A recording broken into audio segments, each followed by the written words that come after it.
Check, mic check, 1, 2, 3. Testing, 1, 2.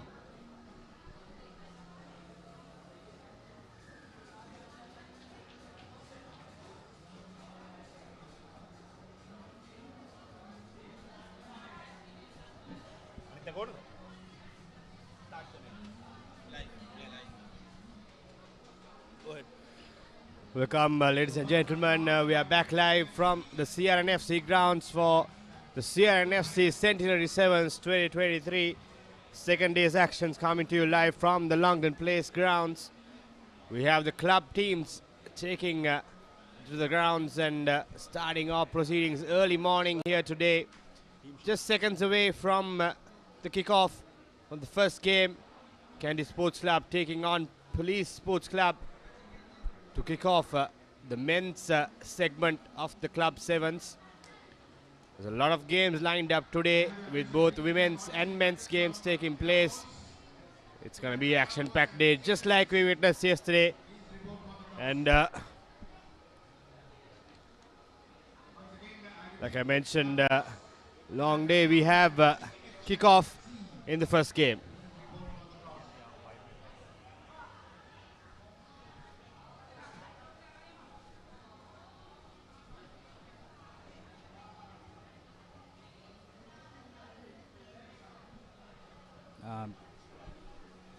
Kenny already in the lead.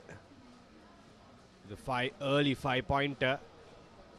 Police Sports Club trailing early on in the game. Kenny Sports Club reigning club champions for the 18th time, dominant side in club rugby in Sri Lanka.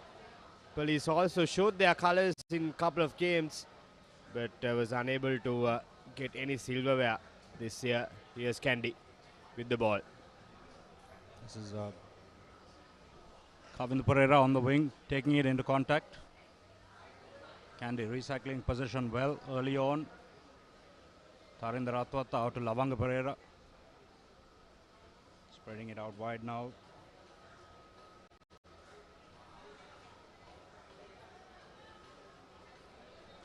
Nigel Ratwata in the middle of the park. Kavindu Pereira looking to step his way through. Has a man on the outside. Decides to go on his own. Takes it into contact. Srinath Surya Bandara, the little dynamo in the middle of the park. Police Sports Club penalised for being offside. Suri takes it quick. Steps his way through and just walks it over under the post. For Kandy's second try of the day. Kandy Sports Club now leading 10 points to 0 with the conversion to come. Easy as you like it. Suri under the post he goes. Kandy already stamping the authority in the game. 10 points to 0 they lead with the conversion to come. The conversion is through. That takes him to 12 points against Police, who are yet to open their account in this game. Kandy fielding a large number of Sri Lanka players in this squad. Definitely one of the favourites going into the tournament. And there's all-important Pool A clash. Nigel Rathwata to get things underway again. Nice high-hanging kick. Doesn't go the 10 though. Police now with an opportunity with ball in hand. They'll start from the middle of the park.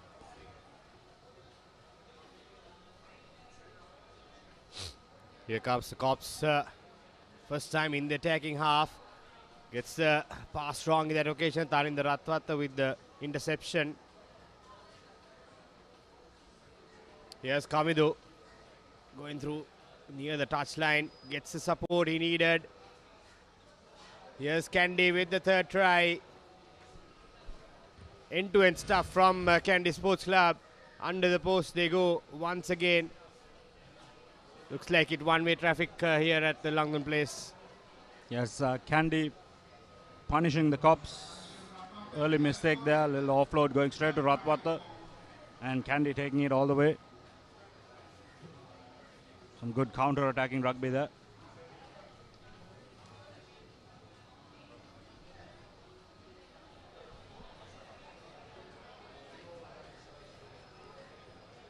Suri looking to add the 2 points.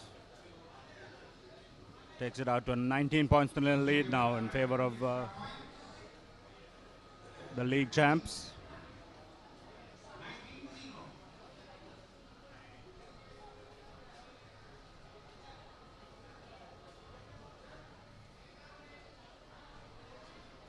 Just a few seconds left in the half.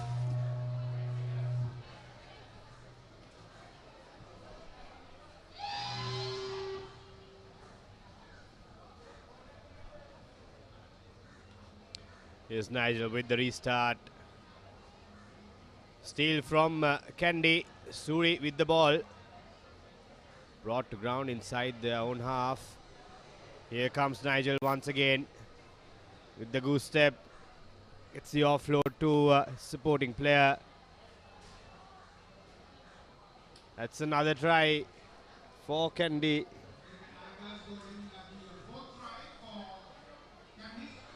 That's Suranga Tennakon running it on the inside. Good little inside ball from Ratwata there. And we'll go to the halftime break. 26 points to nil, Candy leading. Very dominant performance early morning. Indeed. 24 points to nil. Candy Sports Club take the early lead in this opening game of the club men's segment.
Welcome back to Longdon Place as we're looking to get the second half underway here between Candy Sports Club and Police Sports Club. The defending league champions Candy in a commanding lead, 24 points to nil. This first game of Pool A.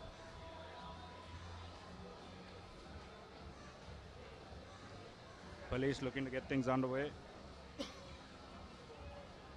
High hanging kick, once again not going the 10 meters. This has been a feature of the tournament so far. Yesterday, the schoolboys struggling to make the 10 as well. Just goes to show what a difficult task that is, how it's the fine margins. Opting for a scrum. Candy at the center field. Change coming in for Candy Sports Club. That's Karanjan in the field for the first time.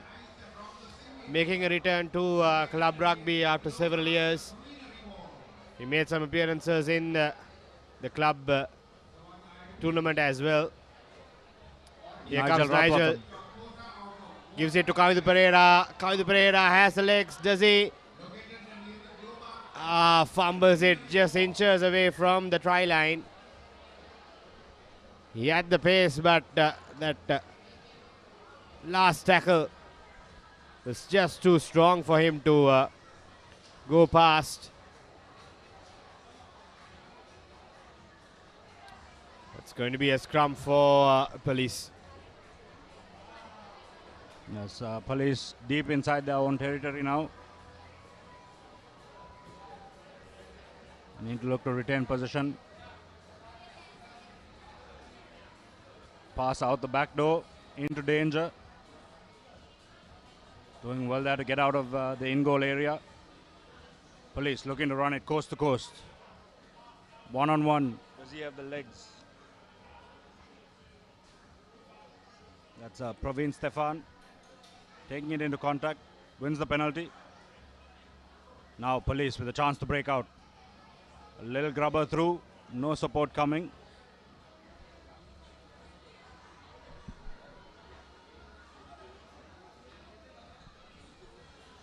Police regain possession again.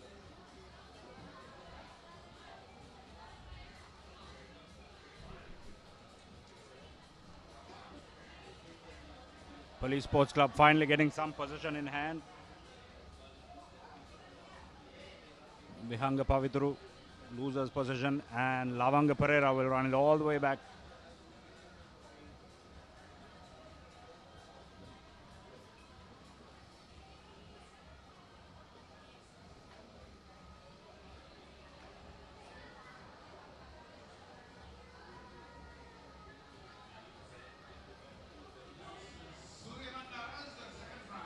Beg your pardon, that's Srinath Surya Bandara. Takes his time, winds the clock down. And now look to add the extra points. Can they clearly dominate in this first game, stamping their authority in the club, the CR&FC Centenary Sevens. 5 tries already for them, but he's yet to score a point. Conversion is through from Suri. It Yes, takes them to 31 points to nil. Candy also have CR&FC in the same group, so it's going to be important to pile those points on. They're going to be battling it out later on in the evening. Suri knocks over the conversion, and that's his. He'll play no further part in this game. Candy coach Fazil Marija opting to rest his players with a commanding 31 points to nil lead. Police now with possession. Trying to break through, picks up and goes is Akash Madhushankar. Wins the penalty. Now Candy. Unfortunate error there by the Police fly half.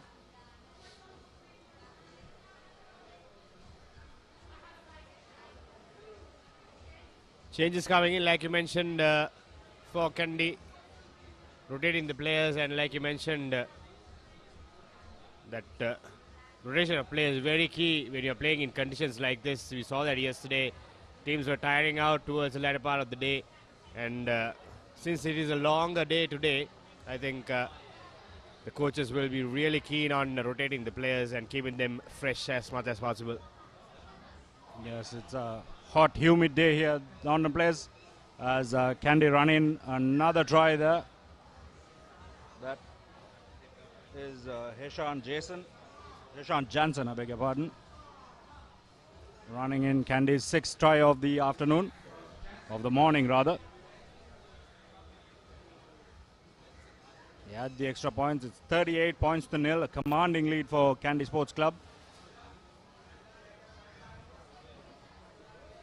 You can see all the Candy fringe players coming in, replacing the key players, giving them a much deserved rest. The match is well in their bag. 38 points to nil, a dominant performance from the reigning club champions. Police having no answer whatsoever. And there's 1.5 minutes remaining on the clock as well. Yes, and it's going to be a long couple of days here, so Candy need to make sure they use their entire squad. A lot of rotation coming in. Lost forward in contact, says the referee.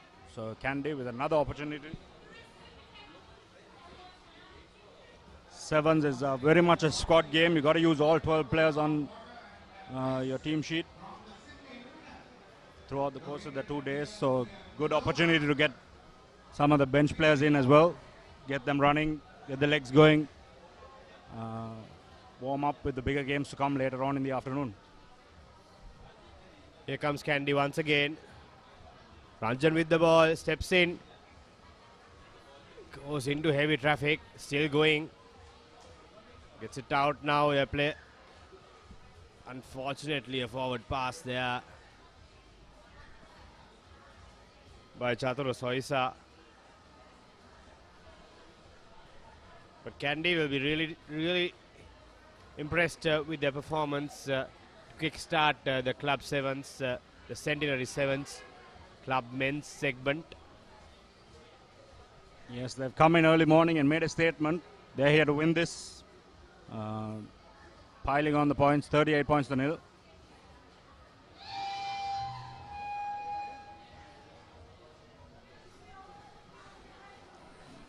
Police still struggling to get out of their own half. I don't think they've spent any minutes in the other half. Just as I say that, they make their way over the 50-meter line. They've got some numbers now. Can they use it? Needs to straighten and give it out. Opts to go himself. Wrapped up in the tackle there, the Police player.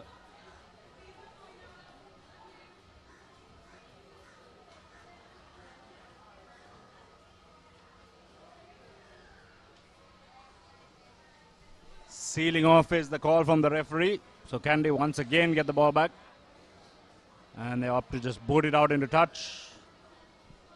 And call curtains on this game. 38 points to nil. A dominant performance by Kandy Sports Club. Running in 6 tries, 4 conversions. Making easy work of the Cops early this morning. Coming up next, we have the host, CR&FC. It's the CR&FC Centenary Sevens here in Longdon Place. And the hosts will take on Army Sports Club in game 2 of Pool A. So this will be an interesting clash.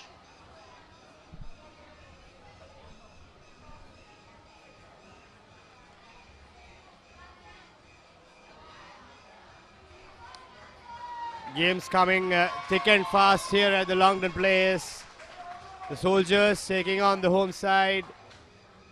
Coming off from a Clifford Cup victory, CR&FC celebrating their centenary year with some silverware in their cabinet after a long time. And they'll be determined to win their own tournament as well. A young side, young spirited side, I would say. They were brilliant throughout the club season. And they'll be surely eyeing a strong finish to their season this year. Yes, they added some silverware after 17 years. The last time CR&FC won anything was under Pavitra Fernando when he was the captain back in 2006. CR&FC perhaps looking to add a second trophy to their cabinet. They definitely be wanting to win this one.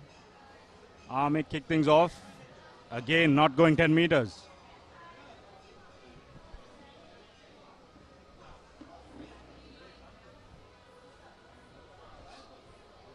CR&FC get early possession.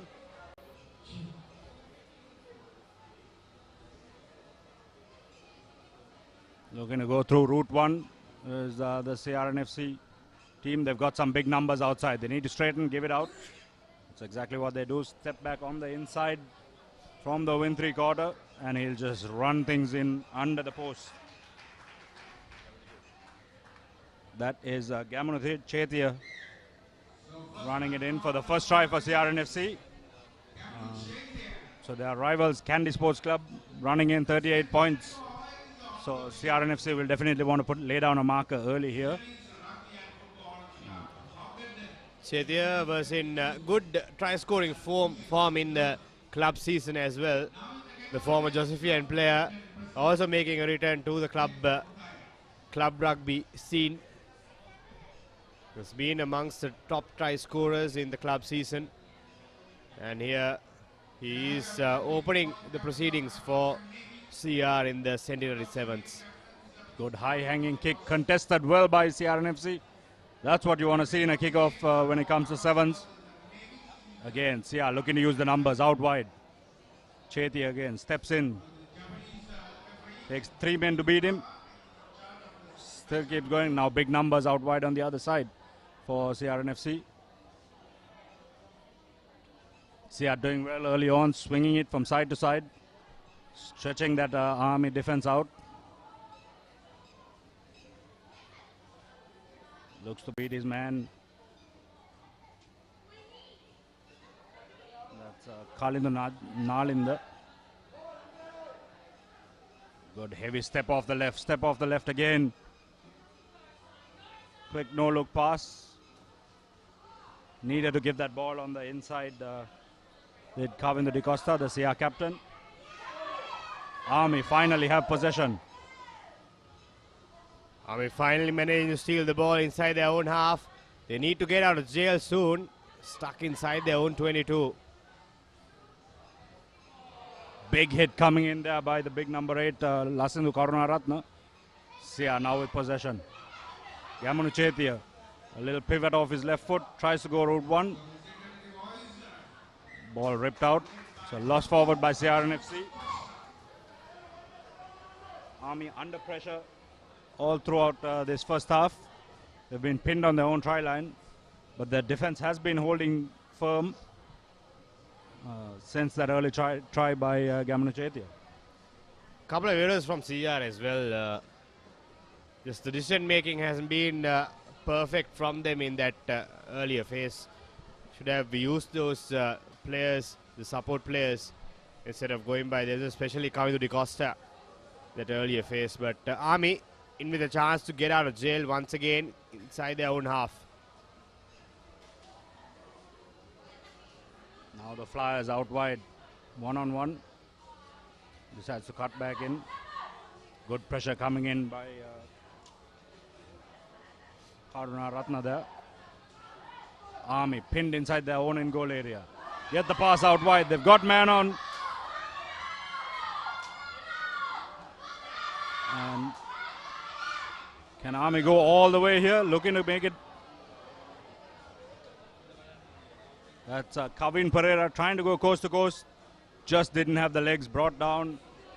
Just about 10 meters short of the CR&FC line. That's exactly what Army needed. They needed to break through. It's finally inside the correct half, the half that they would be loving to stay. But still it's a CR ball, so CR in with a chance to get one more score before the break. They go for the short line out and go from the short side, but a little fumble. They maintain position somehow. Here's the Chaturaseni Viratna with the ball.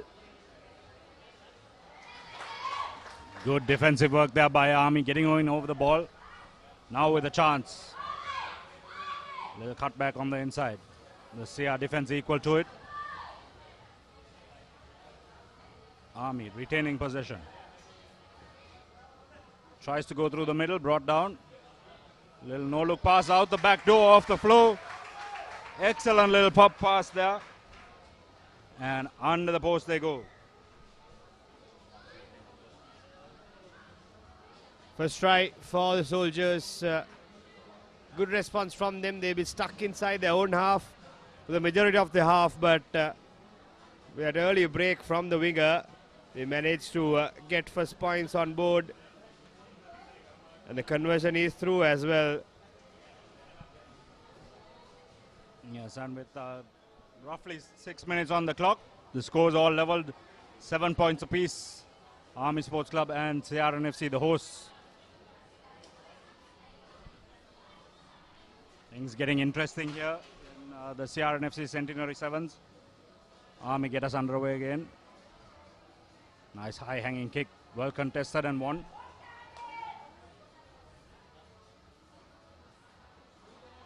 Army looking to hold on to possession. They step back on the inside and it breaks through too.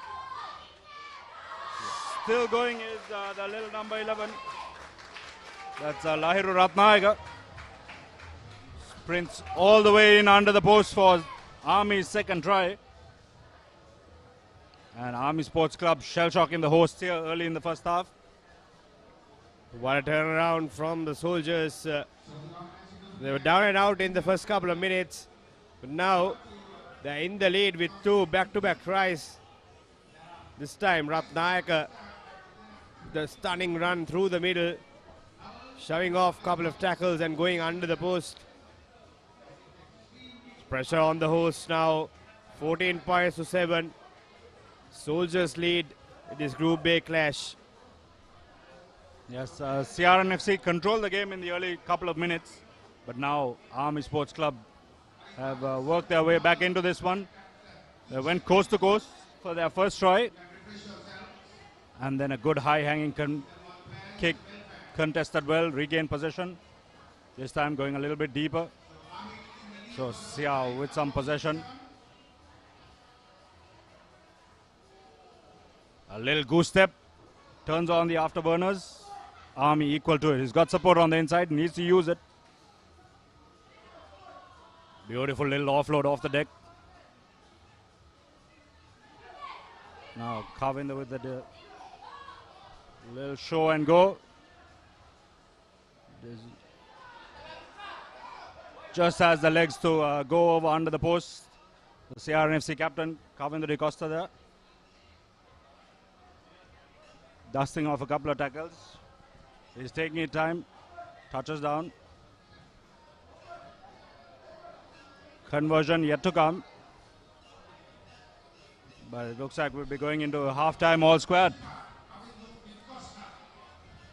Tenakudanakara with the conversion gets his team back on level terms with Army. At the brink of half-time, they managed to cut back the deficit. Now it's all 14 going into lemons.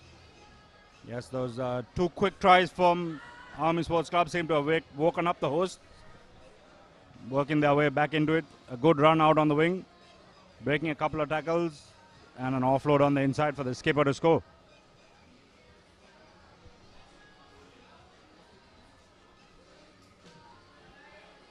If you're just joining us, the league champions Kandy Sports Club ran out a 38-0 win over Police in the first game of this day 2 of the CR&FC Centenary Sevens.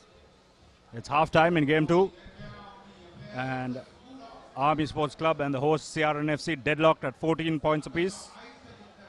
Two excellent tries from both teams.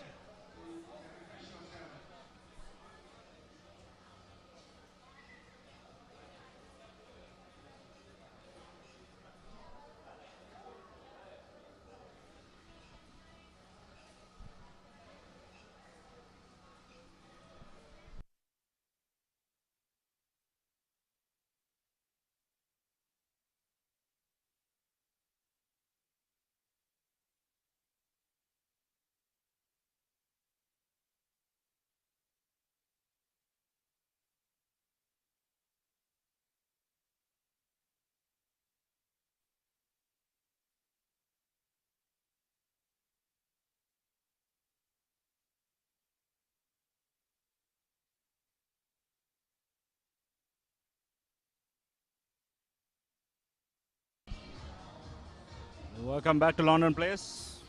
The second half of game number 2. CR&FC and Army Sports Club deadlocked at 14 points apiece. CR looking to get us underway in this second half. Nice high-hanging kick contested well by CR&FC. Lost forward though, so we'll go in for a scrum for the Soldiers.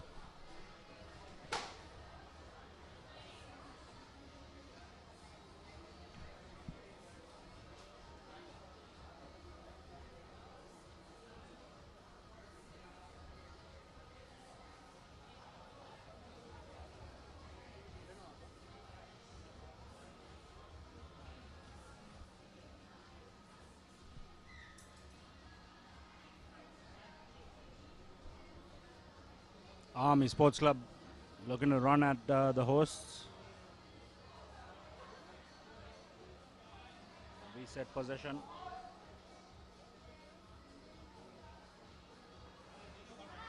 Yamanu Chaitya there creeping up a little bit too high. There's the big man getting stepped around. Forward pass, says the referee. So we come back to a scrum for CR&FC. Looking to establish themselves in this their first game of the CR&FC Centenary Sevens. 14 points apiece. Army and CR&FC in this game too. Much tight game here in our hands compared to the first one we had. Both teams going there, giving their best rather. Here comes CR now. Gamundu Chetia has space on the outside, but he decides to cut back in. Goes to ground. CR still with the ball.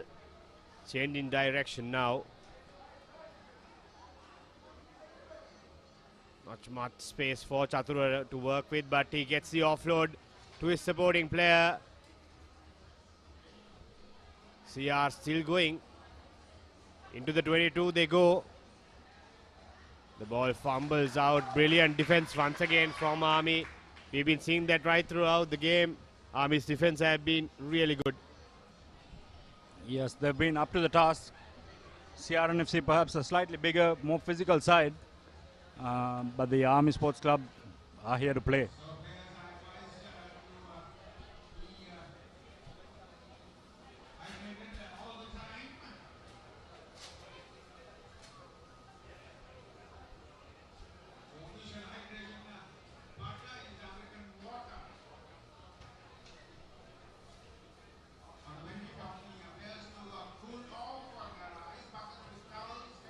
CR&FC up for a short line out. Big looping pass out wide. Gamundu Chetia now one-on-one. What can he do? Decides to go back on the inside. Takes 2 men to bring him down. CR recycle position well. Now with some numbers if they can use it. A little step inside, step outside. Tries to get the offload, just unable to do so. Lost forward, says the referee.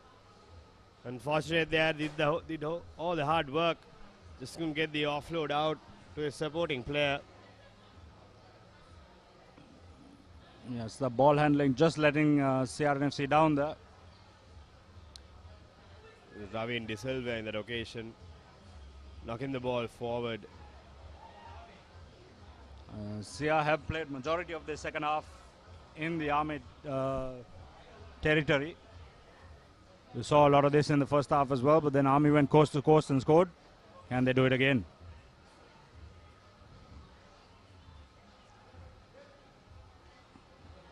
Army now with possession, looking to run from inside their own half. A little fend there by the winger. Gets brought down by Chetia.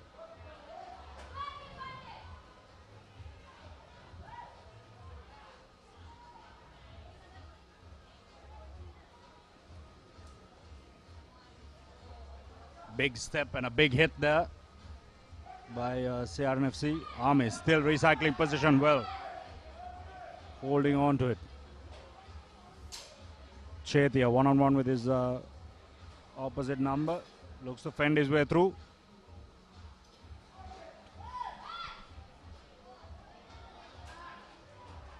Army doing a good job here of recycling possession. A little chip over the top. Space in behind. And he has the legs to get the ball there. And Army run in the first try of the second half. Players strewn all over the floor. It's been a hot, humid morning here. That was Manoj Kumara there with a little chip and chase to himself. Excellent individual skills there on his part to give Army the lead. Very smart play there from Manoj Kumara to identify that there's no sweeper for CR&FC. And he backed himself to chip the ball and gather it to go all the way. The conversion is not through, so that means 19 points to 14. CR&FC trailing with a little over 1 minute remaining on the clock.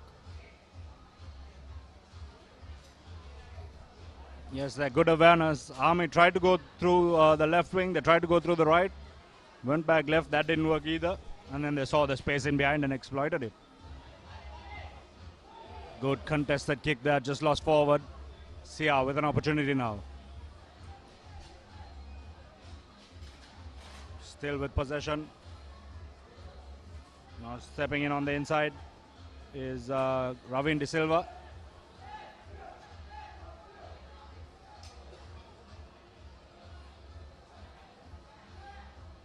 This is Tenuka Nanakara, steps back on the inside, gets the offload.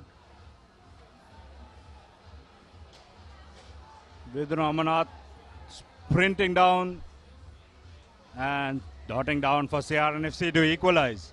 15 seconds left in the game. This is going to be an all-important conversion here for CR&FC. Can they sneak this one? Telugu Nanakara with the responsibility. Has been in good kicking form as well, one of the highest point scorers in the season for CR&FC. Can the former Peter Wright bisect the uprights to seal the win? He doesn't.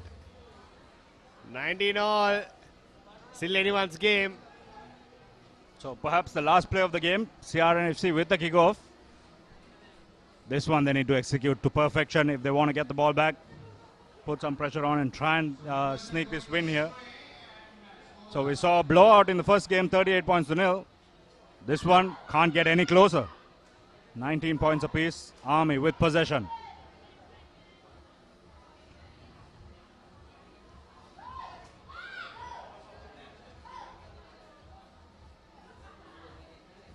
Tries to use his brute force to get through. Doesn't do that. Wins the penalty though. Army still with possession. They've got an extra man out wide if they can use him. Tries to go around the outside, does the center.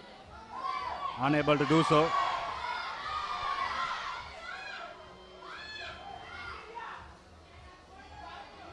Good defensive work there by CR&FC. Army still with possession. They want this win very, very badly. Throw a spanner in the works for the hosts. Army, again an extra man. Good hit there by the CR&FC win three-quarter. That's Kalindu Nadila. And as we said before, can't get any closer. That the full-time hooter goes. So 19 points apiece between CR&FC and Army Sports Club. So we went from a massive blowout in the first game to a 19-all draw between the hosts CR&FC and Army Sports Club.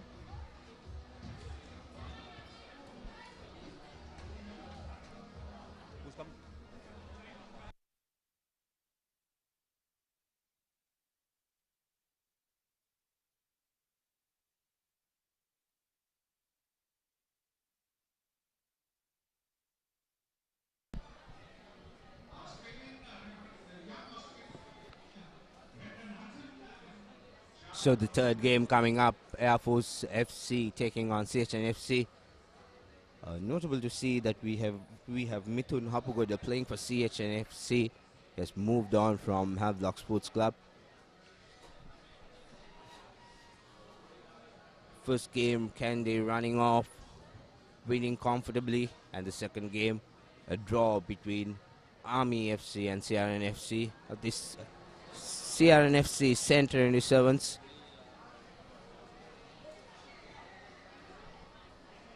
As Air Force kicks off, good high-hanging kick. Collected cleanly by CH. Trying to cut back inside, goes through. But defender made sure that he tackles him. Penalty says the referee, not rolling away. Quickly taken. There's numbers on the outside. Draws and pass. Trying to run around. Runs out of space. Welcome, Dinuk. Welcome to the CR&FC Centenary Servants. Yeah, good morning all our viewers. Welcome to the Centenary Sevens of CR&FC, and what a day. It's a warm day.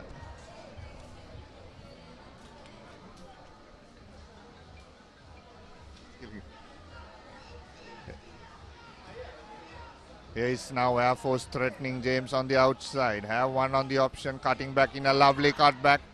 Good tackle there by CH&FC. Holding on, says referee, so CH takes it quickly. Loops down. Good chip kicking to space. Air Force under pressure now. Referee says knock forward, so Air Force under pressure and CH playing very well. 2 minutes on the clock. Just 5 meters away with an option for scrum for CH.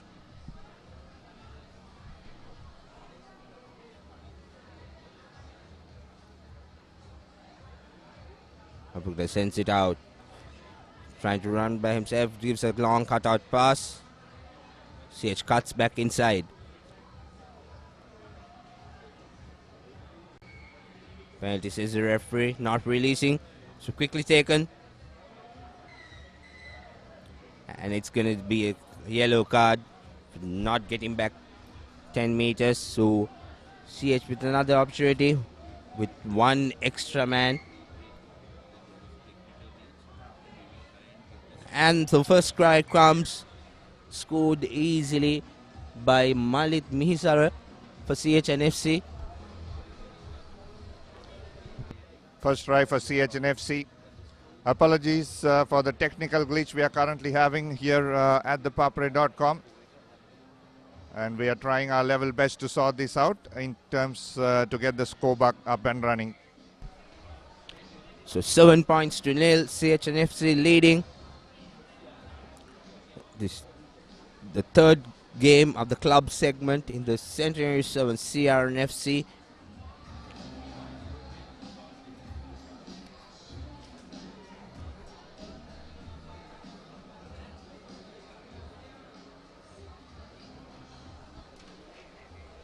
At CH&FC kicks off the restart. Very good kick. Manages to get position again, but fumbled it at the end.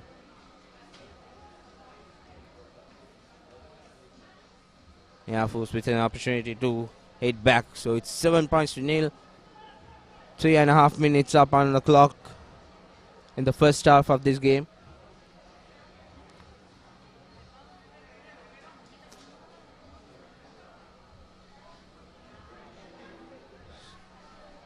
Air Force trying to run around with one man down.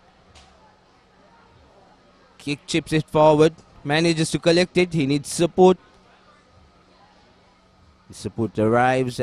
They try to whip it out wide using the space. CH defending very well against Air Force.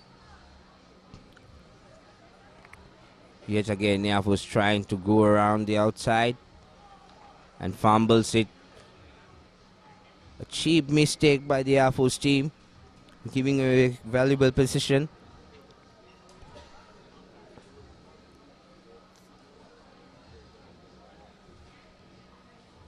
It's going to be interesting to see how the players will manage this humidity that has been there for a while. Since yesterday we've seen schools teams struggling with this humidity, and it's going to be interesting to see how club teams are managing this. Yeah, not easy, James, because one good thing is that 7 clubs are based in Colombo, or except one from Kandy. And of course the traveling teams will not have it easy as well, because maybe the Doha team will have some sort of experience in this heat, but not the others, as CH&FC now. Referee says knock back, an opportunity comes for Air Force. He needs support, still standing on the feet. Has 2-on-1, throws in the basketball plus. Ample space. He had 3 on the outside, but goes to manage by himself to score that try for Sri Lanka Air Force. Brilliant piece of work, brilliantly done. So it's 7 points to 5. Still CH leading with the conversion to come. 2 minutes left in this half. been a tight contest from the kickoff. No. Misses the kick, so the score will stand 7 points to 5 in favor of CH&FC as we come back to the restart.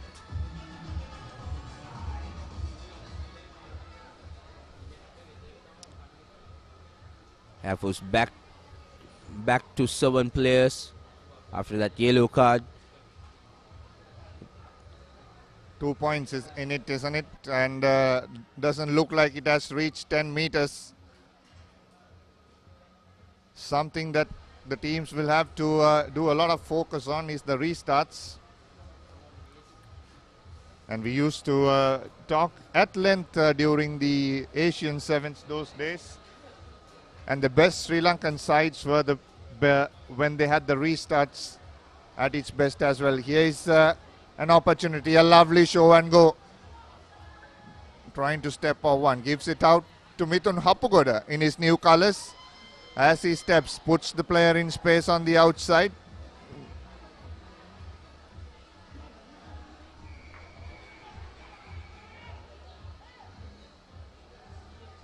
That's a player down. Referee will straight away have a chat with the opposition. Looks like a high shot. Referee let it go. I think the assistant referee pointed it out.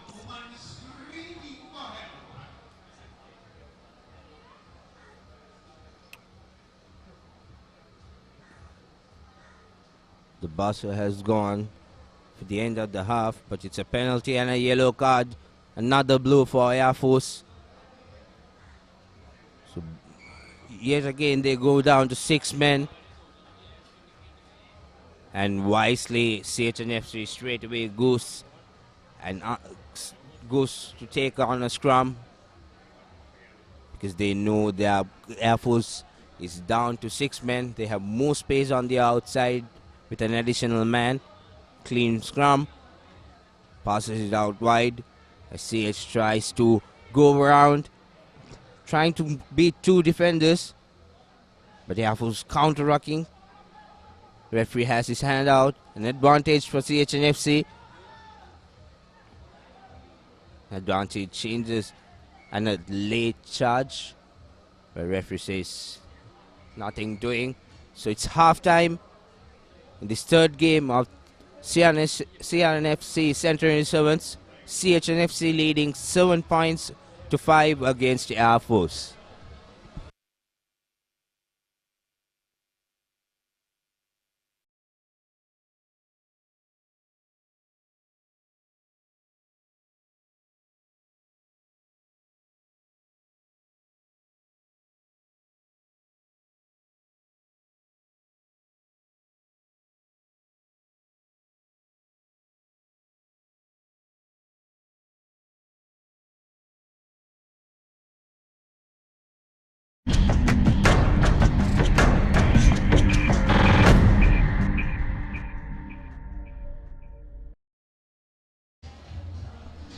So welcome back to the second half of the third game of CR&FC Centenary Sevens between CH&FC and Air Force FC. CH leading 7 points to 5, a slender lead, just 2 points. But Air Force having to start the second half with just 6 men after that dangerous play right at the end of the first half.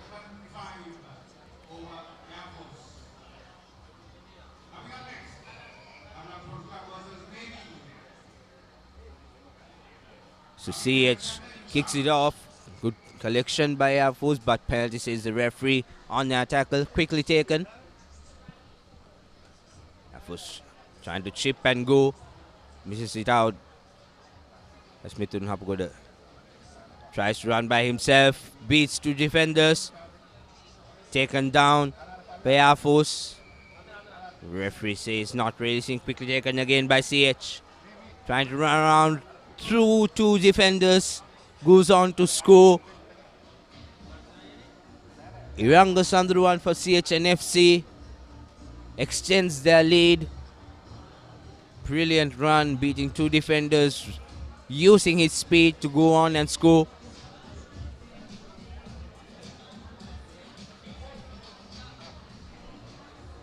So it's 7 points, 12 points to 5, I beg your pardon. CH&FC leading.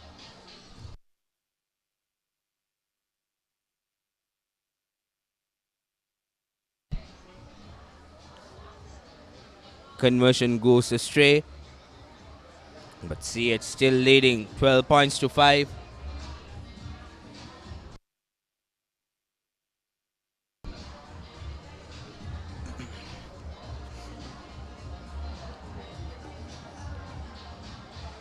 As they prepare to restart.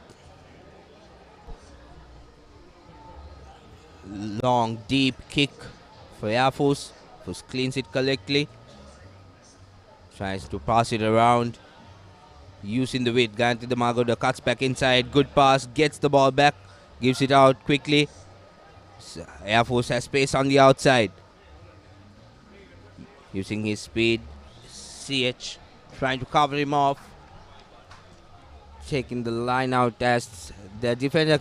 Turnover ball for CH&FC. Mithun Hapugoda again. Brilliant pass. CH has numbers, trying to beat 2 defenders. CH tries to regain position. Moving around. Good pass. Hapugoda again. Cuts back inside, gives it out. Goes on to score. That's Absai Mohammed who goes on to score. CH&FC extending their lead, 17 points now to 5. Little too hard to come back for Air Force from here on. As 17 points to 5, a big cushion. Not to say that it has not happened. It happened yesterday, exactly 17 points to 5, how it finished.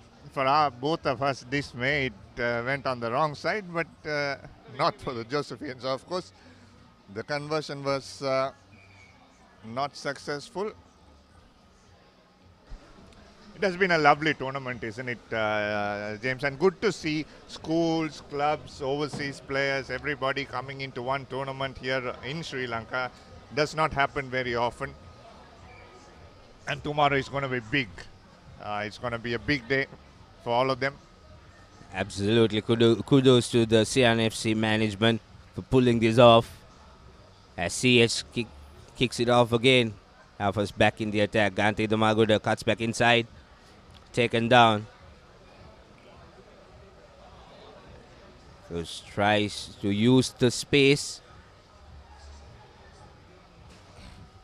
Slowing it down, cutting back inside. Trying to recycle. A loose ball. CH&FC kicks it forward. Dilshan taken down. Needs support. Beautiful pop-out pass. Passes it back inside. Referee says tackler not releasing. Quickly taken. A small fumble. But referee says okay. Problem, James. Didn't retrieve that to the goal line. That's cynical, closer to the goal line. He had no choice, isn't it? Had he let it go on, it would have gone into a try. So there's a third yellow card for Air Force, and second for not going back 10 meters in a penalty. As the play stops for an injury.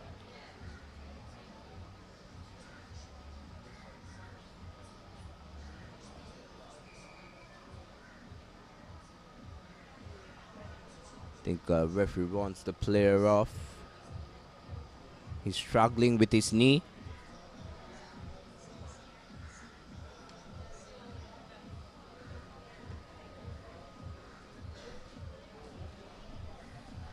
It's good to see all 8 club teams playing a sevens tournament yet again. This is, I think, after 2019 sevens tournament. that we are having all the club teams coming together.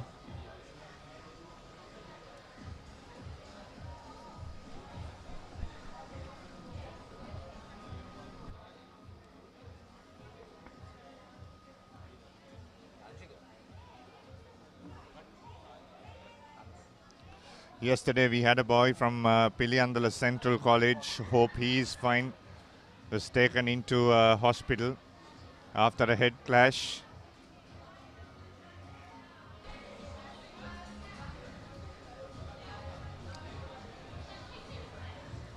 Let's hope there's nothing serious with this injury. I think it's his knee that he was looking at.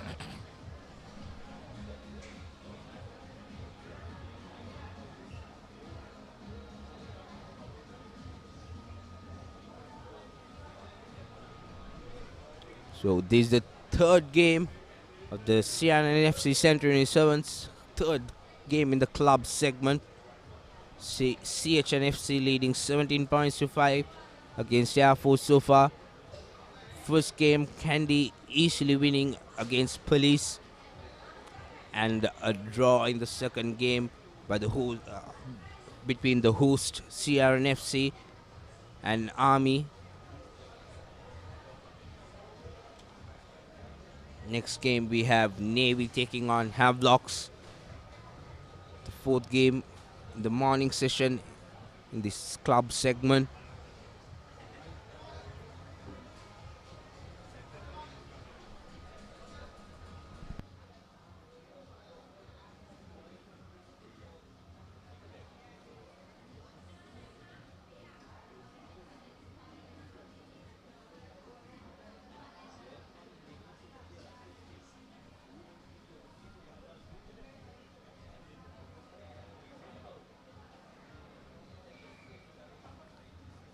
Player carried out on the far side, and the game will resume with a scrum for CH&FC in centre field. Options on both sides, and there is one easy chance for Air Force as CH that's the wrong side they switched into. They had an easy opening on the outside, but still managed to score that try just because of the space and class of Janindu Dilshan on the left flank. One pass to the left would have been an easy walk-in.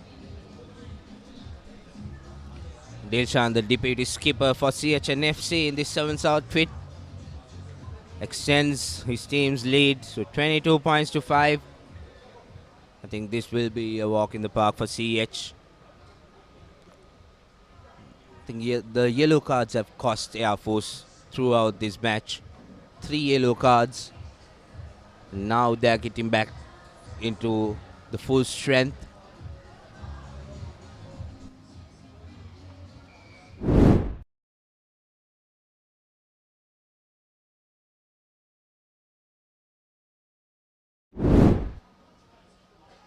Lovely acceleration off his right foot, bang, he went around.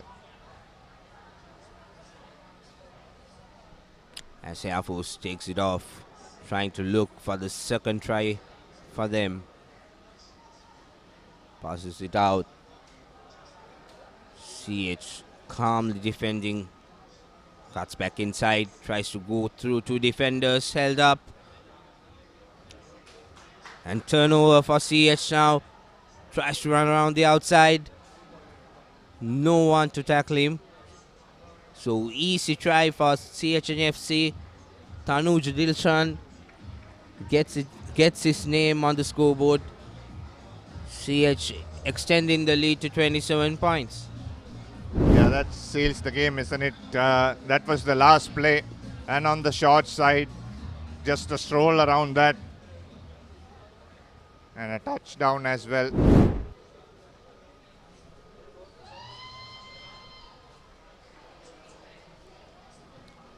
As the hooter goes, conversion is taken, missed out on the conversion, but CH&FC winning it comfortably, 27 points to 5. The end of the third game. So the full-time scores 27 points to 5. Next game coming up. is Havelock Sports Club taking on Navy. It's the fourth game of the CR&FC Centenary Rugby Sevens.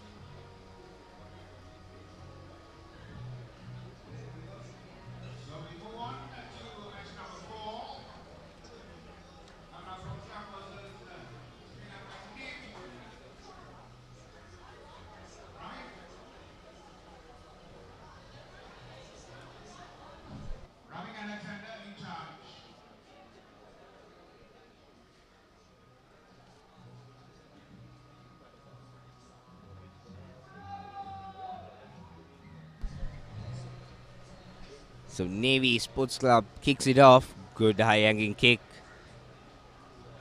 Try to collect it but knocked forward. So Havelocks with position. Pumping through.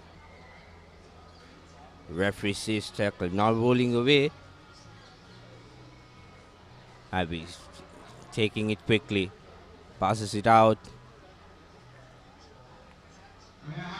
Thought about running from the outside but cuts back inside. Looking for support.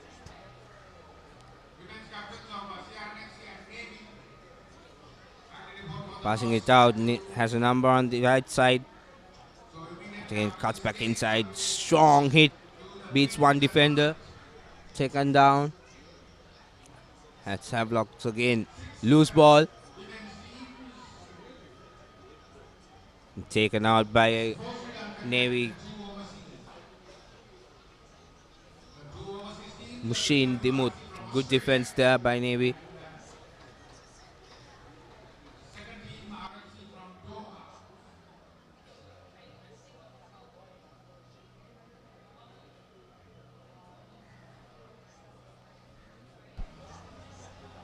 One thing the Heat has done, James, is slow down the process quite a lot. Teams trying to take lengthy breaks in between as Navy gets a lovely ball on the top and spins this out wide.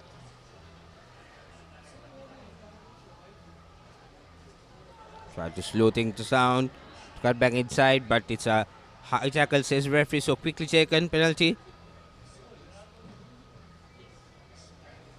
Trying to cut back inside. Good offload. Keeping the ball alive. Navy trying to use the position they have to create something, to get the first points on the board. Loose ball. Maduranga manages to collect it. Goes into contact as Maduranga ball comes out wide once again for CH&FC. A lovely show and go, needs support on the outside, flings it as well. Still has opportunity on the outside if he can get this out. One-on-one. Tries to cut through in, goes into contact. Here is Navy now. A good opportunity. Lovely ball. Beautifully done at pace. And scores the try in the corner. Samit Dhananjaya has a lot of pace in him, but that was a lovely ball inside. I think Harsha Maduranga has been brilliant from the start. Being a pivotal player, creates that space and gave a lovely ball out to Samit Dhananjaya. So first points on the board for Navy. 5 points to nil, leading the score.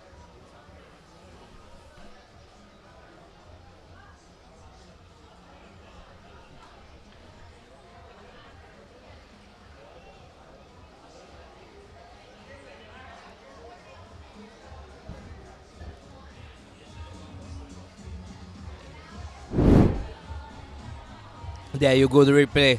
Maduranga beating two defenders, giving a beautiful offload to Samit Dhananjaya. Navy with a long, high-hanging kick. Heavy's cutting back inside, gives a pop offload. He has numbers on the outside. One-man advantage. Goes straight into the defender. Should have gone on the outside, used the space. As Havelocks recycle, cuts back inside, goes to the middle, needs support. He has been isolated. There you go, Navy winning the penalty. taken it quickly. Navy now trying to extend their lead. As the big man, Adesha Weeratunga, goes into contact. Picks and go again. Maduranga gives it out to his line. Navy now trying to use the outside space. Bundled out. But Toucher says play on. So Havelocks with the turnover. Tries to run on the outside but defended well. Knock forward advantage again for Havelocks. No problem for the number 9 of Havelock Sports Club.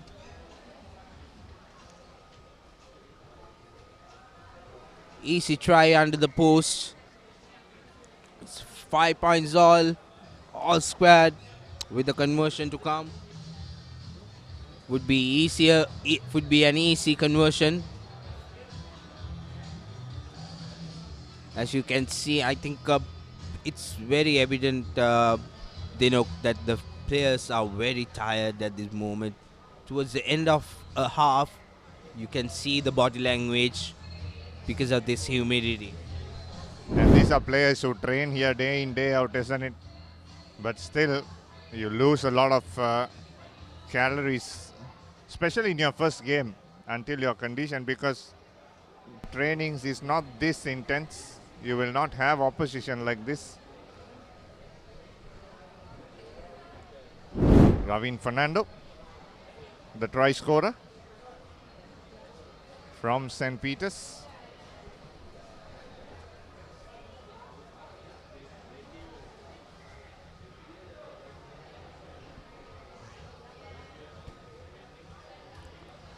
Very good kick. Tap back. Navy now on the attack. Cuts back inside. That's a huge charge. Good offload there. My Navy Sports Club now trying to use the space on the outside. Adesha Weeratunga cuts back inside. That's a tip tackle. Referee stops play straight away.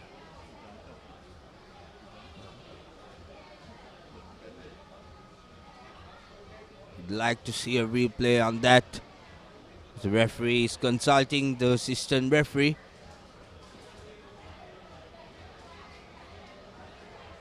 Rightly so. A yellow card for Adesha Weeratunga for jumping up when he was about to be tackled. So right call. Navy going down to 6 men now. Right at the end of the first half. Can Havelocks take this advantage and extend their lead before going into lemons? As the play is held up, now brought down by Navy. Havis has an extra man on the outside, gives a cutout pass. Navy holding on to defense. Havis with their dancing feet.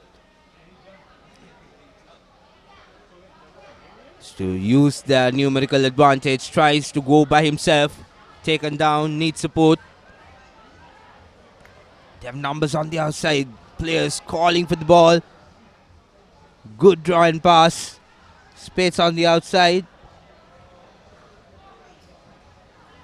Brilliant presence of mind to keep the ball when he was dragged outside. And Havis manages to score the second try to extend their lead right before the halftime.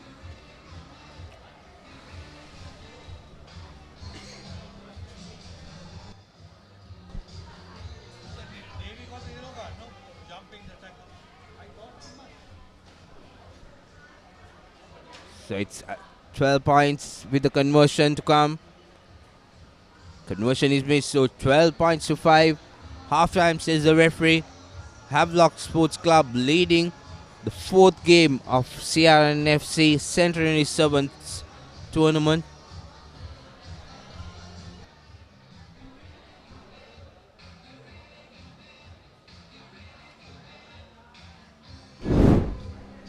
Here's the highlights. Navy, the first game breaker. A lovely offload there to Samit Dhananjaya by Harsha Maduranga.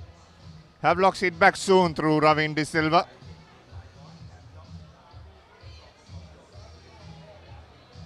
A bird there on middle, you see, is a little bit of story of that the bird had hatched a few eggs on the middle of the field. The officials had to carry it away. I hope the family reunites, and Ravin once again steps off Navy to score another try.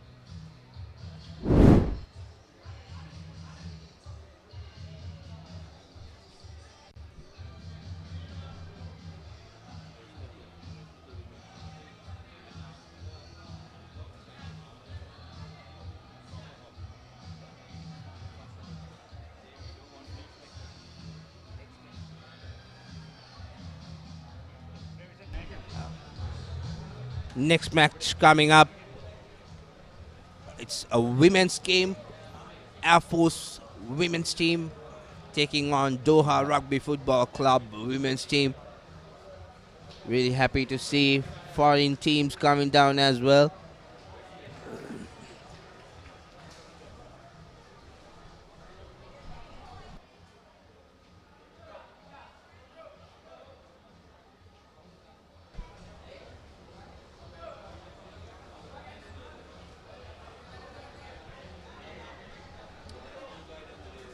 As Havelocks kicks off the second half,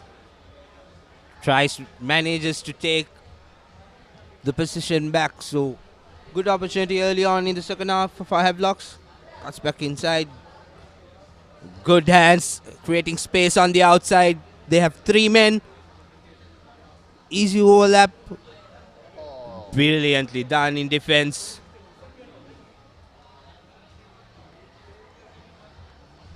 Havelocks managing to score at the end, but brilliant defense there, covering the ground. They had 3 men on the outside, Havelocks, but still had to work hard to get that try, you know. Yeah, lovely, isn't it? Brilliant example of being one of the best sweepers there. He didn't worry about the outside.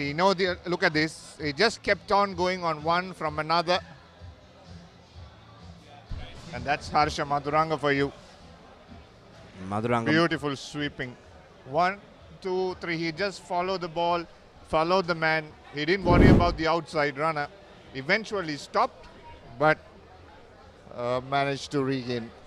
In Sevens Rugby, we are always told to use the touch line as the last defender. So he managed to do that correctly. And a beautiful conversion by Havelocks to extend their lead to 19 points to 5.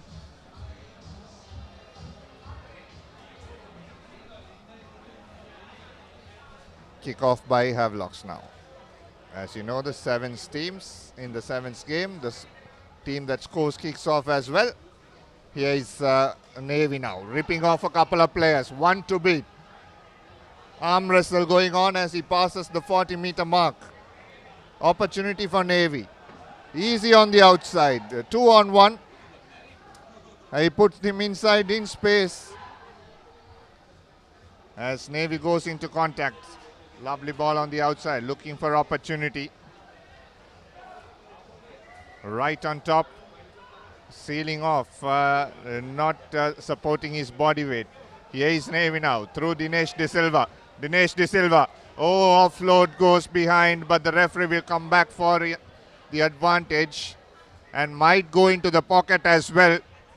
And that is going to be the 2-try scorer, Ravin De Silva, who will have to spend some time in the naughty chair before he comes back in. This has been the case throughout the last 3 games as well. You know, players not going back. In Sevens Rugby, there is no excuse. It will be straight to the bin as Madhuranga shows and goes right through the posts. Beautifully done. Navy takes the kick conversion quickly. They want to restart as they're behind by 5 points. I beg your pardon, 7 points. 1 converted try away to equaling.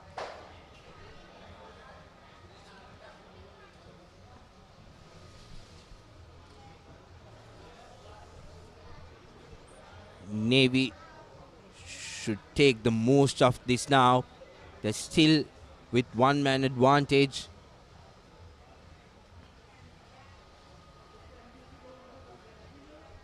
High hacking kick manages to get the ball again. As Navy needs support, gives a pop-up pass. Not support coming from the side, says the referee, so opportunity given away.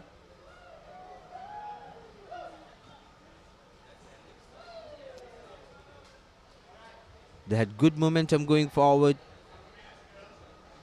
Still has an extra man, but unfortunately giving him that opportunity as Havelocks now tries to use the space. Bundled out. Two players taking him down. Long cutout pass, tries to get the defender. The win three-quarter cuts back inside. Tackler not rolling away, says the referee.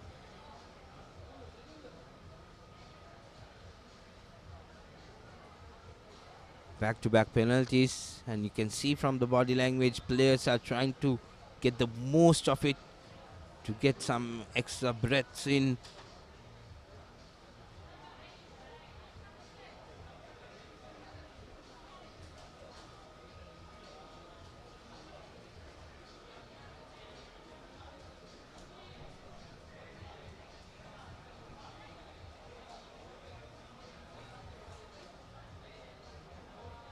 Havelocks now taking it slow with the dancing feet, running around, trying to step through, gives it out. Right at the corner, cuts back inside. Still going forward, strong feet. Referee having his hand out, saying it was a high tackle. Havelocks takes it quickly. Trying to run around the outside. Pops it out to the opposition player. But knocks forward, so still Havelocks with the advantage. Having a scrum 5 meters away from the line.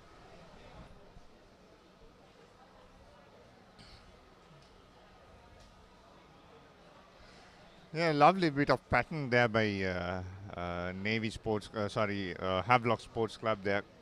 Nice bit of switches coming in. Now they have all the motive is to run the clock down. Make sure that they close this game out. First game is always the toughest.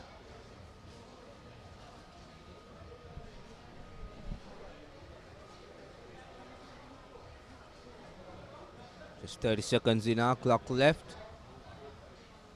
Havelocks gives it out quickly off the scrum. Cuts back inside, trying to straighten the line.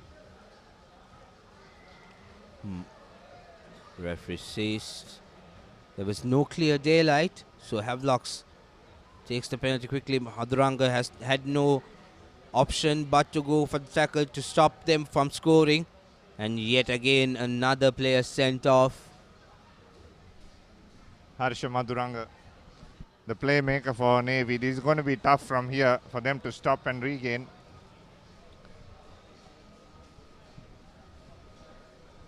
Navy's best player so far this game sent out.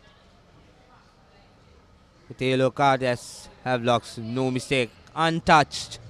Goes under the post, scores easily to seal off the game. 24 points to 12.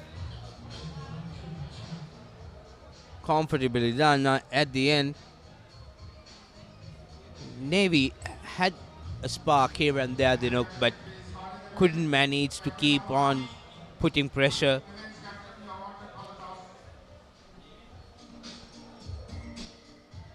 Goes off the right post, not happening much there. 24 points to 12. Havelocks win the last men's sevens game in the round 1 of the CR&FC Centenary Sevens, coming to you live from Longdon Place.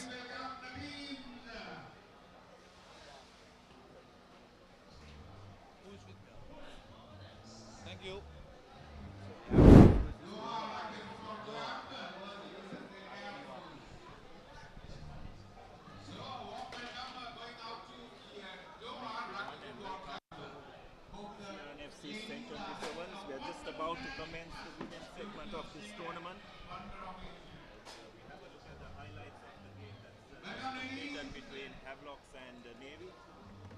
I have with me today kick off the proceedings of the sevens tournament. Mr. S.W. Chang, the person who is overlooking the women's program.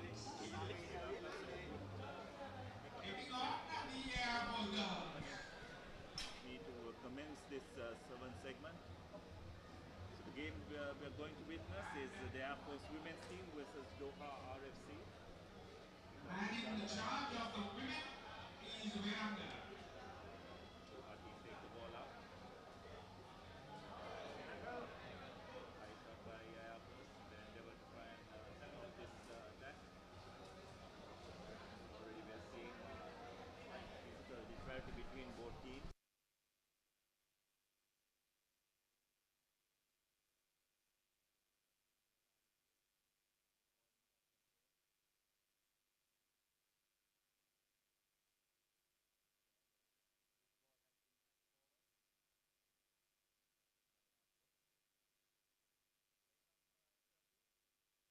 Proceedings. It's great to have you here with us. Oh, Your comments on the tournament thus far. thank you. Good morning, everyone. It's fantastic. Super atmosphere. I think if forget about the centenary celebrations, if each club can organize something like this and keep going every month, it'll be good to see a lot of sevens coming in and getting the women foreign teams coming in. Absolutely fantastic. It'll spread the message to the outstations too, and in all the other areas where we think about women's rugby. As we say, Air Force taking the ball up. Is another women's game. Very slightly isolated. RFC to well to turn position. The CR&FC girls or the ladies will take on the Navy team. By the Air Force. Position retained by the RFC.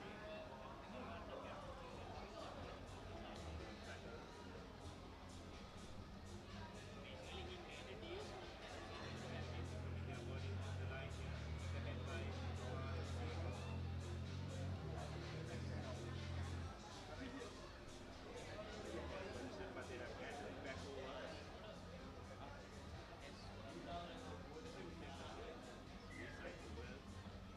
Priveranga adjudicating that the Air Force players did not roll away. Nice offload.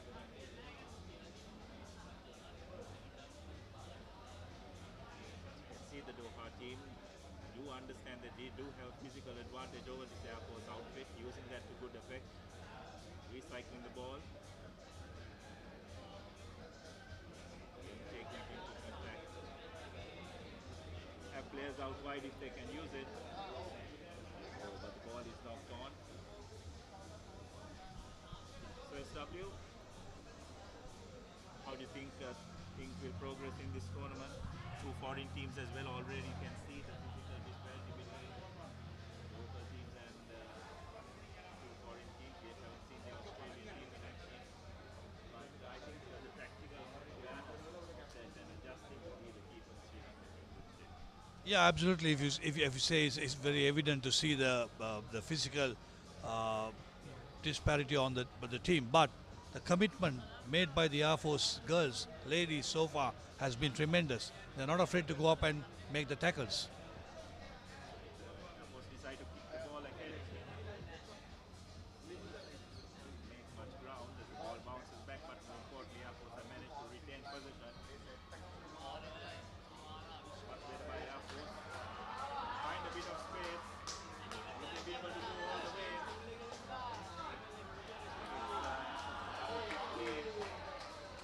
Shanika Tauda, and looks like she'll be going all the way for the first try. So after being under the pump by this half, Air Force, thirdly Shanika Tauda, they managed to draw first blood under the post, and Air Force have managed to score first. So Chang, that just shows you're talking about the courage shown by Air Force in terms of defense. Appreciate patient, managed to hold their discipline and took the opportunity when it came their way. Yeah, but if you see if you analyze the game that they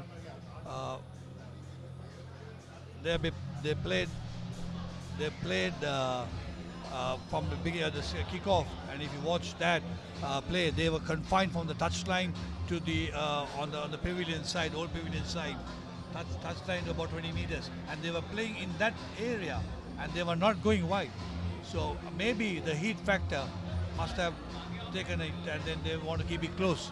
Definitely, and also it's probably the fact that they do realize that they probably don't have the speed to outrun the Air Force girls out wide, so they're keeping it very tight and in contact. So Air Force kick off, restart the game. The ball bounces into touch again. So it'll be a throw in for the Doha FC team.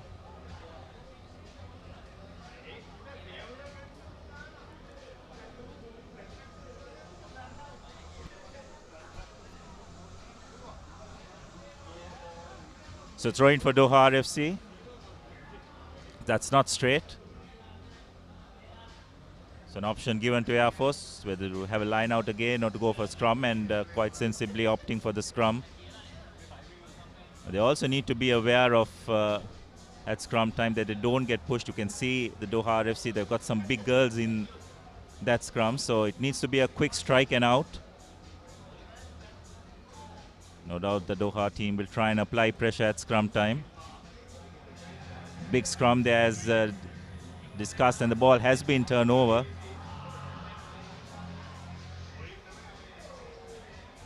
So Doha FC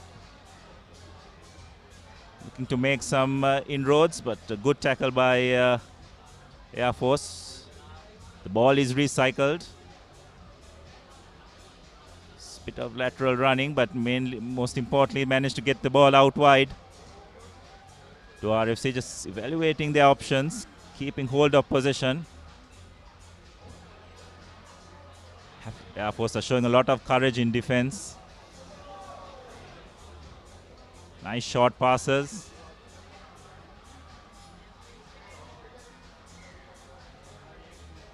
Tackler not releasing. Rather, the tackle player not released. So the ball is taken into contact.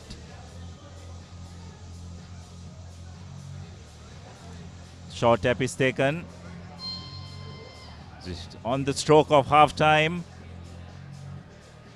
But it's a forward pass, so Air Force have done extremely well to maintain their lead at half time, 7 points to 0. And we'll have to just see, Chang, what kind of impact that defensive effort has on Air Force in the second half, because they've had to make a lot of tackles. But they have done extremely well to be in the lead at halftime, 7 points to 0. Yeah, that's right. I was told the Doha team is very young and they just started into playing rugby. This particular team, that they are young and they are, but the thing is that they're keeping the games very close to each other and playing in a small area. As you see the Air Force try, the first half, the only scoring opportunity, she had to make a lot of yards anyway, being chased down. Yes, it was absolutely against the run of play, but that came about of some wonderful defensive play by Air Force. Shanika Atauda was the scorer.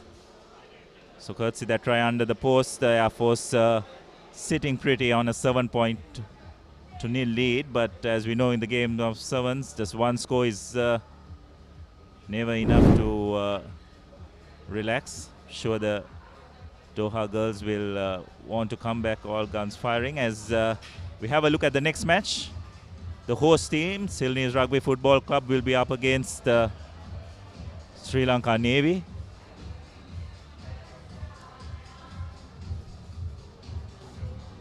Yeah, Sri Lanka Navy is a very strong team, comprising a lot of national caps in that. Hopefully, the ex-captain of Sri Lanka has recovered. We'll see on the field. I don't know whether she's going to continue playing rugby, but she's a phenomenal, fantastic player. So Anusha Attanayake, is it? Anusha Attanayake played for the Air Force, and she's also available, but since she's not playing, he left the Air Force. So, and I'm talking about Tanuja Virakodi. So it'll be Doha FC to kick off proceedings in this second half.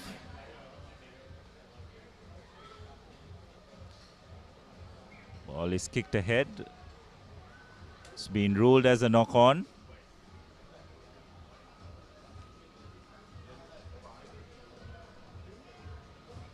So So this is just the second scrum of the game. We saw in that first scrum how dominant Doha RFC were. I think we would have had the first scrum of, we would have had only one scrum of the game if the referee had just held the whistle a bit more longer. Doha RFC comfortably retaining position. Very lateral, but they seem to have found a bit of space. It's number 6, Rachel Bird, who makes that run, but she's been bundled into touch. So important of just running straight and creating space for your outside backs, but a little bit of inexperience shown there, isn't it, Cheng? Yeah, absolutely. And also, I think the ages, they must be a very young side, very, very young side. It's good. It's good to get experience. It's good for our kids to get used to them playing. You know, the psychology. If we talk, okay, whatever said and done, we be the visiting team to get them on the, you know, psychologically up on the board. Absolutely, and for them to get used to playing against big opposition, I think that is also invaluable, isn't it? Because the thing, when you keep playing against your teams from Sri Lanka, they're more or less physically of same stature, so play against teams of bigger physicality will definitely benefit them in the long run. Yeah, definitely. But having said that, you need physics plus a little bit of speed, so that then you feel the momentum of the physicality when you have a little bit of momentum driving forward. Absolutely. So it was a crooked throw by the Air Force girls. It will be another scrum for Doha RFC. Air Force cannot afford to turn over position so easily.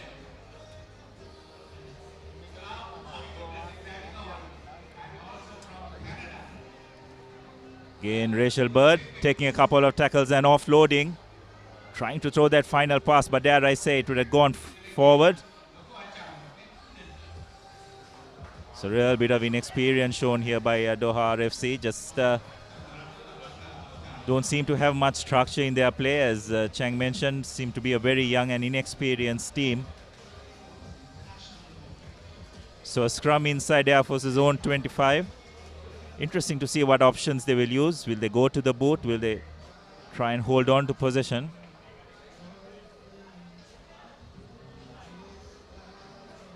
Number one option is to keep the scrum steady and win their own ball, because they're going to be driven like last time. They manage still. Shana Gathauda, strike scorer, trying creating something, and looks like the Air Force girls have managed to find a bit of space. It's number 4, Anushka Samaravira, the skipper, who goes again end-to-end. This is the second try they have scored, and the second time they have run from their own 25 to score under the post and further extend the lead. So real gritty performance by this Air Force girls. So it's all come from some really good defensive efforts, isn't it, Chang? They managed to maintain their discipline, turn possession over, and put the finishing touches when they've got the opportunity.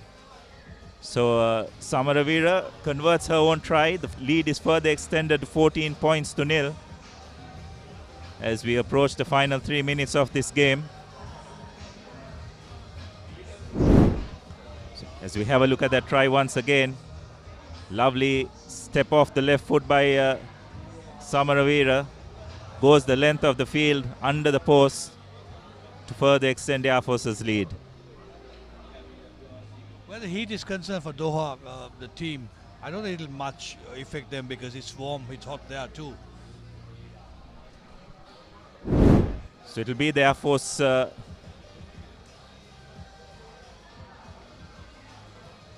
kick off.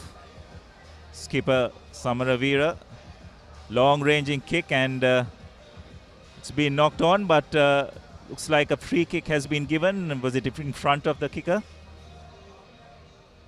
Is the call. So an opportunity for the Doha RFC team to score a try and get back into this game. The ball is taken up by number 6, Rachel Bird. She's broken a couple of tackles. Well, she's been brought down, but have to say not legally. The Tap has been taken from the wrong place. You'd probably have to say Air Force a bit lucky not to be carded for that high tackle.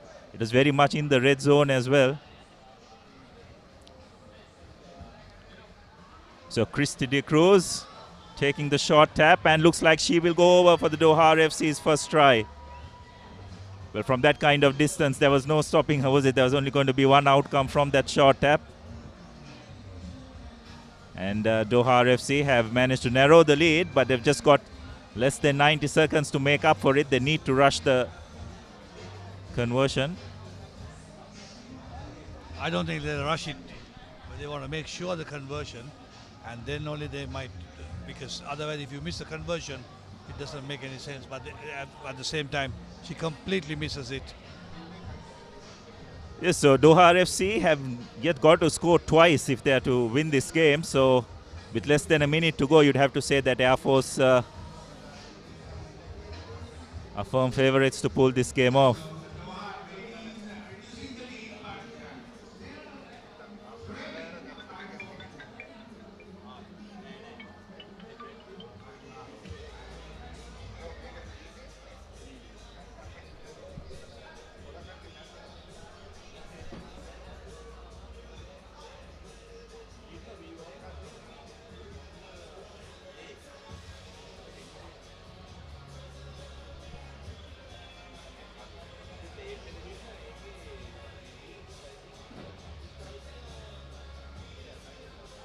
So we are waiting to restart proceedings.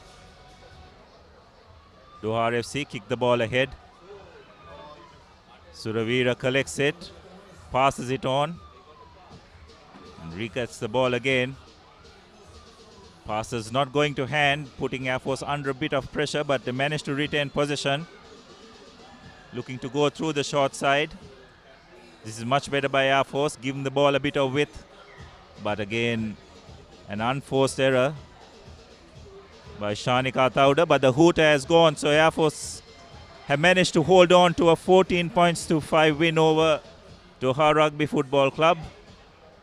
You'd have to say that victory was based on some stout defense by the Air Force girls, Chang. Absolutely, the defense was very good and made use of the opportunity that they got and ran through the center. I think the speed-wise, the Air Force ladies had more speed compared to the Doha Rugby. If the Doha was playing a 10-a-side game or something like that, I'm sure it would have been the scores would have been the other way around. Absolutely. So that's the full-time score, 14-5 in favor of Air Force Sports Club. As we see the next two teams are coming onto the field. As we have a look at the replays before that, this was the first try. Shanika Taude in the first half, going virtually the length of the field to open the scoring for Air Force. Under the post. Valiant chase by Hannah Nobel, but unable to catch it. And this was another breakaway try for skipper Anushka Suravira under the post.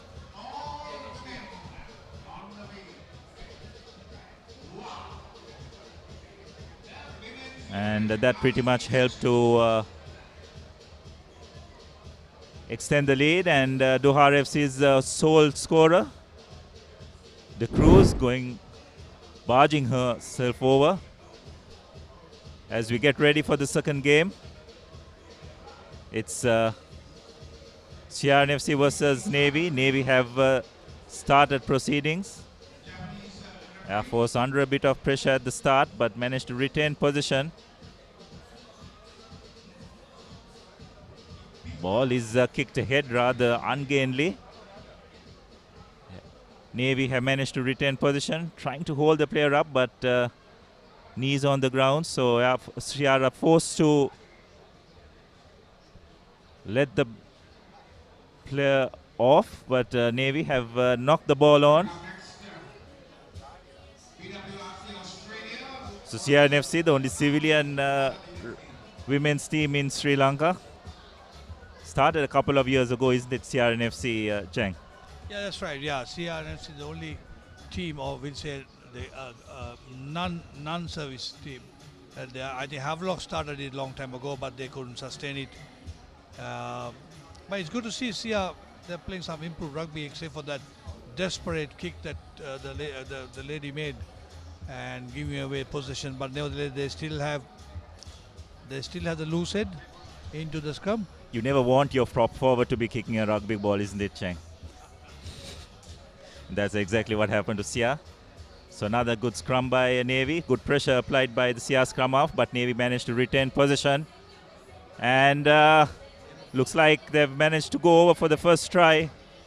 It's Indika Hema Kumari who will go over, and looks like she's had to pay for her efforts. Winded by the looks of it. It's not easy in these conditions, but she'll be at least happy she managed to get the first score for her team.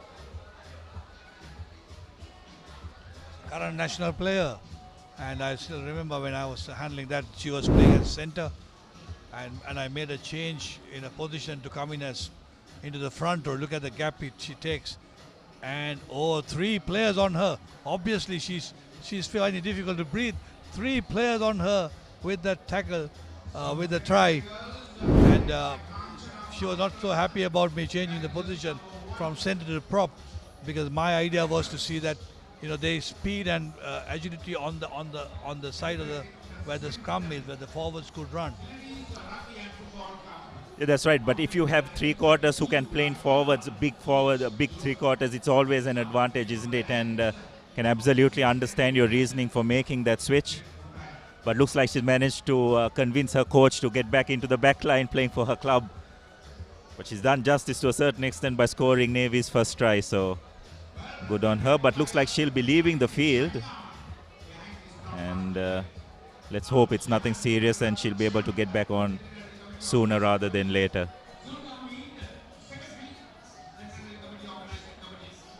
So Navy have kicked off, and the ball has been knocked on, and CR&FC player has collected it while in front of the person who dropped the ball. So there was a penalty. The tap is taken quickly by Navy. So CR penalized for not retreating 10 meters. Navy take the ball up. Ball has been recycled. Ball been passed out wide. And again breaking a couple of tackles is Dilukshi Jayanti Kumari. And she will go over for Navy Sports Club's second try. So again CR&FC a bit sloppy at kickoff time, not collecting the ball cleanly. And Navy just good enough to capitalize on that error.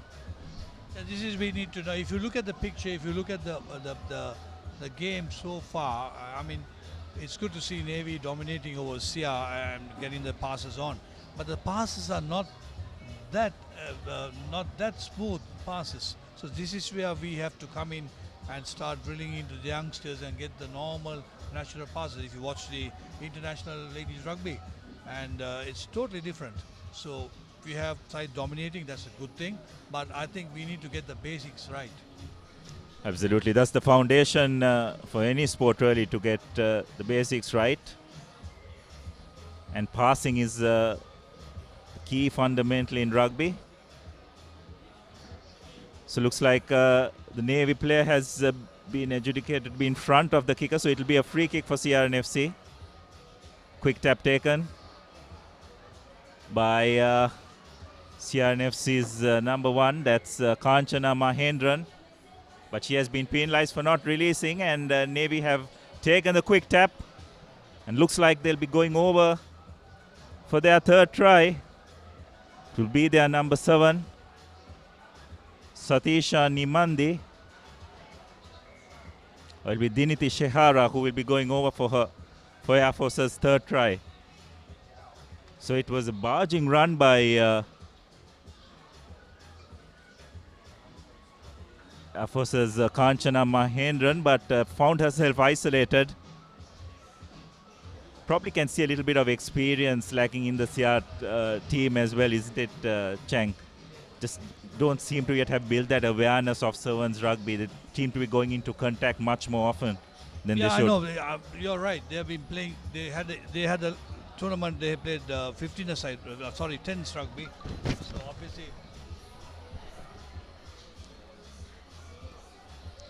they are still in that mood of playing tense. But nevertheless, the main thing is to get on the pitch, get a team, get on the pitch, and play rugby, and then take the message across.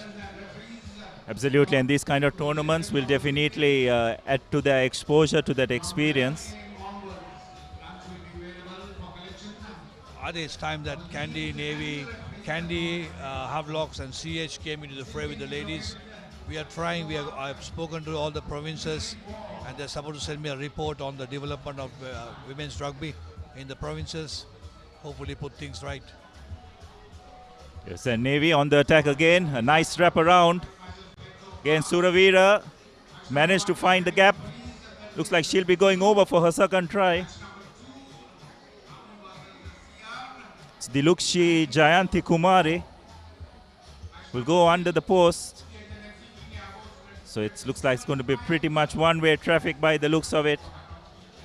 Navy Sports Club, a real dominant performance.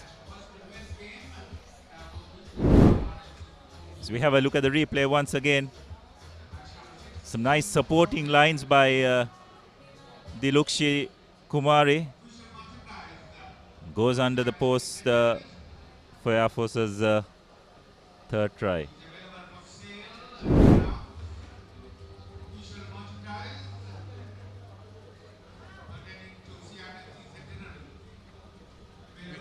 We are having a foreign lady referee on the pitch from Japan.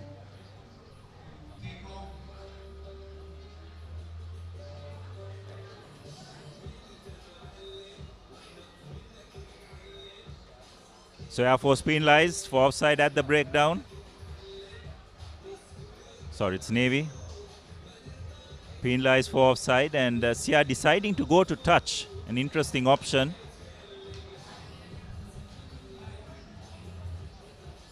Probably CR realized that the need to try and control the pace of the game. The hooter has gone, so this will probably be the final play of this first half.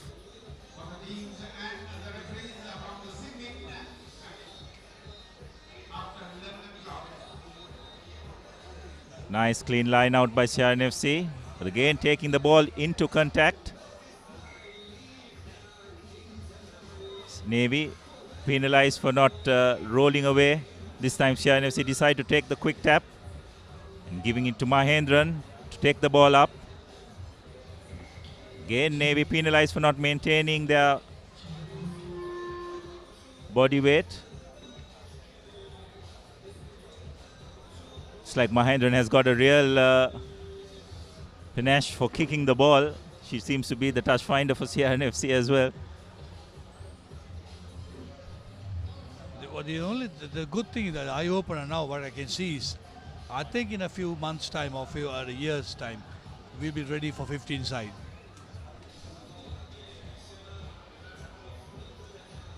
Yes, and again CR&FC trying to take the ball, but they are continuously put on the back foot and now bundled into touch. So that will be half time. Navy Sports Club comfortably ahead, 20 points to nil.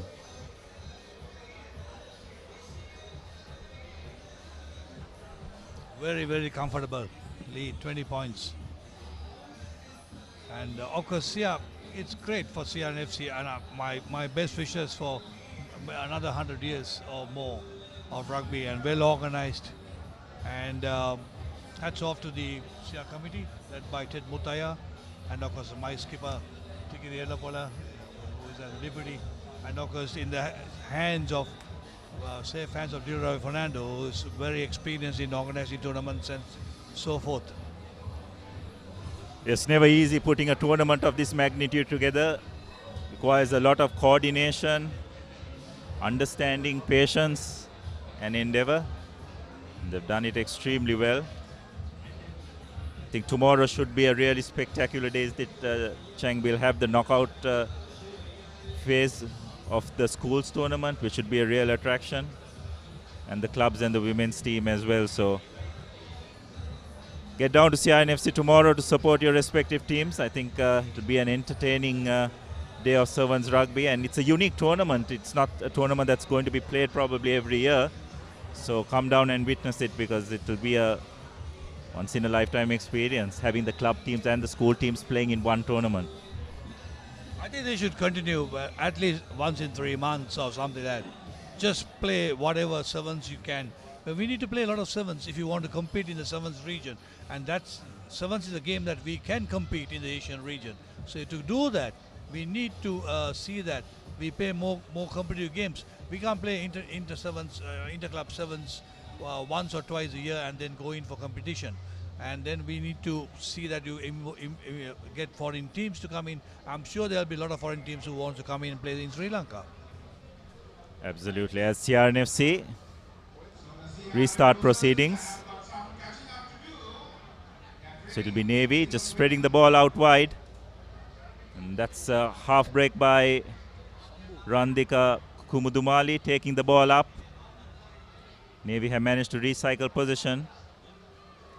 Spreading the ball out wide, a nice little short pass. Lovely angle, and looks like Navy going to go over for their 5th try. It will be Dilani Polhevage who will be going over for Navy's 5th try. Now that was a wonderful passage of play, wasn't it, Chang? Nice straight running, drawing the players and passing. Good basic stuff that we were talking about earlier. Yeah, absolutely. And the angle that the try scorer got it was fantastic, beautiful. And those are the plus points. And rugby, of course, the hands that went through, they were all current national caps. So, or maybe they have been in and out of the national team. So they know their teammates, they know where they are, they know the running angles. But having said that, we need to build. Absolutely.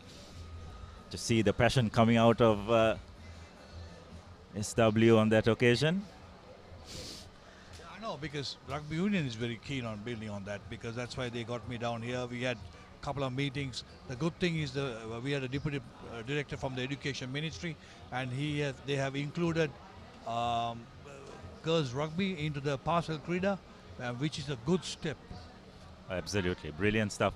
And also, correct me if I'm wrong, Chang, I saw that women's sevens rugby is one of the fastest growing sports worldwide. Is that correct? Yeah, on the whole, women's rugby. Saw the finals, England playing New Zealand, and they were all full. As Navy launch another attack, and looks like they'll be going over for another try. This time it'll be Samantha Jayamali. Navy further extending their lead. 32 points to 0. Conversion to come. Conversion is successful. Yes, and also at World Rugby level, there's a lot of investment that's been poured into women's rugby as well, isn't it, Chang? So it's an opportunity for Sri Lanka to also probably try and get at least a very small slice of that, which will definitely benefit women's rugby. Yeah, absolutely, because look at Indian rugby, the women's rugby. It's huge. They are playing 15-a-side rugby. They're playing 10s, 15s, 7s. They got numbers. So we need to spread it out. And if we go on the right track, we'll spread it out properly. So we are in the process, the rugby union officials, we all met the director, as I said, and they included into the Parcel Krida. And they will meet us up again and then give us a letter so that we can approach all the schools, so that we are carrying some authority to go to schools. Oh, that's brilliant, because schools rugby is always the bedrock from which you need to build that foundation, isn't it? So CR&FC feed the ball into the scrum again. It's worked out, but very lateral and flat, making a little bit of headway. The ball is recycled well. But the Navy defense is up very quickly, not giving any room for CR&FC to launch an attack. And on that occasion, CR have been found isolated. Penalty given. Air Force take the quick tap. Looks like another half break. And this time it'll be Navy's number 2, Gayani Randunu, who will be going over for another try for Navy Sports Club. So it's pretty much been one-way traffic in this game. You'll never miss the try scorer with that kind of a colored scrum cap, definitely. She was like a little machine going through. And coming back to the women's rugby, there was a recently rugby union organized a with Dr. Samantha Nanakara, got the PHIs, PTIs, and they had a session of level 1 coaching and all those things in. And that's huge. So we got to spread the numbers because it's a vast area we have to go to and then get things done. That's right, and especially when you're trying to develop the game, coaching is such a big part of it, isn't it? So that's a great initiative to try and increase the coach base and their knowledge along with it as well. Don't worry, we'll approach you when the time comes. Happy to help, Chang. As another CR&FC feed the ball into the scrum. It's unable to get over the gain line, being put under a lot of pressure by Air Force, by Navy rather. And the ball has been knocked on. The loose ball has been pounced on and looks like Navy will be going over for another try. So Navy just showing their class here. Applying the pressure on CR&FC, who are unable to cope with that pressure. And from turnover ball, they are very quick to pounce on it and launch the counter attack.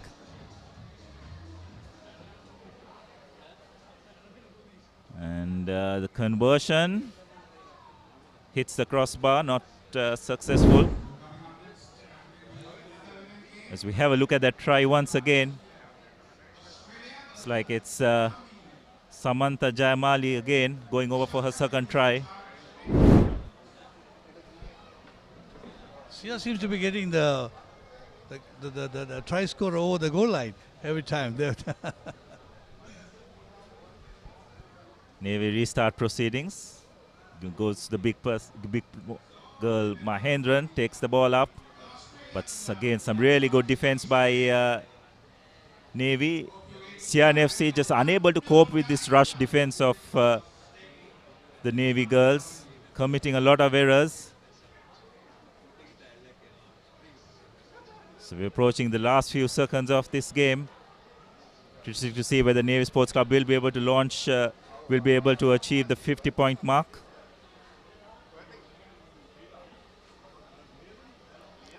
Ball is fed into the game, into the scrum. The hooter goes. Ball is taken into contact. Spread out wide again.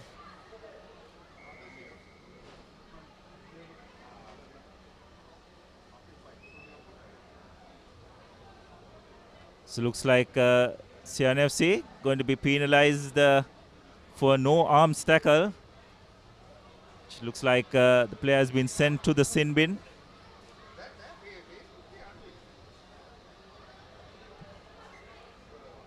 So Navy take the short tap. Looking at the short run and a lovely pass and a lovely supporting line again. It's Isandika Hema Kumari who puts the finishing touches to that move, and with that Navy have managed to cross the 50-point mark. So a good start for Navy Sports Club in this tournament. No doubt will be title contenders going forward. CR&FC will probably hopefully be better for the experience and would have learned a thing or two for their future games. Interesting. Conversion not successful, so that will be the final score. 51 points to 0 in favor of Navy Sports Club. Interesting. Hema Kumar came back after the first try. He was taken off because she was injured, and then comes and finishes off. Yes, as we have a look at the replay once again, that was the final try. Hema Kumari going under the post.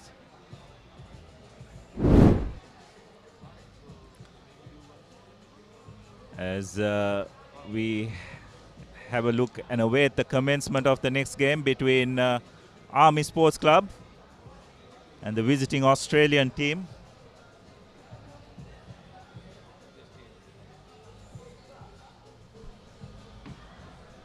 So, joining me in the commentary,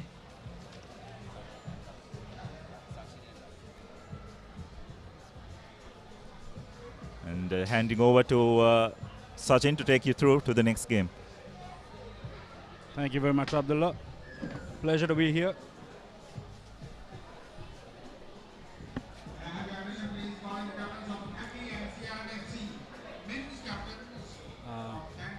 Army Sports Club women's team taking on the visiting Australians BWRC race.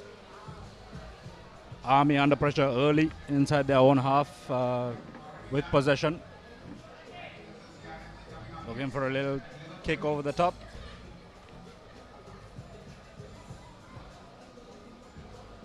Army still with possession inside their own 22, looking to run it. Taken into contact. Holding on is the call from the referee. Now the visiting Aussie girls with a chance to get some points on the board early here. Lost forward in the tackle.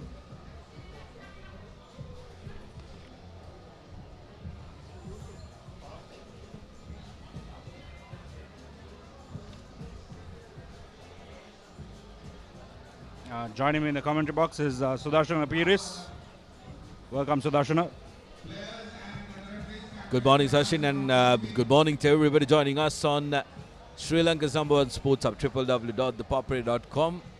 Very interesting game on our hands here, because these two teams can be the ones that could go all the way, Sachin, to the women's final. The two strong teams on paper, with, of course, Air Force being the other contender, will be looking to get into that cup final. Army Sports Club against BWRC Women's Australia. Lost forward there by the Army girls. So BWRC with a chance now inside the Army 22. We've actually got a penalty. The Army defense well spread. Pass is not going to hand for the race. Trying to get on the board early here. Looking to work it from one end to the other. Forward pass, says the referee. BWRC, Sudarshana, definitely with the size advantage going into this game. Army, of course, with the practice of having played in the Sri Lankan heat. Yes, I think that is very important, Sachin, that they use it to their advantage, Army. If they can try and kick the ball, put the ball behind these big girls from Australia, they will find it race will find it a little difficult to manage the heat, but their defensive work is solid, as we see Army being put under pressure inside their own 22 red zone, but that time Shipton did not have a right to that ball. Now Army looking to kick and chase. This will be interesting, because Reyes will have to trek back. Holloway giving out to Westcombe. Good long cutout pass by Hughes. Army defense standing. They should be trying and get their defensive work. If they can rush, they'll be able to get that unforced error. Good defensive work by Army, and gets the reward as Mary Lynn is isolated. Quickly taken by Army. No front football though for Soldiers, and has been ripped out by Australia. Going through the middle is Emily Westcombe, who will not be catched, and will be opening the scoring here underneath the post. 5 points to 0. Early exchanges, Sachin. The Army women looks like they are a little intimidated. They are not trying to play their natural game, because they like to run the ball normally, but they've been throwing some standing passes which have been very well countered by BWRC. Yes, and the race there, I think the key to that try, Sudarshana, was the speed in which they reacted. They got the penalty, took it quickly. Army didn't have time to settle their defense, and Westcombe punishing them right through the middle. Nice high hanging restart. She's found a bit of grass there.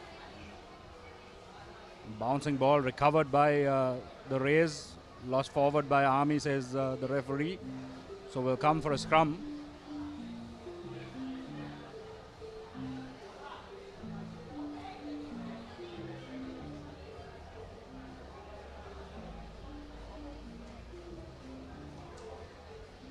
It'll be interesting to see how these Aussie girls react to this humid weather. They're no strangers to the heat down under, but definitely not used to this humidity. They seem to be doing just fine here. Now, slowly but surely getting into their rhythm. Good attacking run by Kavanagh. On the outside, this time is Devonish. Caitlin breaks the first tackle and on her en route. Will she be bundled out? Yes, she will. Good commitment and defensive effort by Army. Yes, the two players gang tackle there. Excellent work just on the try line. So exceptional defense by the Army girls. Caitlin Devonish that time got the breakthrough, just didn't have the legs. Army cover tackles, good. Yes, the key there was Umayanga got in front there and made sure she bundled her into touch.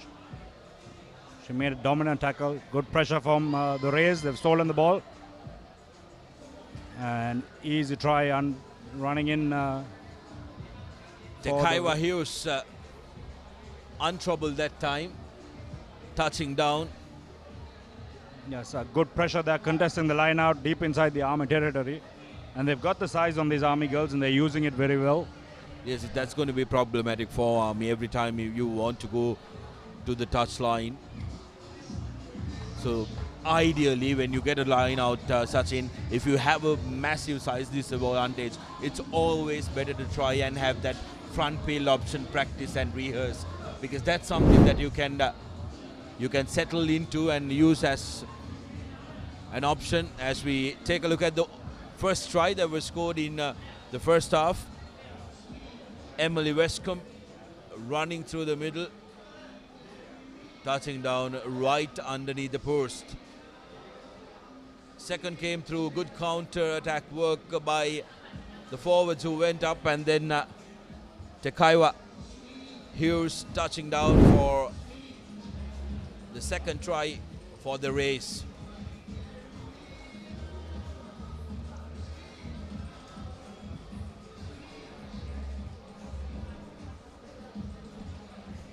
Yes, this is the third game of the first round in the women's tournament. I've seen two good games come before.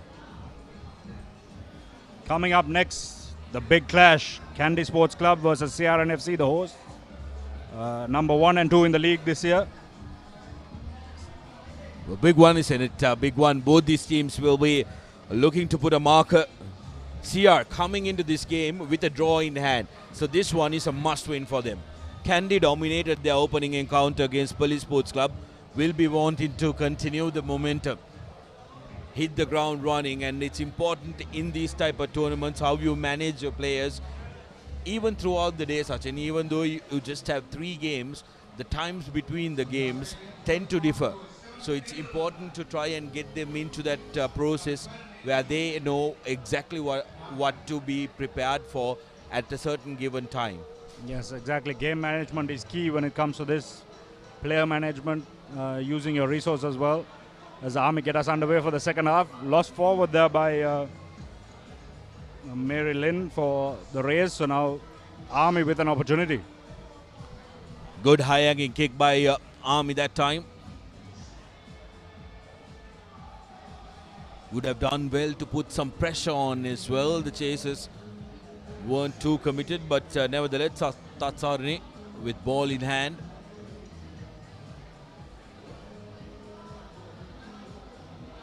Good ball coming out for Army. Looking to run around using their praise. Lianage makes it available for Tatsarani. Tatsarani now off to De Silva. Good job recycling possession there by the Soldiers. Tries to get through. Excellent tackle there by the BWS Eagles. Ball still in play. Sansala off to Munasinghe. Munasinghe cutting back inside. Earns the penalty for Army Sports Club. Need to take it quickly, but need to get their composure right. Goes on the short side, cuts back inside, and scoring is Nadika Munasinghe. Army now trying to play quick in close quarters, Sachin. They don't want to be too ambitious and throwing the ball around, because they may not have the ideal skills to do that, but looking to play quickly in close quarters. Yes, that's the trick there. They used it to collapse the defense earlier on, and then had the numbers out wide, which forced defenders to overshoot out wide, and Nisansala able to step back on the inside. They knock over the conversion as well. So 12 points to 7 now, and we've got a close game on our hands. Army not going away easy. Yes, interesting one. The second half is going to be very competitive, especially given the fact that Army will be looking to get the advantage of the heat that's prevalent here. Very humid here at Longdon Place, as Race and Army both play their first game. Good pressure around the contact areas by Army now, despite being completely outmatched in the physicality department.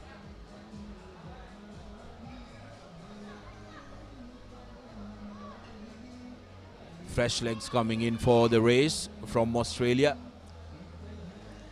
Having a ball of a time, the Burra Race Women's Club, who are currently on tour in Sri Lanka, taking part in this tournament, but absolutely brilliant counter ruck by them. Kavanagh putting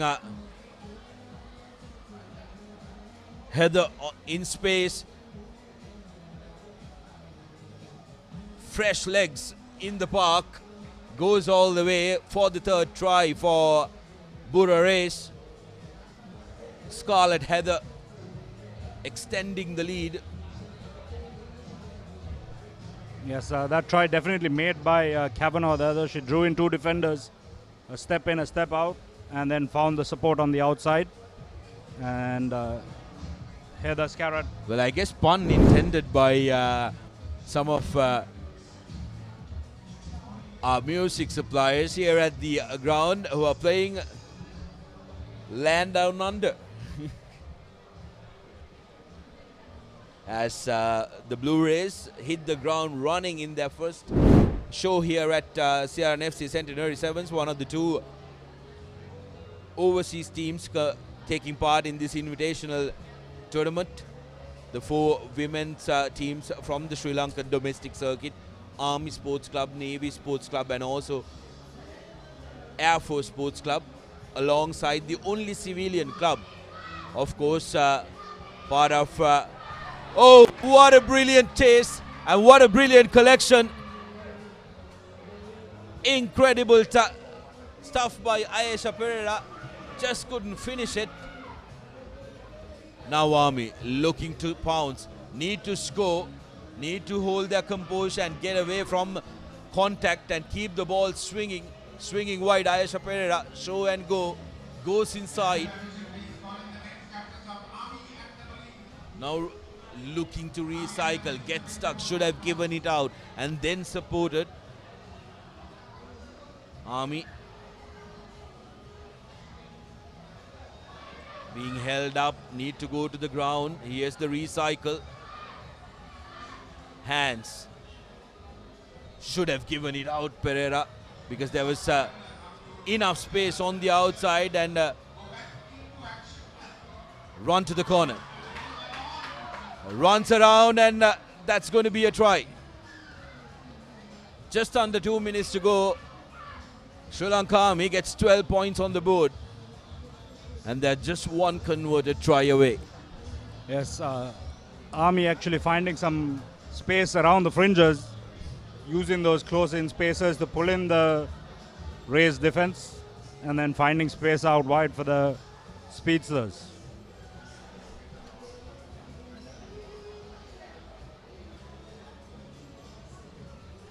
Kick stays left of the upright. So the game now sits at 12 points to 19 in favor of the Rays. Army still in this one.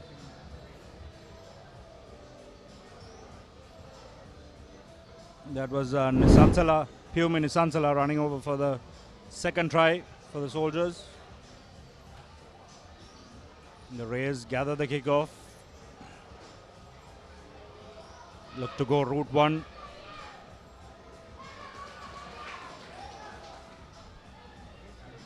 Good pressure coming in from Army. Here's what could be the last charge from Army. Nadika Munasinghe to Ayesha Pereira. Ayesha with a wraparound on the outside. They need to keep in mind, they need to be able to convert in order to try and equalize. What a brilliant pass, and that time Pereira touching down. Yes, that was Lianage finding the pass. Excellent work. Look at that running angle. Perfect line right through the gap and under the post she goes. And as you said, Sudarshana, she needed to get under the post to even things up now. It's a 2-point game. Crucial kick. And we might be on for our second 19-all draw of the tournament. CR&FC 19-all earlier on today. Oh, brilliant stuff by Sri Lanka Army fighting back and putting their hand up. 19-all. So that group that gets it even more interesting as well, as the Burra Race draw out their opening game against Army Sports Club, who managed to clinch that draw at the dying seconds of the game, and will be the more happier outfit, Sachin. You'd have to think Army Sports Club, having come down from behind, there were 2 tries down, but they stayed in the fight and found a way back into this one. Burra Race ran away in opening exchanges through Emily Westcombe, and then the try came from Takaiwa Hughes just before the stroke of half time, and then Army with their reply. It was Nadika Munasinghe who got the first one, and in the second half, so Feshleg Galidan, beg your pardon, Scarlett Heather scoring a try, and Army getting back in the game through the try from Piumi Nisansala. Was at a tough angle, but here's the big game, the biggest one so far this tournament. Number one from the concluded league against number 2, and the host Centenary team CR&FC taking on Kandy Sports Club. Yes, this one's going to be a thriller. The 2 teams that have picked up silverware this far in the season, they've split the 15 trophies between them, the league and the Clifford Cup. CR looking to play from inside their own 22. Trying to beat the man on the outside there is Gamanu Chetia. CR still with possession. Looking to spread this Kandy defense. They've got some numbers outside if they can use it. Good pressure coming on there. Lavanga Pereira stealing the ball. Nigel Ratwata on the inside. Takes it into contact. The support play coming. Now Surya Bandara, the little Sri Lankan dynamo. What can he do? Steps 1, steps 2, steps a third. Finally brought down. Kandy now looking for some space out wide. Good defense coming in there from CR&FC, getting in over the ball, stealing it. Excellent work by the CR defenders. CR now looking to run. Here's Chaturasani Viratna, the big man. It's isolated, don't need support arriving, and it arrives in the form of Nandila, big pardon, De Silva. CR looking to spread the ball wide. Good tackle from Senaviratna. Ratwate getting on top of that ball and tackling it from Gamanuchetia. Candy win a penalty. Yes, Candy quick to that ball there.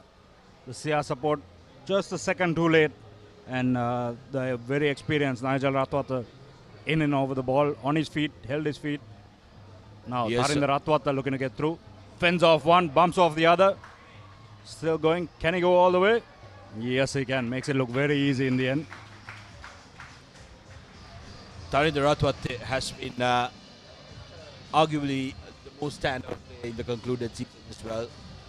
Playing from the centres, moved to the first 5/8 position as well. Lovely bit of work in being able to break the tackles. Tarinder Ratwate, incidentally, the first Sri Lankan to score against New Zealand Sevens at the Birmingham Commonwealth Games at Coventry Stadium. An incredible moment for Tarinder and Sri Lanka as Candy managed to convert their own try as well. 7 points to 0 in the lead now. Yeah, excellent kick there by Nigel Ratwata. Tarinder Ratwata, Sudarshan, is probably the definition of a utility back. He can play anywhere from 10 to 15. Great asset to Candy. He started out his career at CR&FC. Now CR looking to strike back. They've been willing to run from inside their own 22. Nice little offload off the deck. Kavindu De Costa resets possession. CR swinging it from left to right. Got a man on outside. Yamnu Chetia steps back on the inside. Good defensive work. The support comes. Quickly recycle possession for CR&FC. Kavindu De Costa steps on the inside. Nice little offload. Chaturu Senaviratna, the big man, easily the more standout player for CR the concluded season. Has the good sense to risk a basketball pass as well. Shows off the confidence in which he plays. To Ravin De Silva, good initial burst to be able to try and outrun Kavindu Pereira. And lovely basketball pass to Ravin De Silva, who touches down right underneath the post. Extras is added as well. So all square. Yes, the key there for CR&FC was the support play. Coming off the deck, Kavindu De Costa with the offload off the deck. And then Ravin De Silva right on the shoulder of Chaturu Senaviratna. The little lob pass on the inside to go send him under the post. All squared here in the Centenary Sevens. Costa with the restart. Good Nice. collection by Candy, but good pressure, good timing on putting pressure on Tarinder Ratwate by the CR chasers, managing to bundle them into touch. Yes, a nice high-hanging contestable kick there. Even if you can't regain the ball, you got to put pressure on the man with the ball. Sometimes teams have a tendency to kick it a little bit too deep, and that creates loads of space for the team to counter-attack. De Silva with a good connection. Karnathalika gives it out. Oh, Chetia drops it like a hot bar of soap. Just a little bit too in front of him, the pass there. But at this level, you'll expect him to take that one right out of the breadbasket. Yes, Tenukunara Akari didn't give it out to the exact spot that Chetia would have liked. But like you said, at this level, you're expected to try and get to that ball. Now, Surya Bandara. Interesting fact here. Sachin will get to that as Nigel Ratwate gives it out to Senaviratna. On the outside is Kavindu Pereira. Kavindu takes two men and gives it back to Senaviratna, who makes the ball available to Ratwate. Surya Bandara. Now Pereira. Pereira not able to offload. Takes the ball to ground. Good covering work by Ratwate. Here's Tilina Bandara. Back to Suri. To Nigel. Nigel looking for space. Nigel gets through one opening. Tries to offload. And that's going to be a penalty and a yellow card against Ravin De Silva. Yes, just got a little bit too overeager there. Stuck a hand out. Couldn't control it. He was in no position to catch that ball. So that's a professional foul. And he's going to spend the next 2 minutes in the bin. Interesting fact that I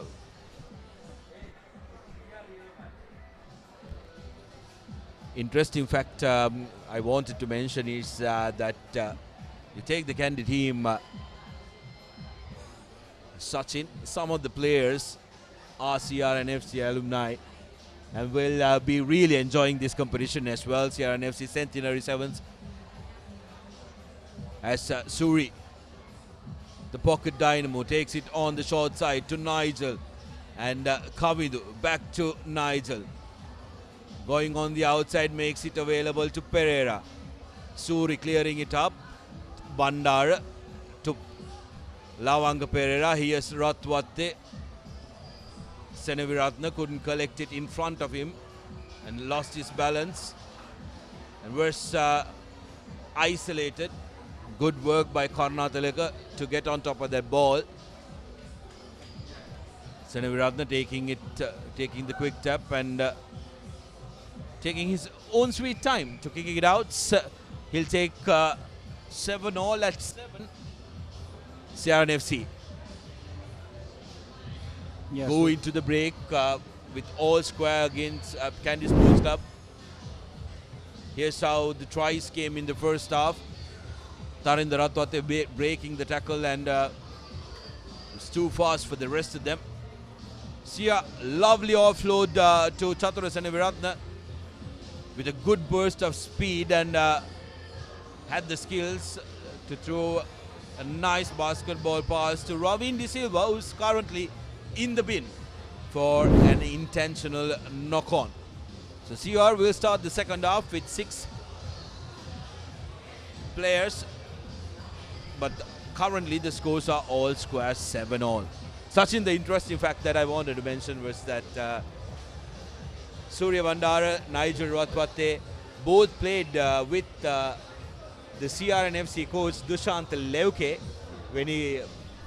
and also you back in the day at CR&FC, so they'll have fond memories of the Longdon Place club. Kavidu Pereira is an ex-CR captain, and also Tarinder Ratwate, who did ply his trade in the domestic circuit first in the red shirt. Yes, a lot of those men you mentioned, Sudarshan, have started their careers out at CR&FC, so they do owe a lot to this club. There's Suri, Tari, Nigel, all of them have been a big part of this club's history. Ratwata, Tarinder, in fact, a big name in the CR&FC ranks. The Ratwata name holds a lot of weight amongst the CR&FC alumni. He's a third-generation player for CR&FC. Absolutely, with his father Ashan Ratwate as well being a notable member of the CR fraternity. But here, all of them will be turning out in all full force in their Kandy collars, and Kandy will be a different beast now with a one-man advantage.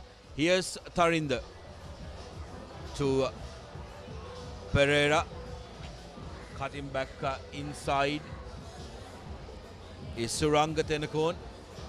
Tarinder now to Nigel, gives it to Suri. Thielin on the outside. Suri takes the outer channel, has speed, puts the ball to boot. That's going to be a yellow card.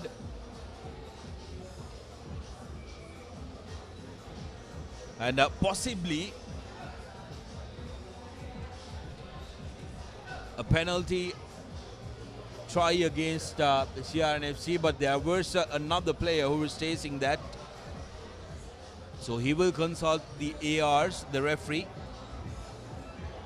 The last thing CR want is another player in the bin, Sachin. Yes, he's actually called a forward pass there. So CR&FC very fortunate. Suri there doing his magic as usual, stepping his way, using those little legs down the wing, and a beautiful little toe forward as we see that. Just a little shimmy and go. And the presence of mind to put that little boot in. Perhaps should have got another CR player in the bin after having been taken out there. Here's Candy with the numerical advantage. Seneviratne takes the ball in, earns the penalty. Not releasing the man is the call. Ratwatte takes it quickly. Ratwatte to the line. Offloads, and that's going to be the other Ratwatte. Tarinder touching down for his second and Candy's second. As Candy toy with CR's lack of a number and gets the offload easily. Yes, CR should be back to a full complement now. As you see, Chatra Seneviratne coming back onto the field as well. He's just spent a minute and a half taking a small breather. That's the beauty about sevens now. You have the roving subs, so you can use your players as impact players. Bring them on, give them a minute's rest, get the lungs back, and put them back out there. Absolutely. As long as you keep it to 5 substitutions in all during the game, you can make sure that you keep rolling your players. So the coaches need to be savvy to that and try and use them, especially in these humid conditions. As Candy restart with a good high-hanging kick, equally well collected by CR's Chemod Mutunaika, who went up. CR now looking to spread the ball wide, attack the outside channels. Kamanu Chetia with a good strong run. Tenuk Nanakara with the ball sending out. Luckily, it's a knocked back. Chatra Seneviratne. Chemod in the corner is Ravin De Silva, who's had a forced break, redeems himself. There was one try scored during his absence while he was in the bin, and now it touches down for his second with Chatra Seneviratne next to him. Lovely bit of work, runs around. Surya Bandara in cover. Not many do that to Surya Bandara, but Ravin De Silva for the home team touches down right underneath the post. It's usually Suri doing that to others.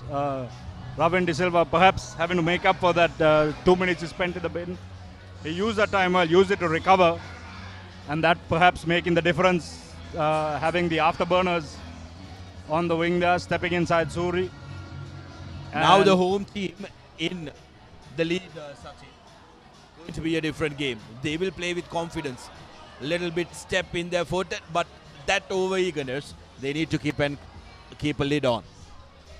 Yes, a good job winning that ball back there. Just unfortunate. Couldn't hold on to the ball. In this humidity, the ball can tend to get a bit slippery too.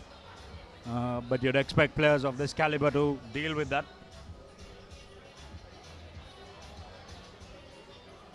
Now Candy with possession inside their own half. They're chasing this game. They've got 3.5 minutes left on the clock, which in sevens is an age. Candy now, Seneviratne to Tenakon. Suranga Tenakon. Taken to ground. Ratwatte to Surya Bandara.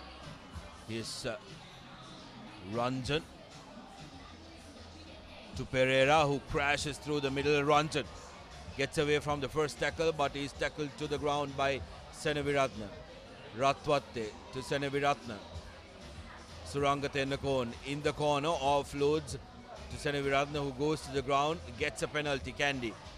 Nigel Ratwatte takes it quickly, just outside the 22 meters. Casually offloads to Surya Bandara.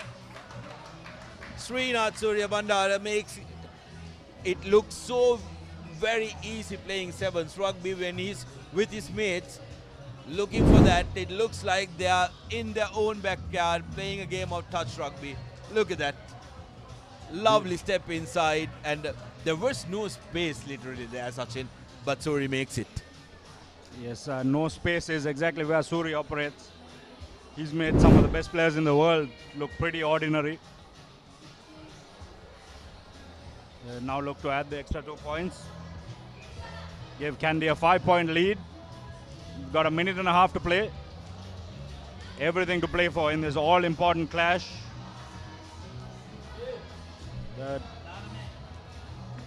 league champions versus the Clifford Cup champions, battling for the top spot in Group A of the CR&FC Centenary Club Sevens. There's still time left for CR&FC if they can get hold of this ball. Yes, restart is going to be absolutely important for the red shirts. Ratwate put in pressure, but CR has advantage in their favor. Here's CR, De Silva sends it out to Costa, who's back on the field. Costa looking to run. Lovely offload, and in the corner is Chemod. Chemod gives it back. Running right underneath the post is Amanet Hatharasinghe, the Kingswoodian. Just got onto the field and touches down right underneath the post. 19 all with the conversion to come. Responsibility now at the boot of Tenacon. Conversion is good. So CR beat Kandy in their group encounter.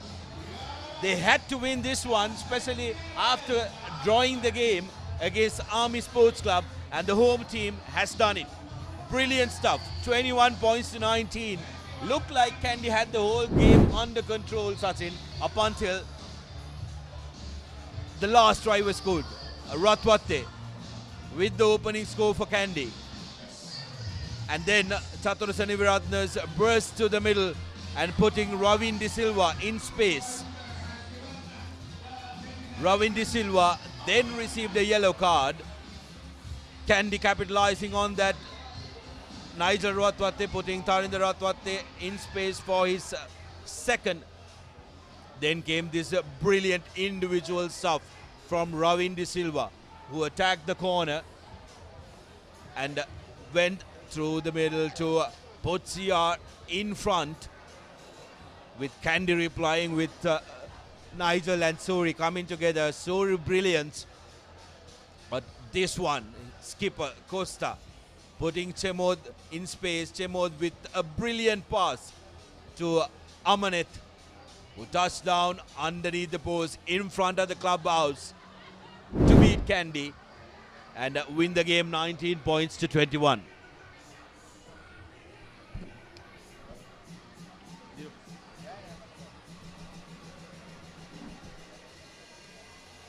Next up, we have Army Sports Club taking on Police SC in what will be an interesting game. Army coming off a draw and Police coming off a massive loss to Kandy Sports Club.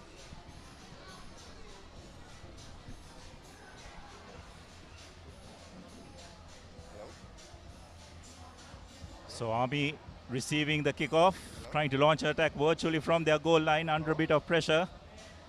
Police have done well to turn position over, but it's been deemed as a knock-on, so bit of a reprieve for Army.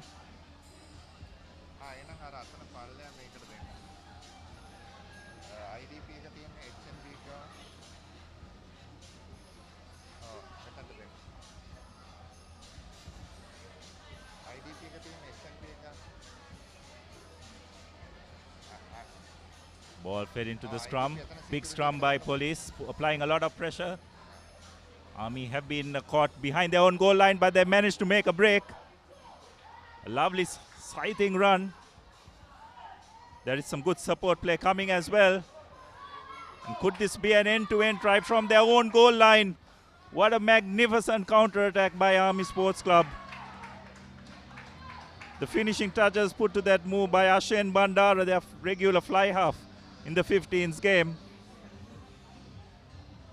But a wonderful bit of composure, skill, pace, running from their own goal line to open the score. Joining me in commentary, Dinuk Bhaskaran. What a start by Army Sports Club. Yeah, what a try. Just simply brilliant, isn't it? From the outside, just kept on going. Good support. and eventually scoring that try. Army Sports Club. Conversion is not that good off the left foot.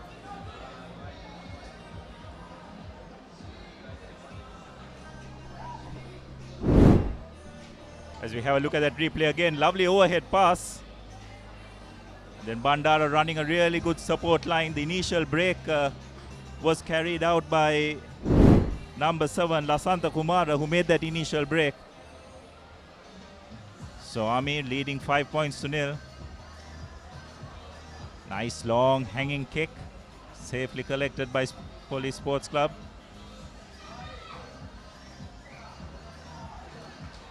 Evaluating their options, but looks like it was a forward pass. So another unforced error by Police, giving Army another opportunity to attack. Yeah, letting the game slip away here. 2 quick tries early on can cause problems, as Army will want to make this count for all money, as the scrum is set. Kumara passing it on to, I think that's the experienced Dick Kumbura, brushing off a couple of tacklers, taking the ball into contact, recycling, but like he may have knocked the ball on.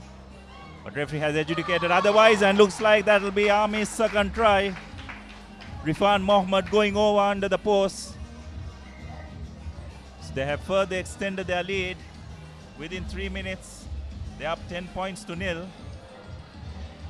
And also, Dinuk, this group is going to be really interesting, isn't it? You have Kandy Sports Club having won 1, lost 1. Army have just drawn their first match against CR&FC. CR&FC have drawn 1, won 1. So this group is on a knife's edge, really. Army will want to try and pile up as many points as possible, because it could sometimes prove crucial in the final analysis in terms of progressing to the Cup quarterfinals. I think if Army wins here, Abdullah, they have a good chance of going into the Cup semis, because they have won 1 and drawn 1, not lost 1. So Kandy has lost 1. That's right, but we have to keep in mind that they have to play Kandy in the final game as well. But this game is not done as yet. So Police will have other ideas. He's evaluating the options. Another nice half break.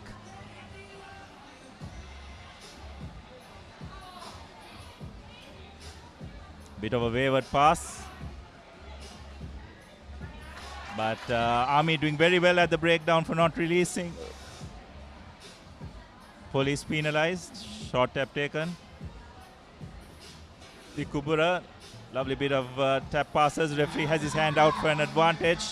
Not retiring 10 meters. Strong clear out. The Kumbura evaluating his options. Pretty poor pass, but the good thing is Army have managed to retrieve possession.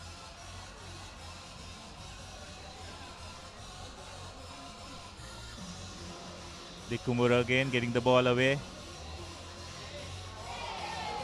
Trying a bit of a fancy pass. Don't quite think that was needed by Rifan. All the momentum was with the Army Sports Club.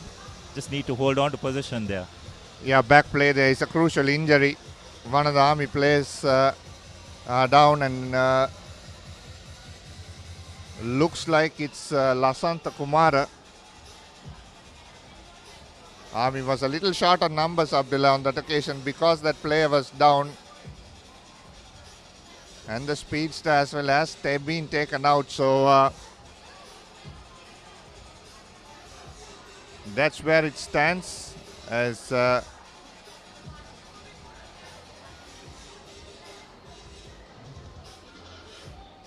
Police now will want to attack from their own 50-meter marks. Shane Hopwood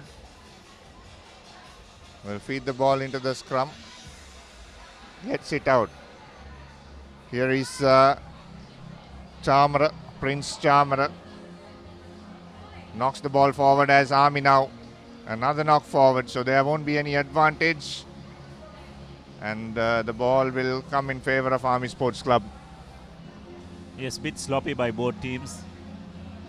In sevens rugby, when you have that turnover ball, it's probably the best time to launch an attack against unstructured defense. But Army not making use of that opportunity. So Mohammad Rifan to feed the ball into the scrum. Big scrum by Police, but Army good enough to get the ball out wide. Ball is passed on to Dick Kumbura, trying to create something for his team. Brushing off a couple of defenders. Offloading to Rifan once again. Army going backwards, not making much headway. Rifan finds himself along the touchline, but manages to get the ball in, and they manage to identify a bit of space for another breakthrough try. And looks like it's Ashen Bandara again who goes over for his second try and further extending Army's lead.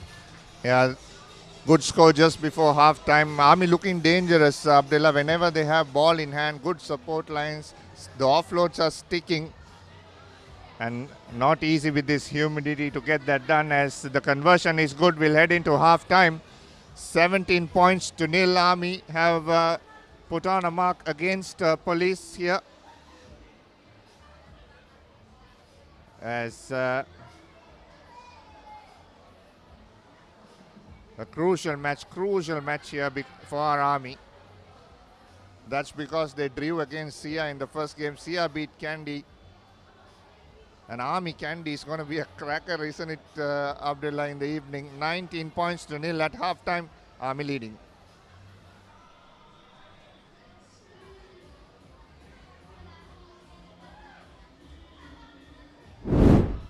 So we have a look at the replay. Ashen Bandara going over for that first try for Army Sports Club. Then Mohammad Rifan jinxing his way over for Army's second try. And then on the stroke of half time, Ashen Bandara just identifying a gap in that Police defense to put the finishing touches to a very commanding performance by Army Sports Club. So they are up 17 points to nil at half time.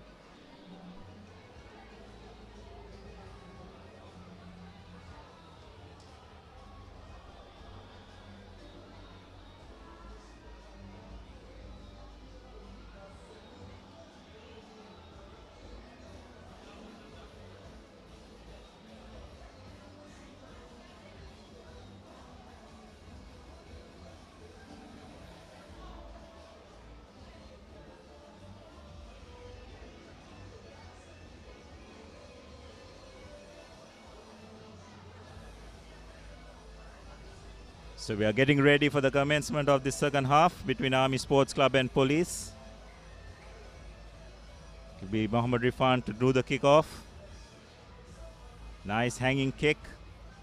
Gain and error by Police from the kickoff, knocking the ball on.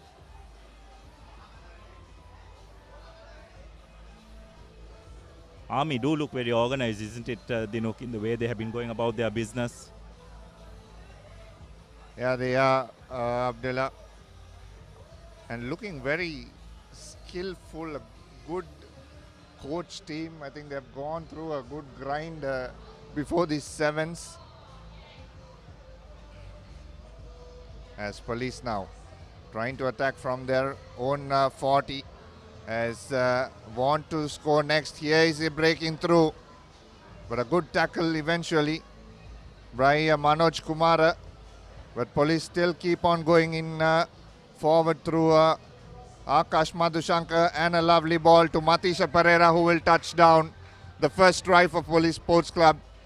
Army for the first time have opened their gates, and Police managed to fling in a couple of offloads, quick recycle ball, and a try. Yeah, that's exactly what they want to see. For Sri Lankan cap, Akash Madhushan, isn't it? Being in the thick of that, Dinuk, he will have to play a big role in this Police outfit. He seems to be their playmaker.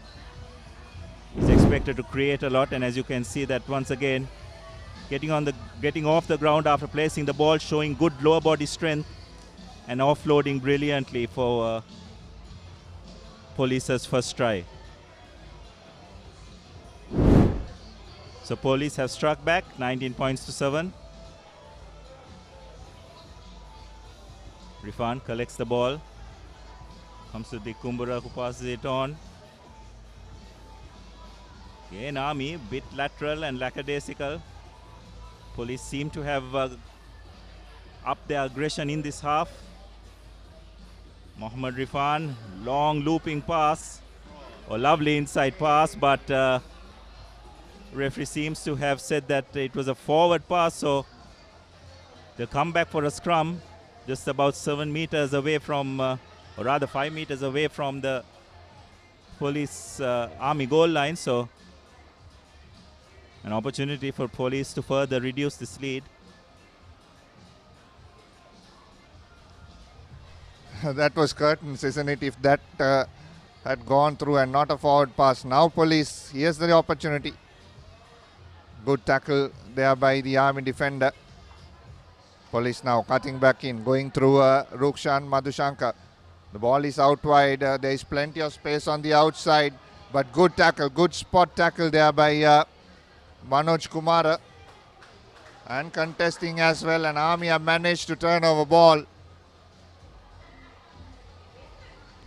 It's desperate defense there, wasn't it? To throw out that attack. If Police have managed to get a score there, been game back on, but we're entering the last 3.5 minutes of this game.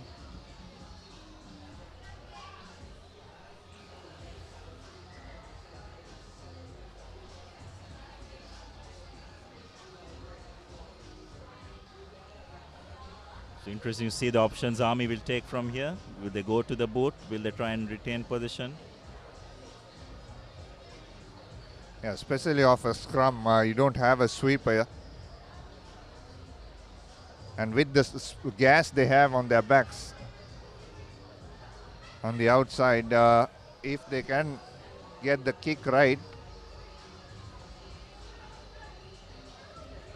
they are not. They will give this out wide. Now they are putting the chip behind, but the sweeper had read it perfectly, coming back in cover for Police. He'll just step and run.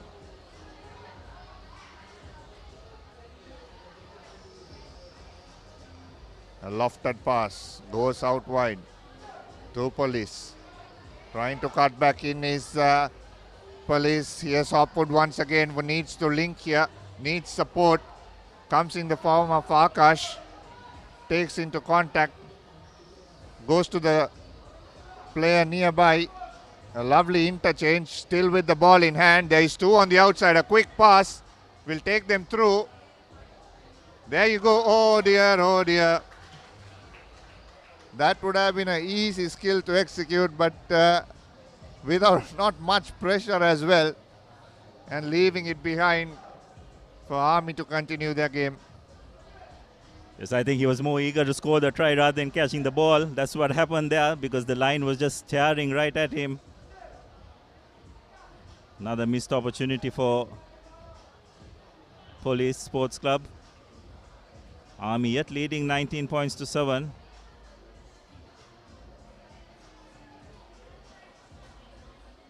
Sashin Bandara just looking at his options, passing it on to the Kumbura, who knocks the ball on, loses it in contact.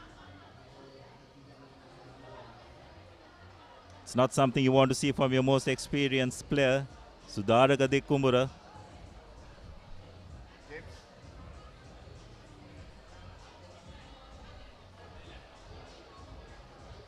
Army has been pinned inside their own 22 now for about good 3 minutes, but Police have not managed to take that control over, mainly owing to their own mistake. Here's an opportunity now. Gets this ball out wide. A switch from Akash. He goes by on his own. Comes to the 22. There's an overlap here if they can get it right.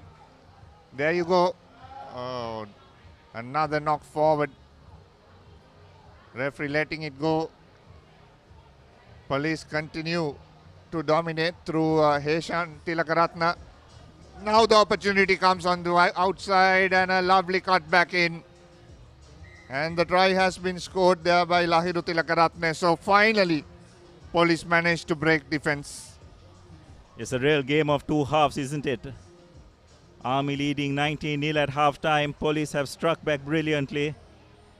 It's 19-12 conversion to come, but I don't think the clock is going to be in their favor.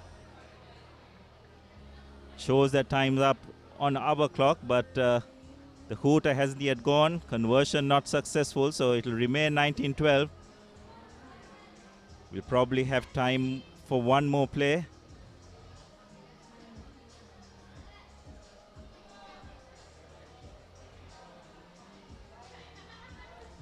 Police have really upped the ante in this second half, isn't it? Dinuk and Army, on the other hand, have probably gone into a bit of a slumber.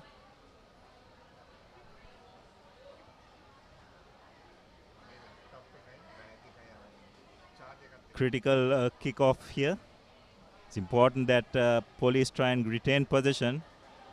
At best they could do is get a draw. Then it's going to make things even complicated, Abdullah. Suddenly becomes a group of death, isn't it? Everybody was expecting Sia and Candy to dominate. Oh, I think it had hit the 10-meter mark. Here's an opportunity now. Sudaraka Dikumbura trying to put his gas on. He steps off. He just needs to kick this out rather than trying anything fancy, because an interception here could go on curtains. Army still wants to play, and they get it across on the far side. Rukshan Madhushankar touches the ball down. It was always dangerous, but they get it eventually. Yeah, brilliant stuff by Army. Easy option would have been just to kick the ball out, but they decided to keep it in play and further extend their lead. And you never know, the way this group is panning out. These extra points could prove very crucial in the final analysis of the game. So conversion is not successful. Army ending up deserved winners, 24 points to 12.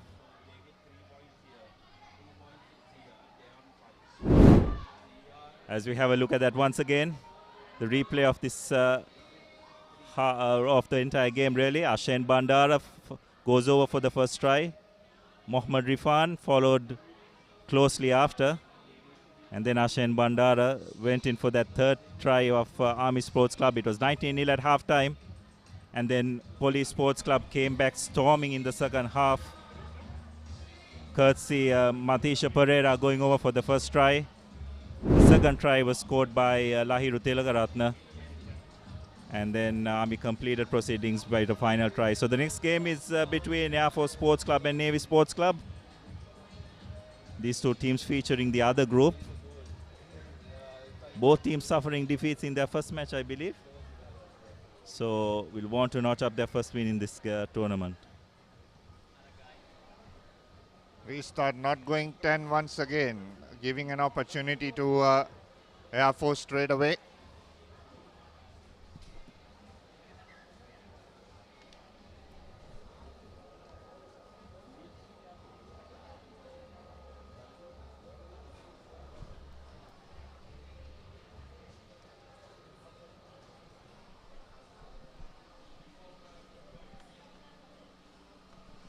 So it'll be a put in for Air Force.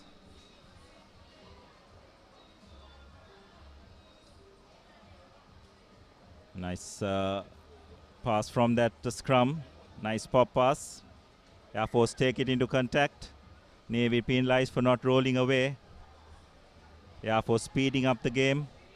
It's like the way they like to play it. It's looking at their options, spreading it out wide. Navy defense comes up fast, but Army have done well to retain position. The ball is recycled, but it's slow ball, giving Navy the opportunity to reset their defensive line. Long pass, finds its target. Will Air Force be able to go over for their first try? Desperate defense by Navy. Recycle position well. We do have men out wide, but some good defense by Navy, but the referee has deemed that they were offside.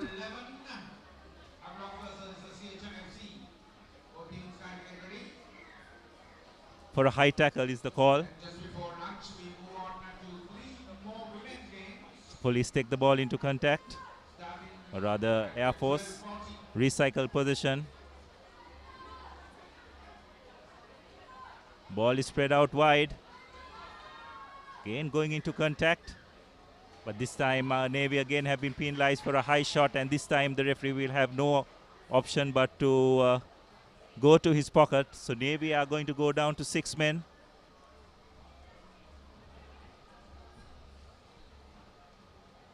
Air Force have opted for a scrum. It's 5 meters out. Navy down to 6 players.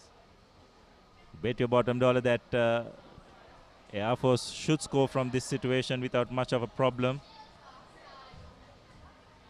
They've yet got to execute well.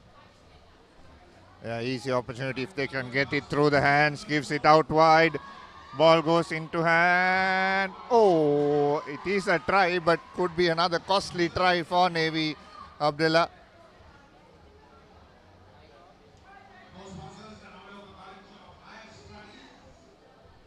Yes, and Navy have just made things much more difficult for themselves. They find another player in the bin, so for the next 2 or so minutes, they will need to manage with just 5 players.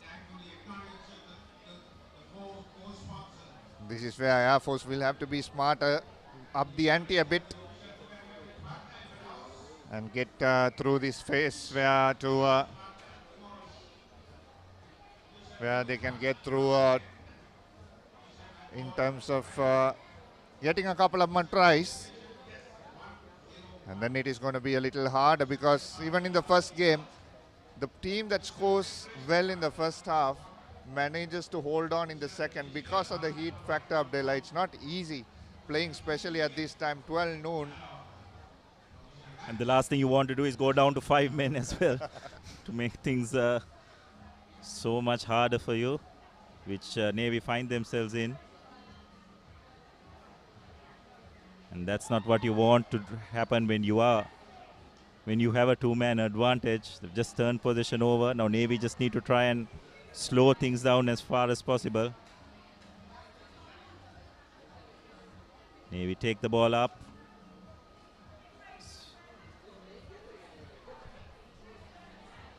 It's looking at the options, popping the ball back.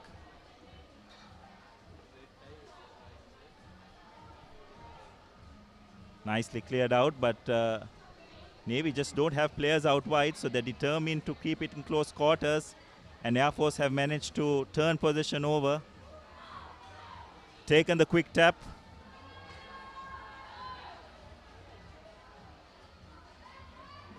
The ball is spread out wide because Navy do understand that they have players advantage, but that's brilliant bit of cover defense by Navy. Lion-hearted effort with just 5 players. Nicely popped up round the head, but again they have numbers out wide. Will Air Force be able to go over? And eventually I think they do. So advantages in numbers just playing into Air Force's hands on that occasion.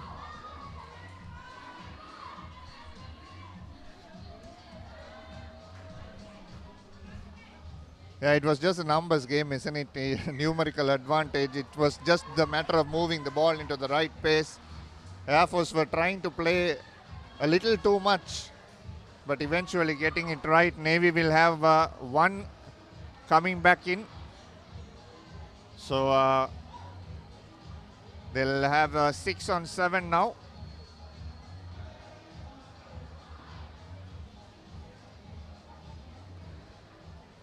Looks like all 7 are back on the field, Abdullah. So 7 on 7. So not much damage done. Air Force only have taken the lead as now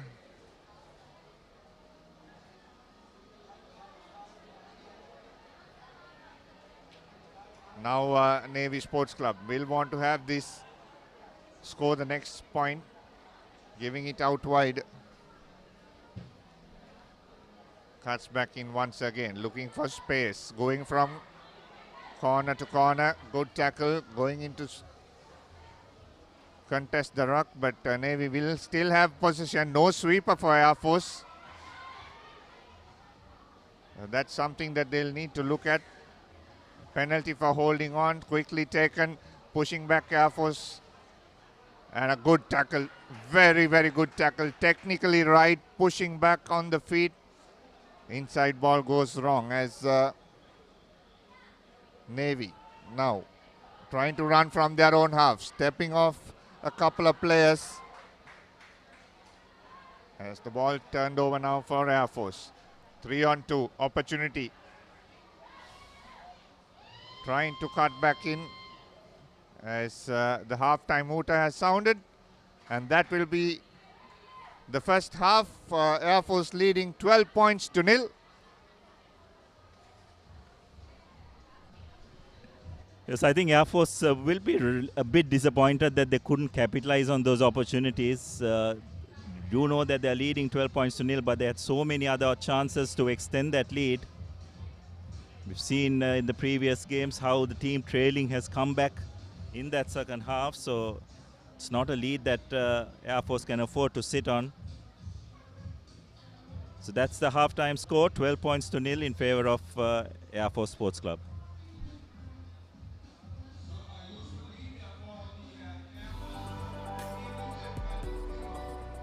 So some of the highlights of the CR Centenary.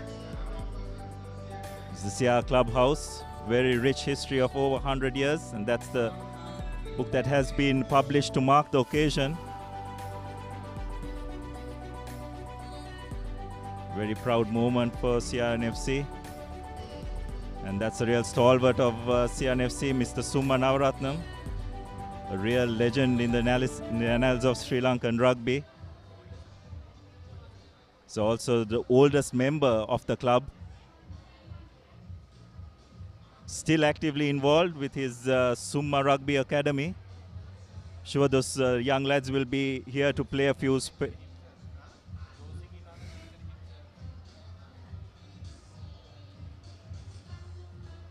He's 95 years young.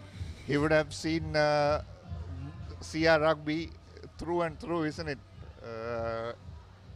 What a legend. Would love to have a chat. Hope Sudarshana catches him for a chat to talk about the 95 years of CR Rugby.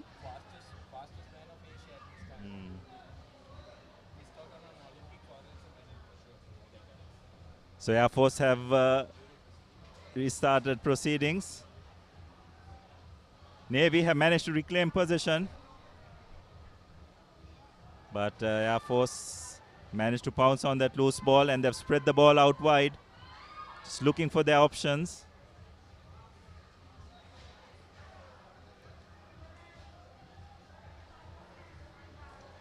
So Navy getting the penalty.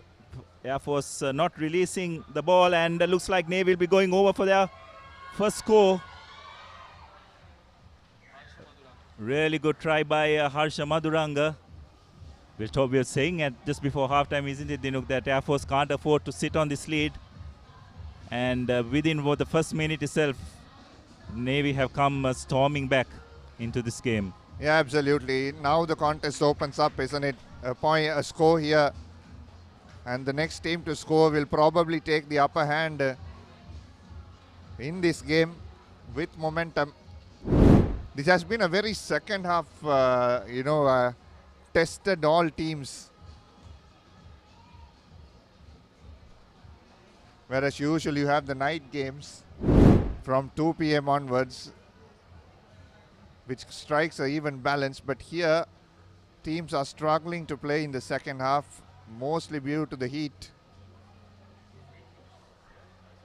Yes, and it's not easy playing in this noon as well. Long hanging kick, but I don't think it's made the 10 meters. So it's not the restart that Navy would have wanted. Interesting that Air Force have opted for the scrum.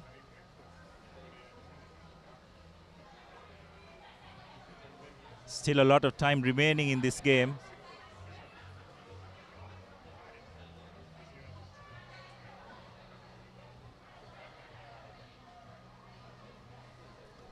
It's interesting that Air Force have brought in one of their key playmakers, Gayantha Iddamalgoda, off the bench, well into the second half. He's got the ability to create something from nothing, but Coach Shamli Nawaz probably expects him to be much more fresher than the rest of the players and able to create something for Air Force. So Air Force have managed to break a couple of tackles.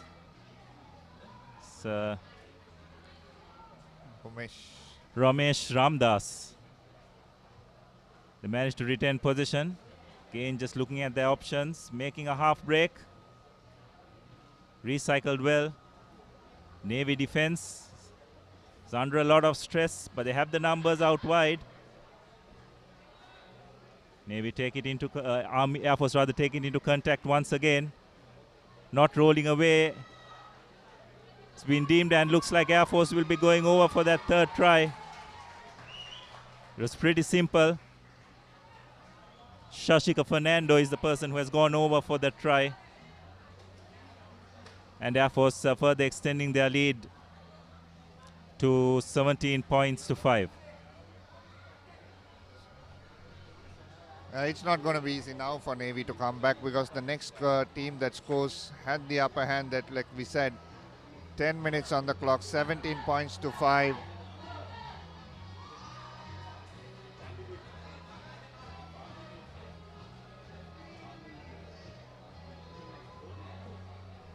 $19 points to 5 now.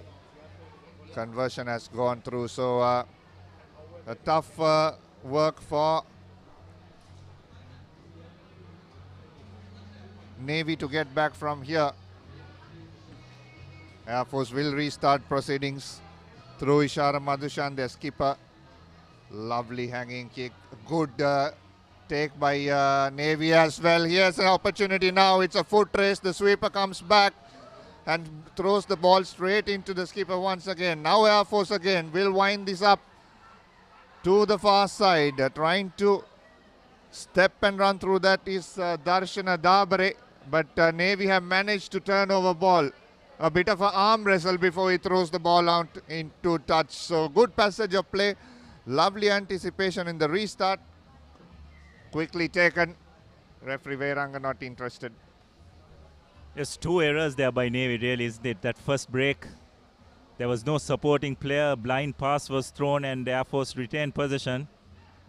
But again, the Navy managed to regain possession, but were just not good enough to put the finishing touches to that move. So those are the kind of opportunities that Navy could rue at the end of this game. Air Force still have a 12-point lead. So Navy need to score twice if they are to get back into this game. But so far it's Air Force who have possession. Air Force now want to put the afterburners. Dabari going on the outside. Looks for the offload. Dangerous offload. Yes, Ishara flings this out wide. Now an opportunity. 3 on 2. He cuts back in. Decides to go by himself when he had 2 on the outside. Now the ball comes out wide again. Here's Ishara. Has one on the outside. Cutting back in once again. The switch is good. The gap opens up. He needs support. Does he have the pace to go? Shashika Fernando. He runs to the corner and manages to wait till support arrives. Now plenty of support for Air Force. Should this go through the hands, Air Force should score here, and they do eventually. This will be the game for Air Force. Excellent finish. Wonderful support play. Sevens rugby at its absolute best. And it just shows that when you have the opportunities, you've got to make sure you make maximum use of it. Navy did not do so, and Air Force was just good enough to capitalize on it. And with that score, pretty much sealed the game. And that's the final hooter as well. Conversion is successful, so that's the final score, 26 points to 5.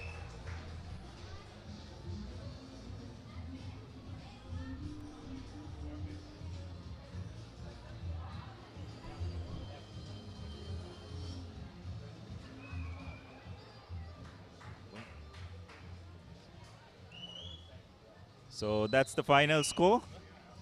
26 points to 5 in favor of Air Force, and they have notched up their first win.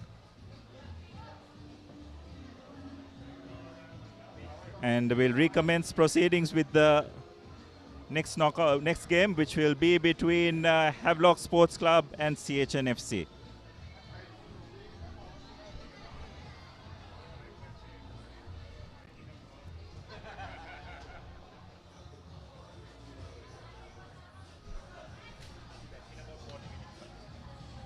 So the next game coming up, Havelock Sports Club taking on CR&FC in this CR&FC Centenary Rugby Sevens. Joining me in commentary is Laksisi. Laksisi, it has been a very good day today for Sevens Rugby. Eight club rugby teams playing for the first time since 2019. What do you think about this tournament so far? Yes, Sunit, it has been a really good tournament. We had some mind-blowing action yesterday as well when the schools played, and the club teams, they have taken it to the next level today.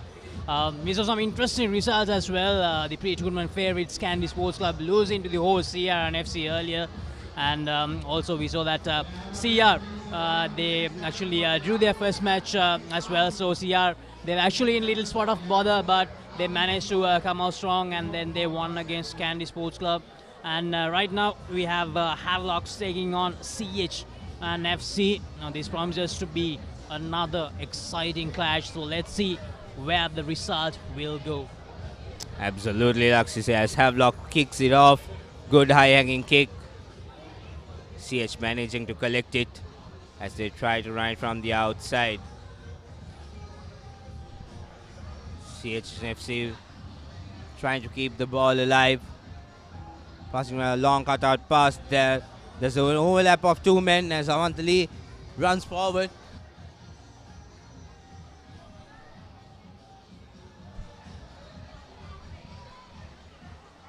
CH still with precision, using the back line.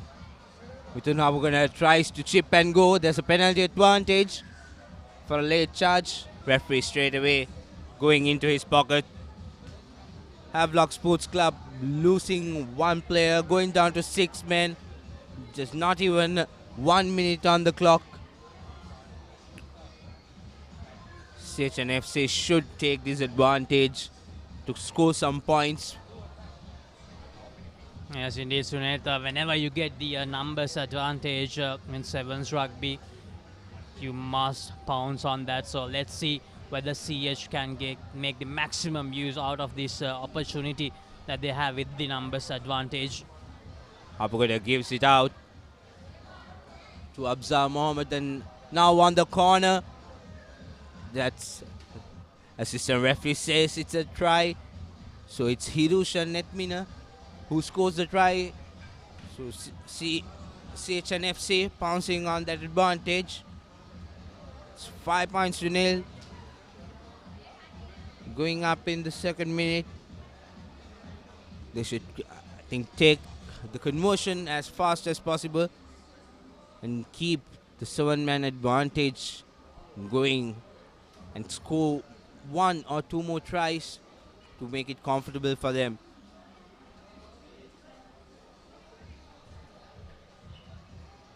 The conversion is a bit short by Hapugoda. There you go, Mithun Hapugoda giving it to Abzal. Abzal taking 2 defenders and giving it out to Netmina, who scores a brilliant try right at the corner. So CR&FC with the advantage. CR&FC with the restart. Good work, CR&FC. They have managed to get the ball back, but Havelocks putting them under a lot of pressure here. Attackers as referee, and this is CR&FC once again. Mithun Hapugoda takes in 2 defenders, gives a lovely offload. CH needs support. Manages to keep the ball alive. Sending it out wide. They have numbers on the outside, but cuts back inside and goes by himself. Ravindu Anjula. So second try for CH&FC takes them up to 10 points. Easily done. Havelock Sports Club looks very, very tired, Lakshya. From the word go, they don't look like they are in here to win the game. They look very tired. Yes, indeed, Sunit. And they also made the mistake of losing that player in Sevens Rugby, as we mentioned earlier as well. It's really important to have all the players on the field. Otherwise, the opposition will eat you alive. So that's what happened here. CH&FC, they have scored 2 quick tries with the numbers advantage. And I think Havelocks, they have been restored back to 7. So let's see whether they can mount a comeback from here. We still have around 3 minutes remaining in the first half. And it's Sevens Rugby, so anything can happen. A 12-point advantage is nothing. But CH does well again during the restart as Avantali goes through the middle, gives a big hit, releases the ball, takes it back again, goes into contact. As Ramindu sends it out. CH have numbers on the outside. Mithun Hapugoda running by himself, puts a cheeky pass. But referee says deliberate knock on. CH taken it quickly.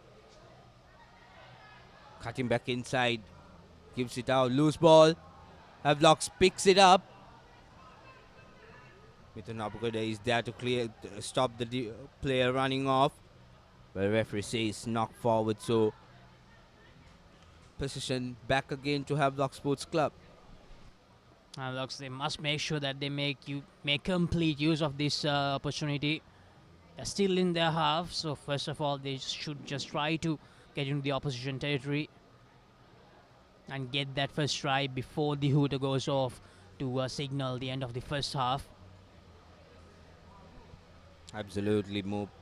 At least one try before the half time would be crucial for Havelocks to build their momentum as they try to run around the outside but loses the ball.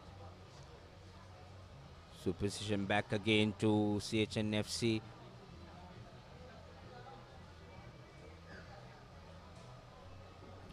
Havelocks, just as Sunil said, they're just looking out of sorts here. They have made a lot of mistakes inside the first 6 minutes of this game. Whenever they got the possession, they have given it away to CH&FC.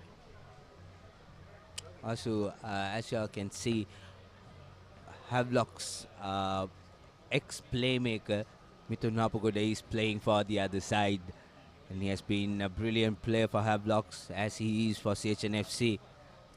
As he gives it out to his line, CH now trying to create something from the outside, cuts back inside, dancing feet, keeping the ball alive. CH under pressure. Havelocks now with an opportunity. Goes through the middle, tries a cheeky pass, misses the ball. Referee says play on. Avantali beating the defender, giving a cheeky offload, and Anjula Ramidu goes on to score his second try. So CH&FC extending their lead, making it comfortable for themselves. Yes, at the moment, CH&FC, they're just running away with this game. Havelocks, they have had no answer whatsoever against CH&FC in this encounter. Mithun Hapugoda adds the 2 extra points to make it 19 points to nil.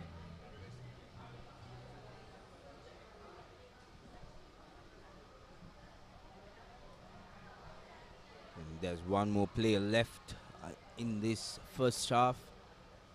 When our clock has come to 7 minutes, I think the referee's clock has few more seconds remaining.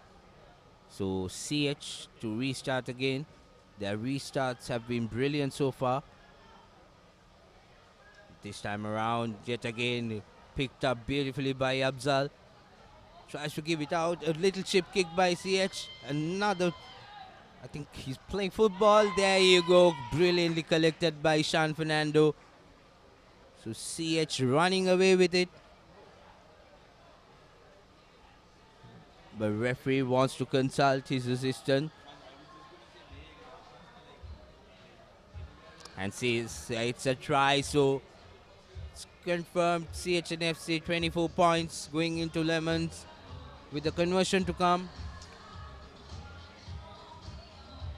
There's been one-way traffic laxity in this first half. CH comfortably scoring in consecutive tries.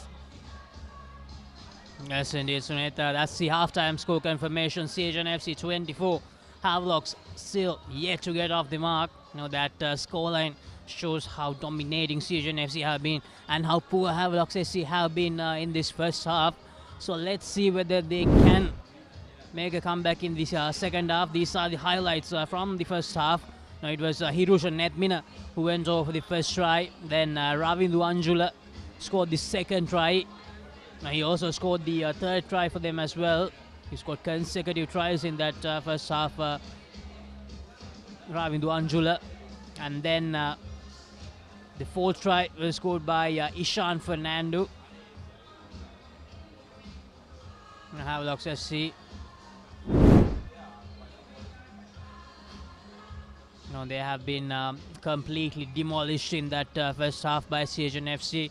I'm quite sure that they have had possession for like at least 90% of that first half. And as you all know, this is the Centenary Sevens, CR&FC, one of the most proudest clubs in Sri Lanka, celebrating their 100th anniversary. This has been a tremendous effort to organize this tournament, Sunit. We had a great first day, and it has been a killer second day as well, and the action doesn't end today. We'll have all the important clashes, the cup clashes coming up tomorrow. Absolutely. As both teams line up for the second half of this game, CH&FC comfortably leading 24 points to nil.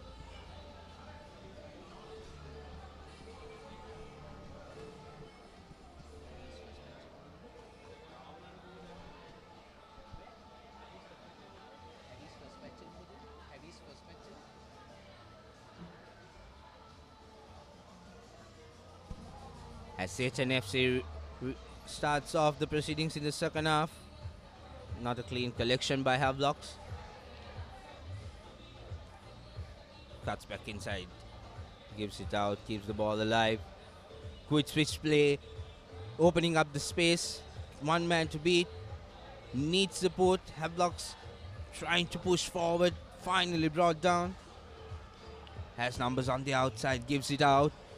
Trying to use the space out wide, goes around the last defender, but brought down, brilliantly done by Avanta Lead, the skipper for CH&FC in the 7th outfit.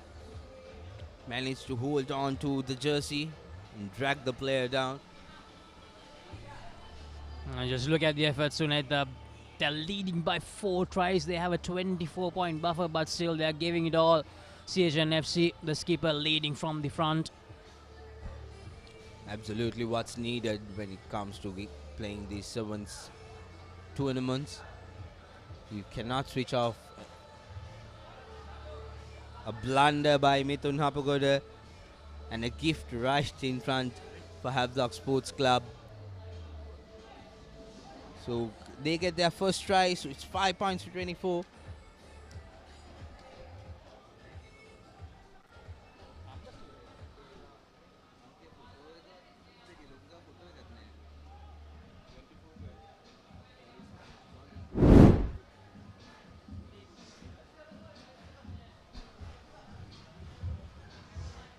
There you go.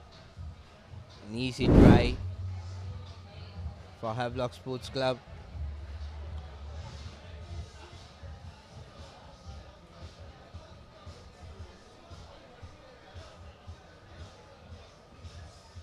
Havelocks with the restart. Good kick back. Collected cleanly by CH&FC. Sets up a small ruck. Now using the width. Trying to go into contact. Bundled down. Needs support at the corner. CH now yet again with the recycle ball. There's one man in advantage on the outside, but decides to go by himself. Brought down, takes 2 men to bring him down. The referee says tackle not racing, taken quickly. Chips it out into space. It's a foot race between CH and Heavies. Manages to score own try. Referee giving a yellow card for Havelock Sports Club, and they go down to 6 men yet again. This is for not going back 10 meters. This has been the case all throughout the day so far, Laksisi. Every single team that's down on points have gone down to 6 men just because of this simple error of not going back 10 meters when they are awarded a penalty.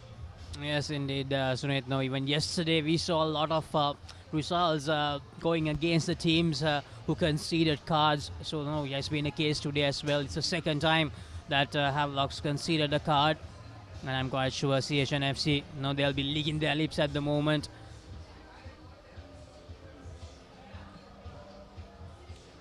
And in this format of rugby, it's very crucial to have all the numbers. Missing one player opens up multiple gaps for the opposition to exploit. As Hapugura, this time around, throwing it to the player, but the jumper misses it out. Loose ball, cuts back inside. The defenders caught napping. Malik Pereira, a beautiful try right under the post to extend their lead.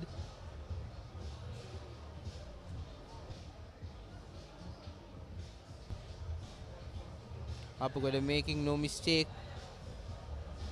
So CH&FC comfortably extending their lead.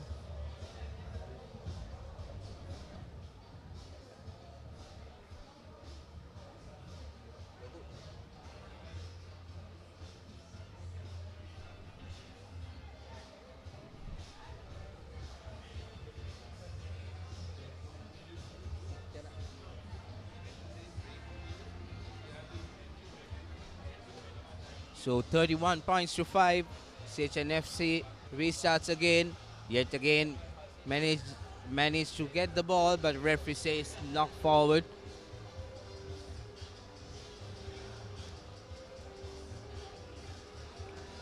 Comfortable lead for CH&FC. It's Havelock Sports Club now has to win their next game, Laksisi, or else they would be going down to the ball segment. And I think CH&FC has a buffer now because they are on top at the moment in this group. Yes, Sunit, now we'll have an interesting third round of the men's tournament coming up. Now even Candy Sports Club, it's a must-win game for them in the final round. Now it's going to be the same for Havelocks as well. Now after registering a good win in the first game, now they have faltered big time in this game against CH&FC. Now here's CH&FC trying to move forward for a 6th try. Brilliant offload there. CH&FC looking really good here. He runs around, unable to go over. Penalty try awarded, I think, for high tackle. Referee wants to have a word. Checks the number, gives a yellow card straight away because it was a definite try. This is a second yellow card, so red card shown to the player. So CH&FC will have that advantage for the rest of the half. I think the referee is having discussion. It's only a yellow card. It's the first offense. He consulted the 4th official, and it's a yellow card.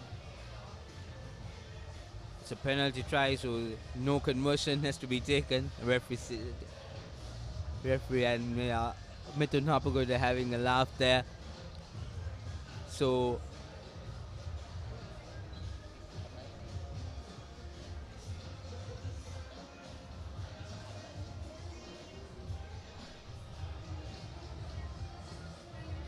CH&FC didn't have any problems during this game.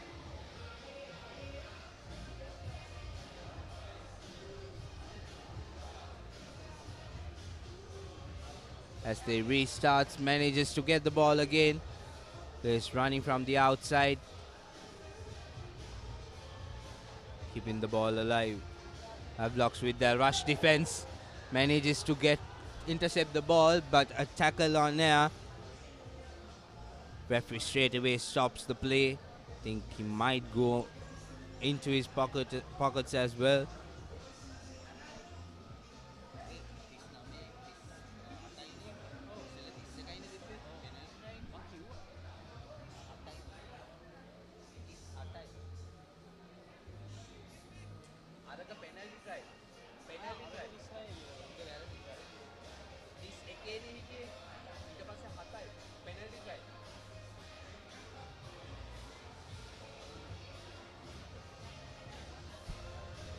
Referee making sure that the player is okay before restarting the game. Now this is probably the last move of this game. Havelocks, I would really love to get a score before the game ends here, because now if it comes down to the points difference at the end, they must make sure to get the maximum points possible, Havelocks SC. As the hooter goes out, last move of the game, CR&FC a comfortable win for them. No, they have Havelocks SC. They have just failed to keep the ball with them, so that has been the problem. That they have lacked the discipline to challenge CR&FC in this encounter.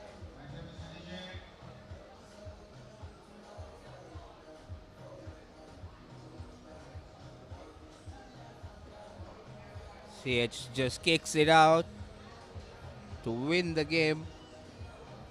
Easy win for them, so 38 points to 5, the final score.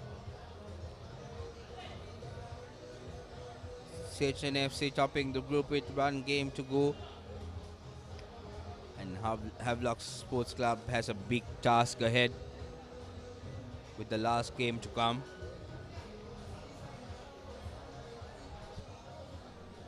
I think it's the last game is against Air Force, so it's not gonna be an easy task for Havelocks in that final game.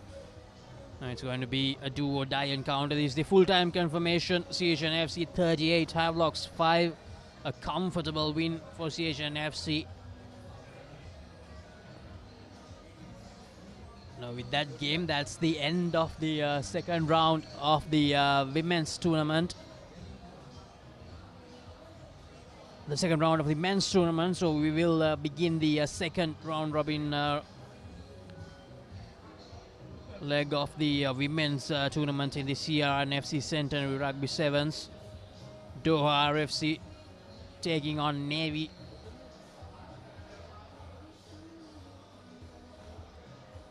Now the visiting team, Doha, lost their first game. So let's see whether they can do better in this encounter against Navy.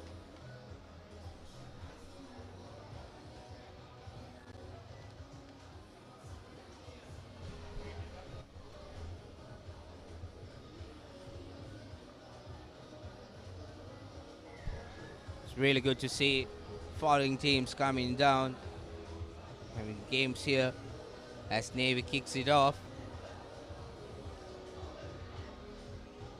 Trying to run straight, taking 2 defenders on.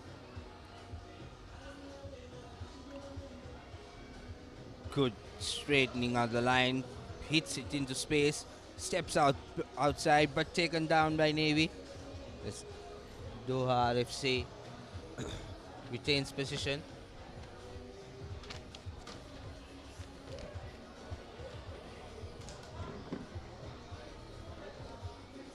Now with the ball, Richard Bird gives it out to Christian Becker. Doha, big number 1, Sarah Glynn, goes into contact, pops the ball out. Doha still with position, and referee says rolling. Quick tap and off. They go Navy Sports Club. Beautifully done. She needs support. Brought down. Releases the ball. Picks it up back again. But doesn't manage to. The best of it. Referee is deliberately holding on. Slowing play down. And a card shown to Doha FC player Hannah Noble. She's out for the next few minutes as Navy has a one-player advantage. Pops it out. Brilliantly done. Shanika Madhumali goes on to score the first try for Navy Sports Club. No, deservingly scores that first try. Shanika Madhumali, no, it was her who made that strong run earlier in that move. Deservingly goes over for the first try to give Navy Sports Club the early lead in this game against Doha RFC.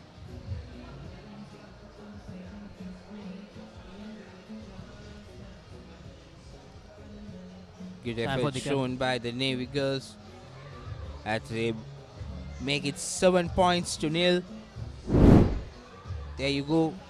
Quick passing, quick offloads into space as Madhumali scores a try that she should have scored a bit earlier. As Doha FC now crashes through the Cruz, goes through the middle. And the referee gives a penalty for not rolling away. Taken quickly by Rachel Bird. Tries to run by herself. Throws the ball out. Loose ball. Navy trying to pounce on that. Not a good bounce. Helping Navy, but manages to keep the ball. Yet again, Doha FC penalized for not rolling away.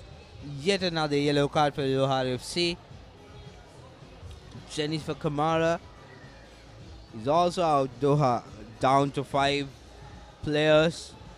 Navy has a huge numerical advantage now as Shanika Madhumali shows and goes. Beautifully done, right under the post, extending the lead comfortably. Laksisi. Yes, indeed, Suneta bisected the two defenders of Doha RFC to excellence. Shanika Madhumali goes under for her second try of the game.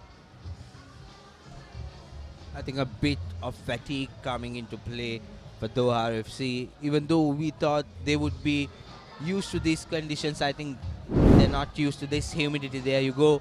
Madhumali is showing and going through the middle. No one to stop her.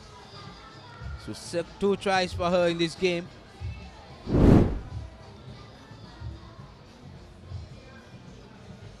Navy Sports Club with a 14-point advantage as Navy with the restart kick. Clean collection by Doha RFC. Decides to kick and chase. Makes a collection but gets tackled. They have given the ball away once again. Cardinal error by Navy FC. They have given the ball away to Doha RFC.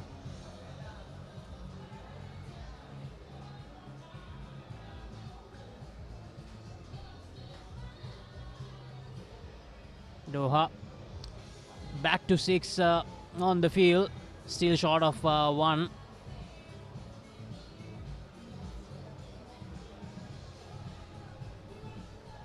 Here's Julian Gawi with the feed into the scrum.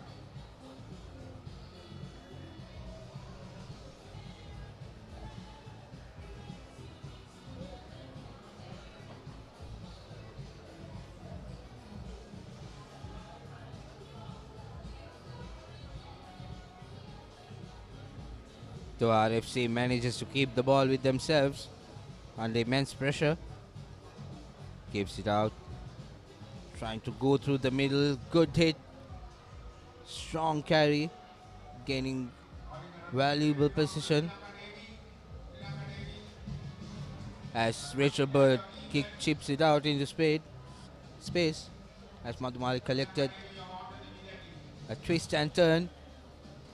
Pops it out. Navy now with ample of space to run. It's a foot race between the players. Can Isandika go on? Yes, she does. Goes under the post. This heat drains out the stamina that the players have. But Isanka manages to go under the post. Navy extending their lead to 19 points, easily ahead of Doha FC. This has been a brilliant display by Navy Sports Club against the foreign team, one of the two foreign teams of the tournament, Doha FC. Now it doesn't look good for them here. Now they conceded 2 yellow cards as well. Now yes, that strong run from the Navy player, Isandika. She looked tired, but she had the legs to go. I think the halftime came at the right time for both teams. Both sets of players looked like they were drained out. So halftime scores 21 points to nil.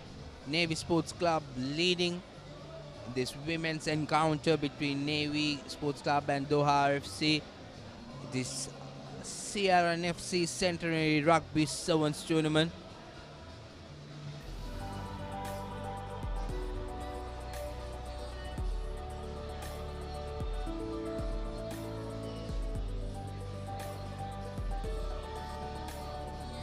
CR&FC celebrating 100 years rugby. Long, big history for them. And their oldest club member, Mr. Suman Avaratna. He has been a great athlete as well as a rugby player. I've been told that he has been the fastest man in Asia back in his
under pressure now. Doha with an opportunity. Gives it out. They have numbers on the outside. Tried to go by herself. Brought down inches close to the line. Referee says penalty. Not rolling away. Straight away, referee stops the clock. I think There's a player down on, catching a glimpse of who it is. Savannah Dixon. She's the player who almost scored the first try for Doha FC. Brought down, I think, having some issues with her right knee.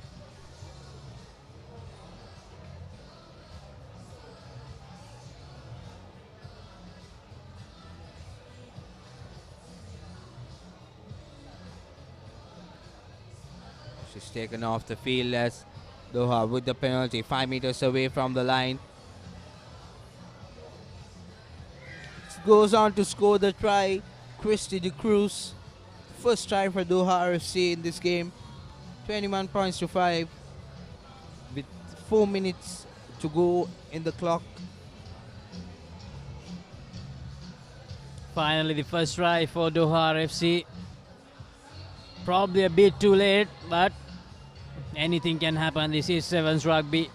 They need 2 converted tries to get back on equal terms with the Navy Sports Club. Absolutely. So 21 points to 7. Doha RFC lead, trailing by just 2 converted tries. Tries to do the restart into space. Doesn't go the 10 meters.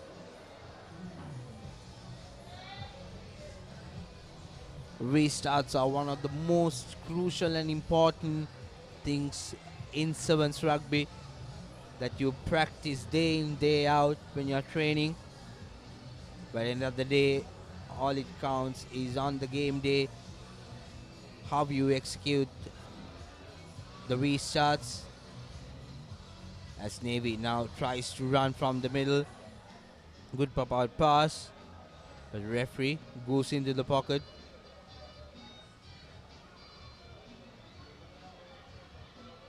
The player did not understand what she was sent off for. As Navy now tries to go from the outside. Number 4, Diluk Shizaya Tilaka manages to go run around 3 players. Goes under the post, scores an easy try. Beautifully done. Navy running away with the game. One-way traffic here at Longdon Place.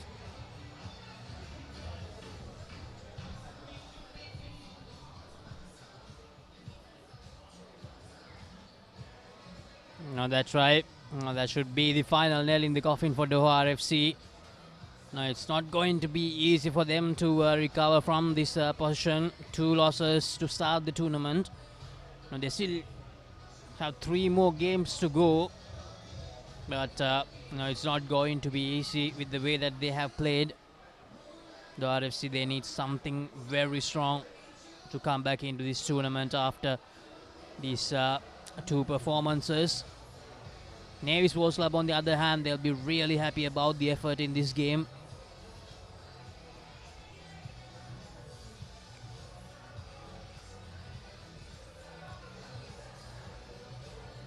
Doha now collecting from the restart. Bit of a scrappy play, but manages to give it out wide. Navy putting pressure on to the Doha players. Doha needs support. Referee says play on.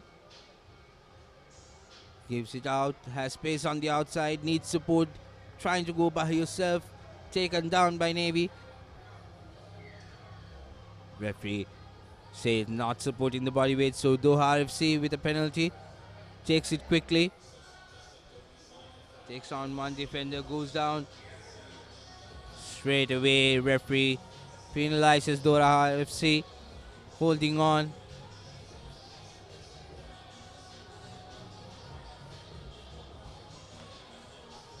The pace of the game has gone down. Both teams are tired, taking it slow. Navy now going through the lines.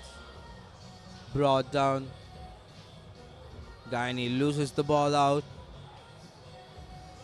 Navy now in space. Madhubali, can she score her hat-trick? think, yes, she can. Brilliantly done. Scores the try right at the end to make it a hat-trick for her. Navy Sports Club has been unstoppable this game against Doha FC Lark City. Brilliant game, brilliant work by them. Yes, definitely, Suneti. Especially Shanika Madhumali, she has been their playmaker, scoring 3 out of the 5 tries, and she played a huge part in those other 2 tries as well. Now she has been a menace in front of Doha FC. No, not very big when it comes to stature if you compare with the Doha FC players, but no, she has been pretty useful for the Navy Sports Club in registering this win. It's 33 points to 7 at the moment.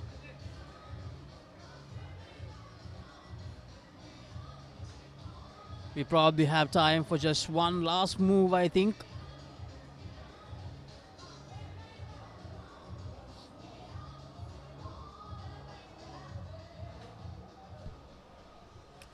One last play and drops it off. So that will be it. 33 points to 7. Navy Sports Club winning it comfortably against Doha FC.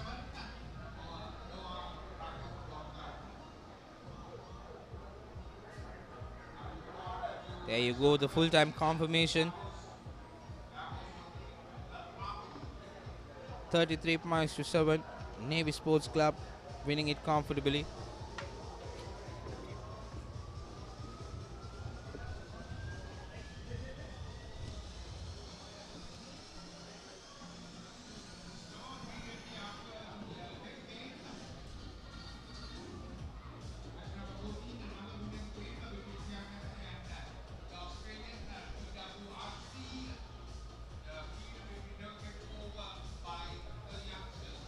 Good afternoon. You're watching the Centenary Sevens of the CR&FC Club, the Ceylonese Rugby Football Grounds in Colombo 7, Longdon Place, as it's otherwise known to the Old Faithful.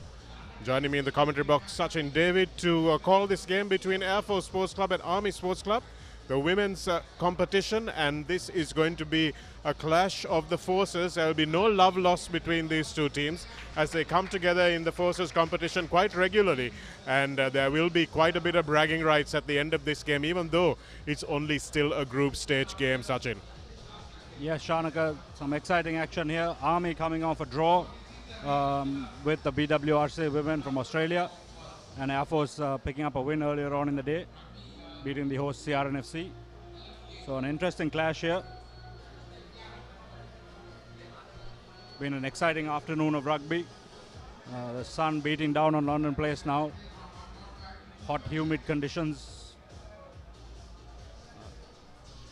Really is very trying conditions to play rugby. We've seen some of the foreign teams coming in suffering a little bit.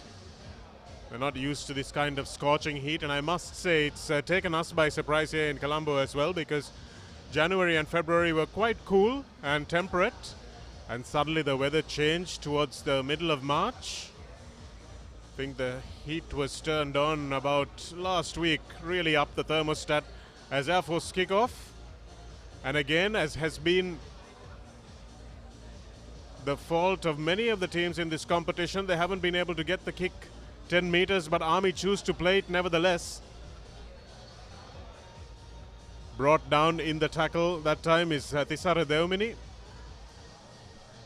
Swinging the ball across the face of the defense. Nice little short gap and a good interchange of passing there on the loop. Great little pass once again to the Army captain Anushika Samaravira, and she's going to run in unchallenged under the posts. Good bit of handling by the Army team. A nice little wraparound and good angles. It's good to see.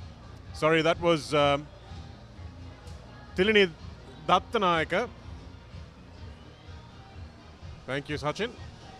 Yes, excellent work there. We saw in the first game as well, Janaka. Army were very happy to use that short ball. They seemed to take the Aussie women by surprise as well, playing around the fringes, using those short spaces, and then bursting onto the ball in speed. Can see that on the replay, all the pace of the ball, the work that was done off the ball. Good to see from a women's team. Come a long way from just catch and pass. using the angles, and that was a very well worked team try. Conversion good from Nilakshi Madhubashi, and Army kickoff once again. Air Force will want to get on the board without allowing Army another score.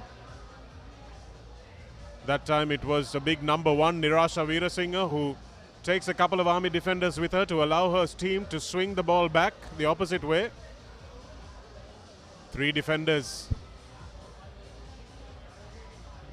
It's like the ball has been knocked on by the Army team on the floor. So Air Force will get the first scrum of the game.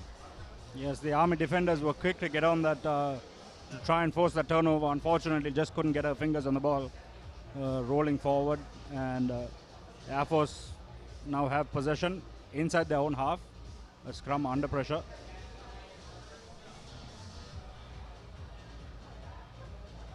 So it's quickly taken in and channel 1 if there are any channel 1s in Sevens Rugby. Nice little wraparound move again from Athauda. Manages to set the winger free just for a moment, but Krishna Kumari is taken down on the 40-meter line. And Army have done well to win that penalty. Not releasing is the call from the referee, but it looked more like the tackler not releasing, which was the Army defender, but we'll find out exactly what happened when we see the replay. Nice little step off the right foot from the Army player. And here's the Army prop, Kavisha Pereira. Ball available once again for Army, keeping a couple of phases going, looking to stretch the defense now onto the outside. It's the captain, Nadika Munasinghe. Good counter ruck from Navy, and that's the big Nirasha Veerasinghe again, making her size felt. So moving from one flank to the other and really doing some damage, Sachin. Yes, excellent work there. She was on the ball in a flash and rolling over, taking the ball with her. Almost Richie McCaw-like. That's a fluttering comparison, mate. As Veerasinghe takes her quick tap, and Air Force will look to run it out of their 22. Again, the breakdown is untidy for Air Force, who are holding onto the ball. And nice little short ball once again onto Dinesha De Silva. So lovely little short pop. And Dinesha De Silva, all she had to do was a run in. Air Force desperate defense, but can't prevent the second try of the game. Yes, the Army support play has been excellent all game, all through the tournament. They always have that support play on either side, just off the shoulder. Nothing too complicated, just having a man or a woman on either shoulder, just for that pop pass through the tackle. And Army running away with this one now, 14 points to 0. Nilakshi Madhubashi with another very good conversion from a slight angle. And just to state how important this women's competition is for the Centenary Sevens at CR&FC, Sachin.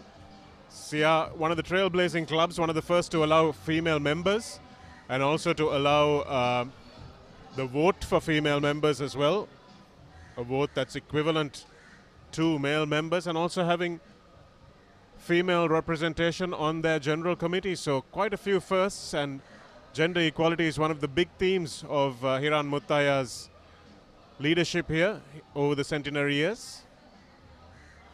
So this competition will really please him very much, as CR are the only civilian club to boast a women's team. Air Force overthrowing that one. It was Rohini Seniviratna who threw it over the top of the line out. And Army quick to pounce again, and here's a little bit of space opening up. Desperate tackle. Can she get over? Yes, she does. The Army number 1, I'm afraid I can't tell you her name because she's not on this particular score sheet, but she has done superbly well. She had the try assist for the last try and is now looking like she had the second try, the third try as well, and really a playmaker. Yes, once again that short ball, just the pop off the shoulder, coming into play for Army. They seem to have figured out something that works early on in the tournament, and they're sticking to it. Running away with it, 19 points to 0. The conversion just goes astray. Good power there to drag the defending players over and get over the line. That's Nadika Munasinghe finishing off that try for Army Sports Club. Number 1.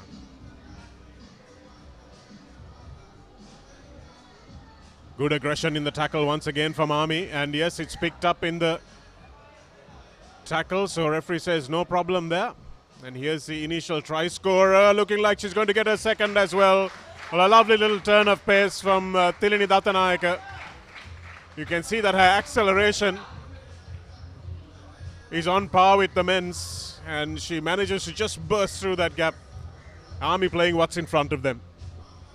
Yes, excellent vision there. She saw the space on the short side, picked and goes, and uses that burst of acceleration to get over under the post.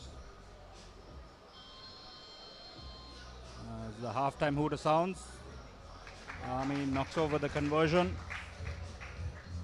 That's Madhubashi. Now 24 points to nil in favor of the Soldiers. Few conversions knocked over by Madhubashi, which really adds a little bit of gloss to the score, isn't it? At 26 points to nil, Sachin, it really has been a superlative performance from Army so far. Yes, and what I like about it, Shanak, is they're sticking to the basics. They're not trying to overcomplicate things. They're just looking for the support around. That's the highlights of the first try. That's Tilini Ratnayake going over for her first try of the day. Followed up by Dinesha De Silva scoring the second. And then Munasinghe taking the third try.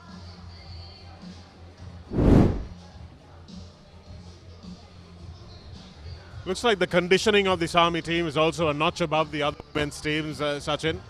Can see that the conditions are not affecting them as much as some of the other teams. Have to feel for the Doha team. We thought they'll be at home in these conditions, but it looks like Colombo is hotter than Doha is at this time of year. It seems that way, Shanaka. They seem to struggle a lot in the heat even earlier in the day. They fell off quite a bit in the second half in their first game against the Air Force.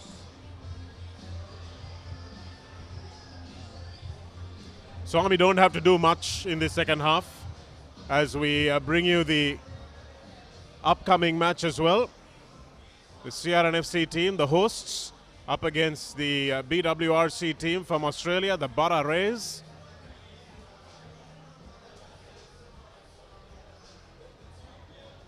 The Rays and Army earlier in the day had an exciting 19-all draw. Army Sports Club coming back from 12 points down to equalize that game with a last-minute try. It's a lovely switch from Datnayake again onto her left foot to really try and fox the defense.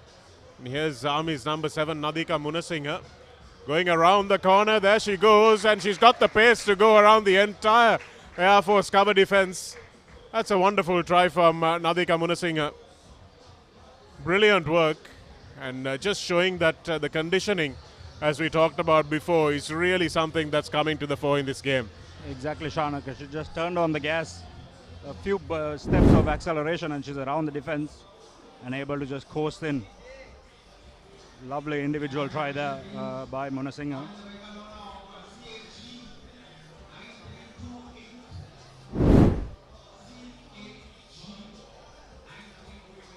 Madhubashi continues her good kicking form.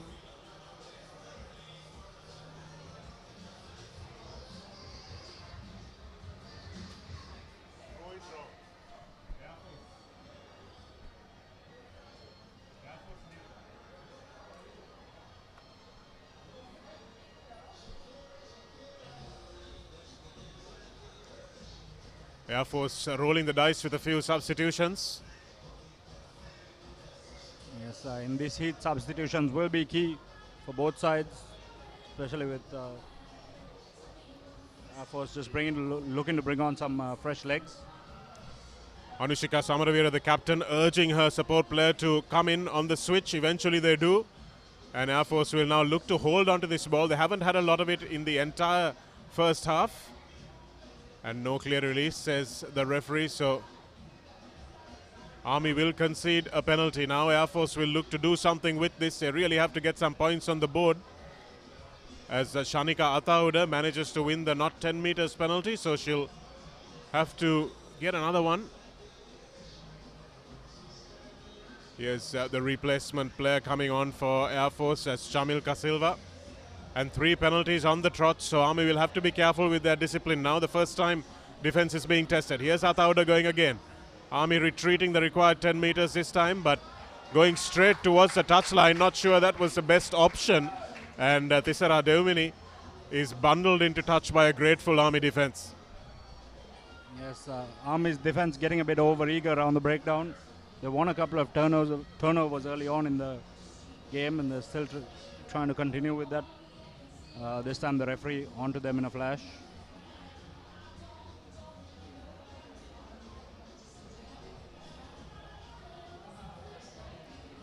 One of the few lineouts that the game has seen, and nicely done off the top, but Air Force alive to by Athauda, but Army have managed to retain the ball. Getting in the way and intercepting Air Force.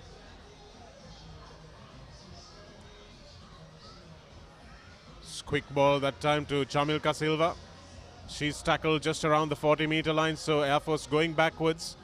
They'll need to spread this ball. Coming inside once again to the number 18, Fonseca, who takes 3 Army defenders and gets well behind the defense. And the referee thought that might have been a little bit harsh as Chamilka looked to place, but by the letter of the law, he was absolutely correct. She should have let the ball go, playing advantage for the not 10 meters, but here's Army through Pamudini Kumari. And now they've got the numbers and some depth. Straight onto that short ball again. Good commitment to the breakdown, and that time bit cynical from Nimesha Fonseca. Again, not 10 meters, so the referee will have his arm up for advantage. And a lovely little show of the ball, and coming in for this try that time is Dinesha De Silva with her second try of the game, and just shows how important holding the ball in both hands is in whatever form of rugby, Sachin. Exactly, Shanaka. That little double pump sent the defender away, beat her, and then found the offload. Excellent work there by the Army girls. And they seem to be running away with this one now. 38 points to 0 with the conversion yet to come.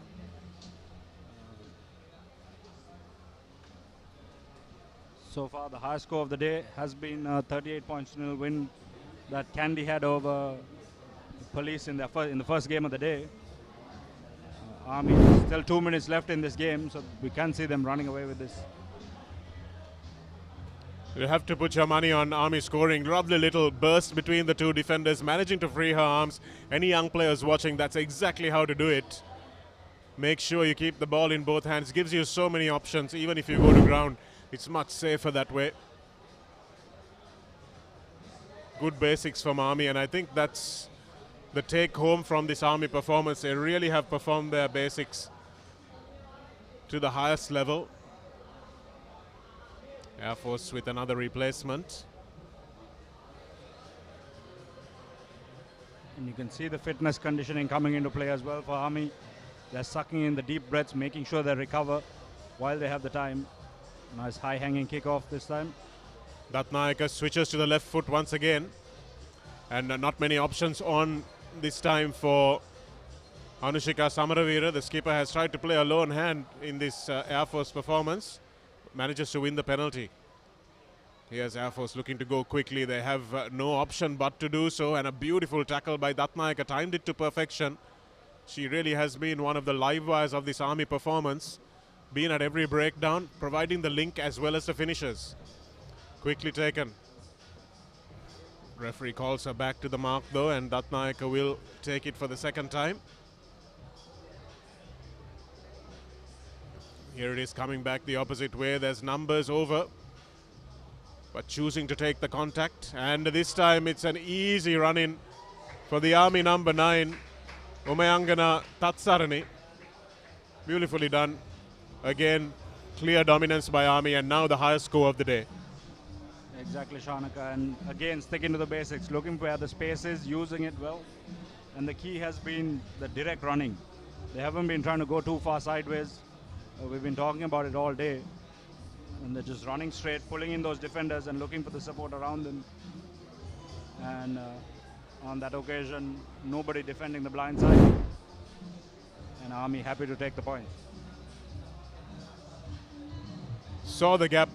Anushika was way too wide on that defense at the ruck. And as you rightly said, Sachin, they've not been doing a lot of sideways running, Army. They've been doing their straight running, and it's paid dividends with a 43-0 lead and maybe a chance to reach that 50 mark if they can score off this possession.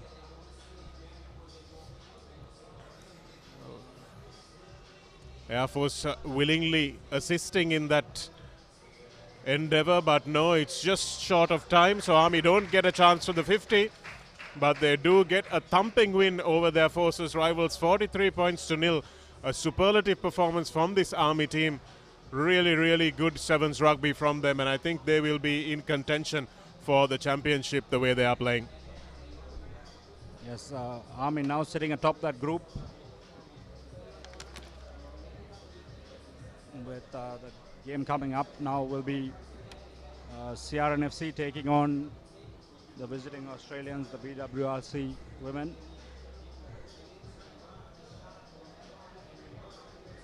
So the hosts looking for their first win of the day. And the visiting Rays had an entertaining draw with Army earlier on in the day. So they'll be looking to match that performance and compete with Army for the top of the table. Well, you think that they will be favourites going into this game.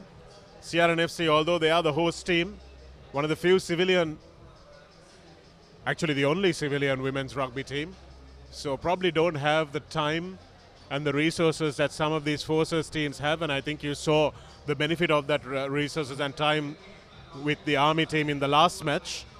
So perhaps they might not be up to the same standard as Army was, but you can expect them to turn on some little bit of flair in this their home tournament. Yes, they're playing for pride, playing for the CR&FC jersey. It is the CR&FC Centenary Sevens.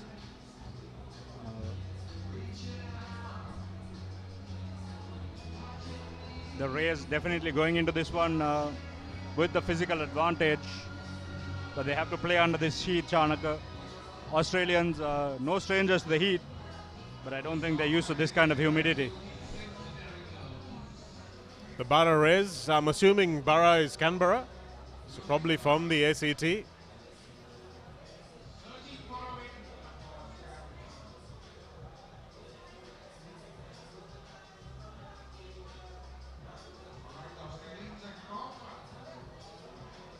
The Australian team in the blue, CR&FC in their traditional red strips. And that's a lovely kickoff. And bouncing into touch, so CR not able to feel that one. But they will have the throw into the line out. Yes, and this was one of the Rays' strengths in the earlier game. We saw them, they had that height in the line out, and they were able to contest and challenge Army in every line out. So let's see what CR&FC can do. A huge height difference, but CR&FC seem to have countered it with their timing, moving the ball across the face of the defense, but the line speed from the BWRC team is good, and good discipline to let go in the tackle as well. CR have managed to retain it. And here's CR's big number one, Kanchana Mahendran, blustering through 2 tackles, 3 tackles, and eventually brought down after she's made about 30 meters. And unfortunately loses the ball, and this might make it an easy run-in for Tian Kavanagh. Easily done in the end from Kavanagh, but unfortunately a very good run coming to an unfortunate end for Mahendran there. Yes, the break worked in the favor of the Rays in the end. She got isolated, and the Rays were there quick on the ball. Easy turnover, and going all the way to score is Kavanagh, looking to convert her own try now.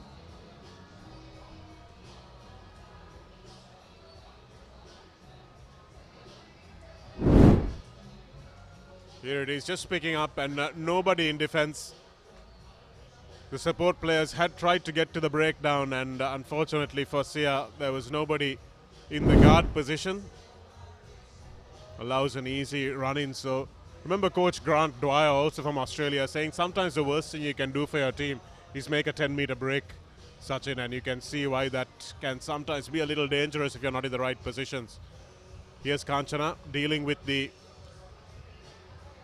kick-off and a nice little offload. Two nice offloads from Sia. Stepping in, and that's Tarushika taking it into contact.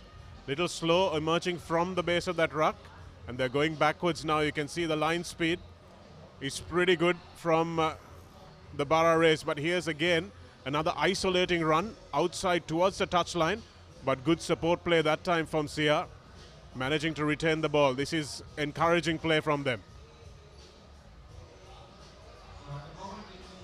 So the Rays straying a bit offside of that ruck there. CR&FC now with an opportunity.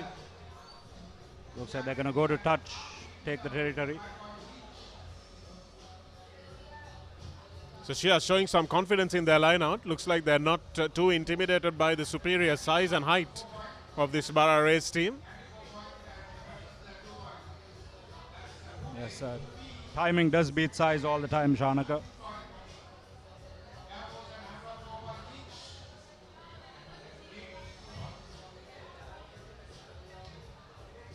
So interesting manner of throwing into the line out from Sia. And here's Mahendran. They're looking for her to punch holes in the defense. Takes three defenders with her. Here's a little step from Anuttara. Takes it up to the halfway line. Play on, says the referee. Everybody's standing around and watching. And ultimately, Satisha Nimnadi was bundled into touch. So pretty physical encounter so far, Sachin. Yes, it is. We expected the Rays to have the physical edge, but Kanchana seems to think otherwise. She's taking them head on, breaking a couple of tackles as well. She can just get the support players coming around her when she makes those breaks. CR&FC could be in with some opportunities. Kanchana Mahendran, really interesting story. Coming from a remote village and making it to the CR&FC team and the national side as well. She's been working on her skills over the last few months, and you can see that there is a big difference in her conditioning as well from when I last saw her in a competition. A little bit of a head injury assessment there, an HIA as it's called, and Dr. Sankalpana giving the thumbs up, much to the relief of Hasini Anuttara. Kanchana chucks that ball behind. Unfortunately, it's behind her support player, so referee perhaps should have played advantage there, but he calls them back, and will be a scrum for the Bara Rays.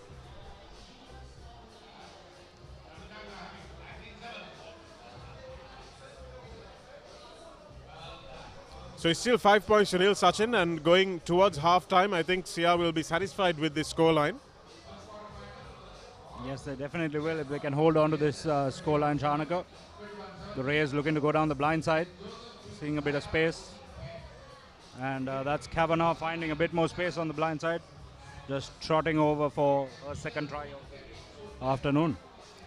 Well, you can tell she's a cut above even the rest of her teammates, isn't it, Sachin? She's got so much athleticism and just that turn of speed as well, effortless running and very fluid speed, and also the kicking technique that she has knows. So she's a genuine rugby player, really.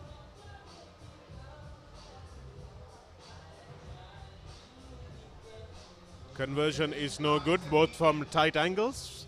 Kavanagh having all the points for the Bara Rays so far, and we have a minute or so to go before half-time is called.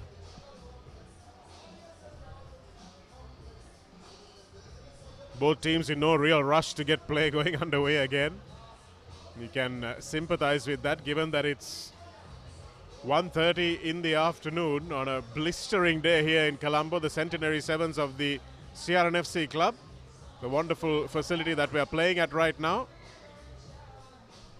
Hands in the ruck, says the referee, so CR will have one final chance to maybe get some points on the board before half-time. Yes, and they're looking for Kanchana to find them some touch.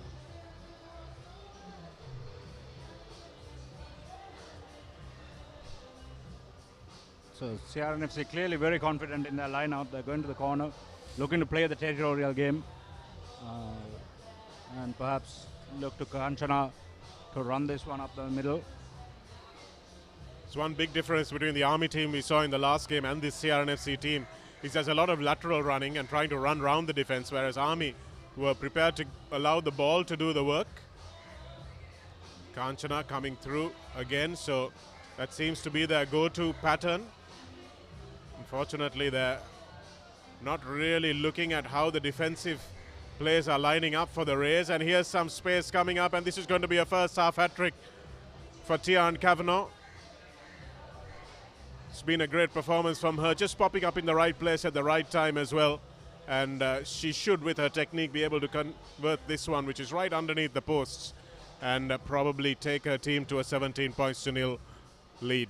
Yeah, Sean, okay, Kavanagh just makes the game look very easy, and the best sevens players do that. She'll never look like she went out of the third gear. Just coasting over the line under the post, adding the extra points. And as you said, 17-0 lead for the BWRC Rays from Australia.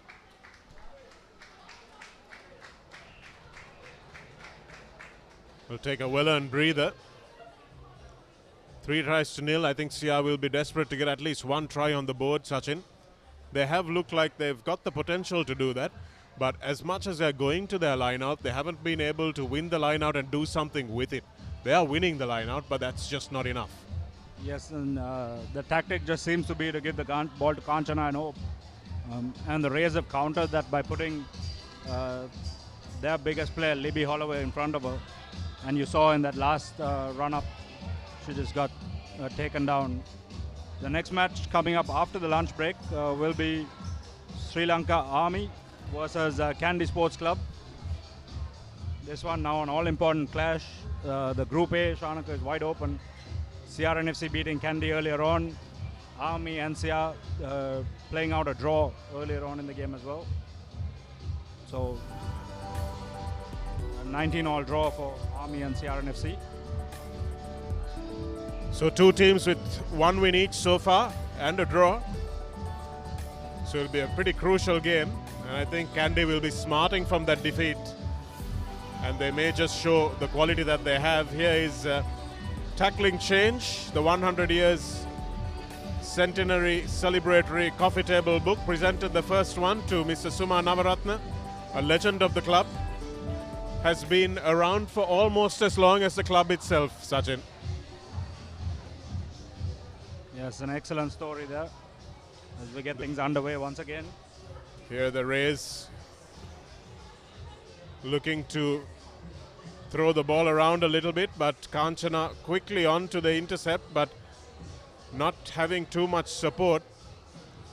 And here's a little bit of a stutter step, nicely done by Shea Shipton. And looks like Shipton's got the gas to go all the way. Indeed she does. Running around under the post as well. A determined chase from CR under the post, but Shipton will have enough to give them the first points of the half. Yes, excellent work there by the Rays. Libby Holloway, the big girl in the middle, drawing in a couple of defenders, finding the space out wide. And Shipton just having the gas to go around the outside and extend Army's, I beg your pardon, the Rays lead. A nice little back of the hand offload from Libby Holloway. And I don't know if you noticed it, if you can see that again. Holloway did continue her run onto the cover defender. And these are the things that young players must know that happen on the rugby pitch and learn to get away with.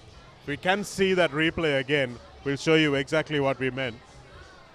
Yes, it's so important in sevens to continue your run. You do as much work off the ball as you do on it when you're playing, especially in the game of sevens. Kaumini Avishka had that bomb coming straight at her, like a torpedo, I should say, rather than a bomb. And had to leave it behind. So first scrum of the half to the Borough Rays. The Rays lining up with two players on either side. Options both ways. Nice little offload there from the scrum half. Takaiwa Hughes. And here's Shipton again, just has enough acceleration and a little swerve of the hips to get around the cover defense and gets her second try in as many minutes. So we've had Kavanagh run in 3 tries. Now Shipton joining the party, 2 more for her. And a 5th try for the Rays.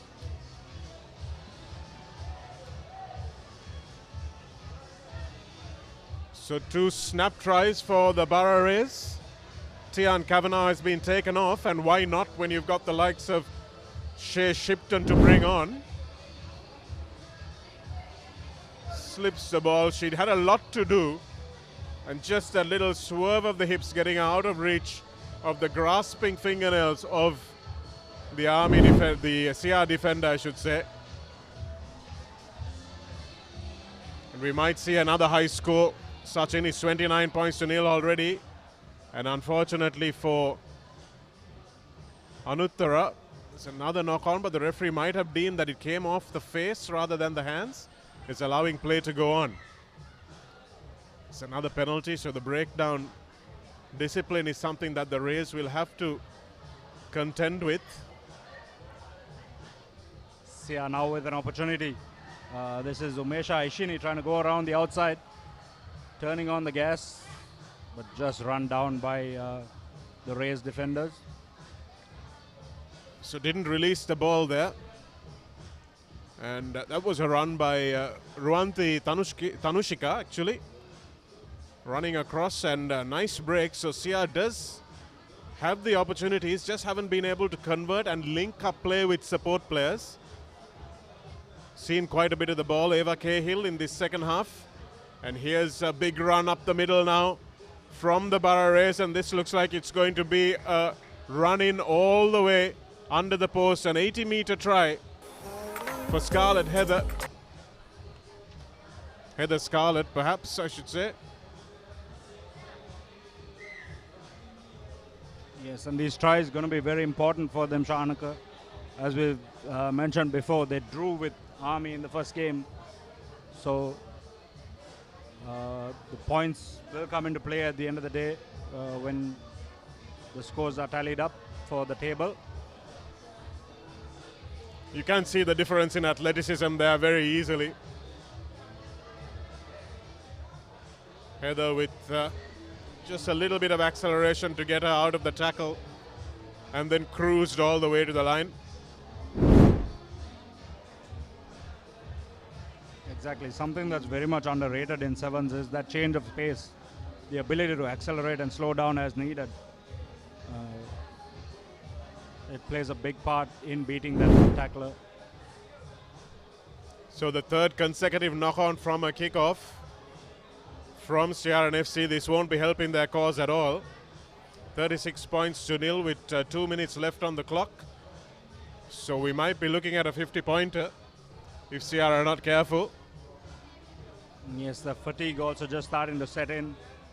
The Rays look like they're up for the task. They've brought on a few fresh legs to finish this game off. Went backwards, says a referee. And Eva Cahill, the big player, with her blonde ponytail, has been a standout.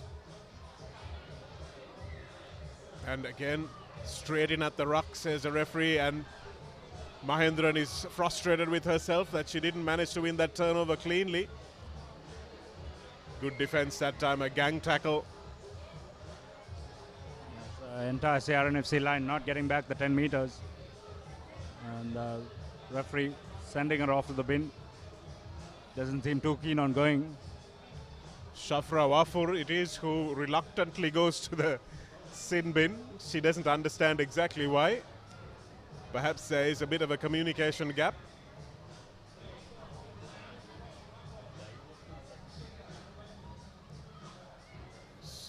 Dumming and straight bounce off the chest that time. Looks like Cahill will clean it up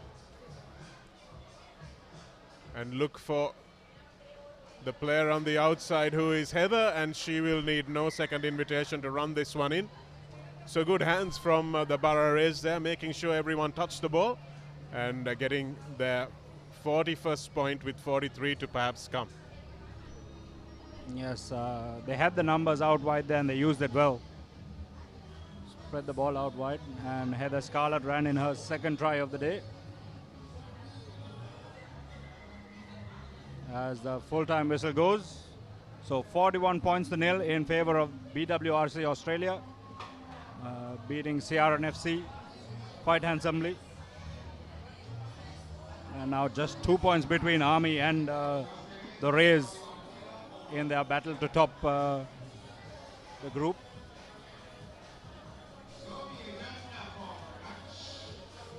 So points difference will come into play when we compute the winners of the group, and that's something that will be coming into consideration in our first game after the lunch break as well. That will be Candy taking on Army Sports Club. That's to come in the men's draw in just a few minutes. So we're closing in for the lunch break now, and we'll be back with live action from the Papare on the Papare.com, and of course Dialogue View app and channel 144 on Dialogue TV. We're live from Longdon Place in the Centenary Sevens of the CR&FC.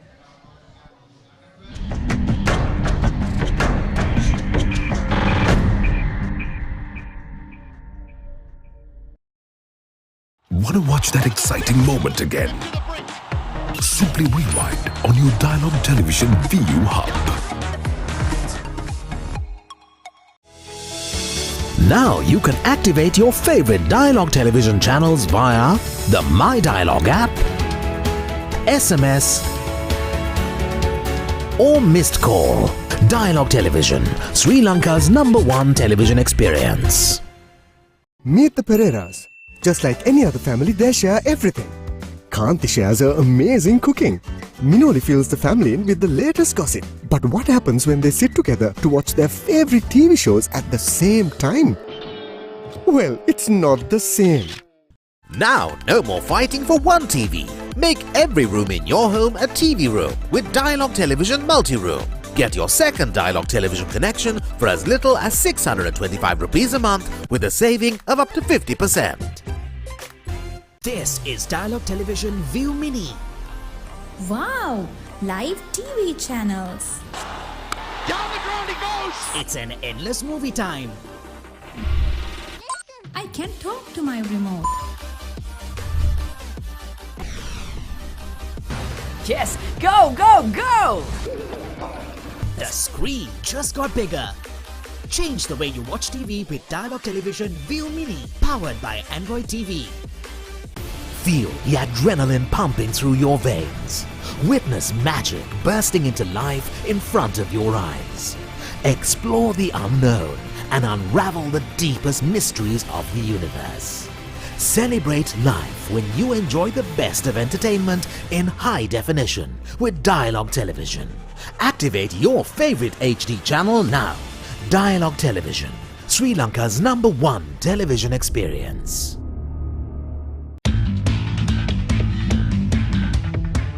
Hello and welcome to a very special edition of The Breakdown. We have the World Cup winner with us, the very special Brian Habana. We won't go into all his accolades at the top of the interview. We'll of course talk about them as we go on, and very happy that Sudarshana and myself are joined today by Brian. Brian, it's wonderful to have you here in Sri Lanka, and it's an absolute privilege for both of us to be able to sit and talk to you. Let's start at the beginning. How are you in Sri Lanka? What brings you here apart from that thing behind you? Very special. Obviously Sri Lanka is a very big cricketing nation. I got to meet Mahela Jayawarden a few years ago. So if you don't mind, I'm going to change the breakdown to the SS breakdown. So like a SS turbo cricket bat. So lovely to meet the two S's within the Colombo environment. I think it's brilliant. I got a call from MasterCard a few months ago and saying they really want to have a priceless moment of taking the Rugby World Cup trophy to Sri Lanka. And if I hadn't had met Mahela 5 years ago, I would have said, why do you want to do that?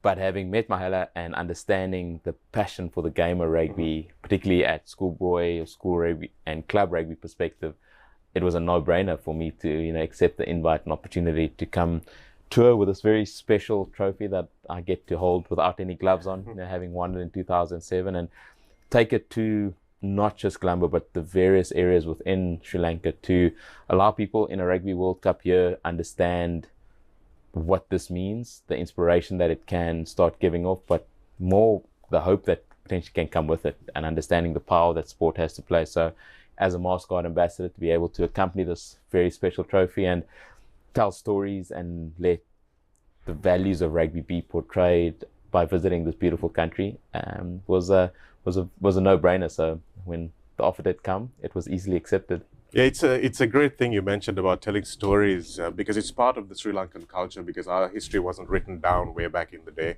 and I'm sure it's part of the South African culture as well, the tribal culture. So what's your favorite story? What's your favorite rugby story that you have to tell us today? Yes, I got a lot. I think the favorite one I love telling, and it does involve this little cup. It was actually pre the 1995 Rugby World Cup. So I'm named after Brian Robson and Gary Bailey. Grew up wanting to be the next South African export into the English Premiership. And my dad, who'd played rugby in the apartheid era, didn't get the opportunities that I got presented with. Took us to a few of the training sessions where the Springboks,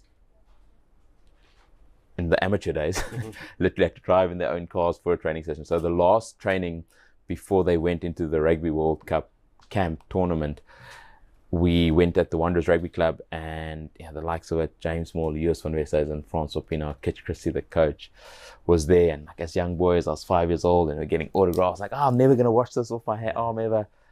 And once the training had concluded, we were all waiting outside the change room for autographs, and Francois Pinot came out.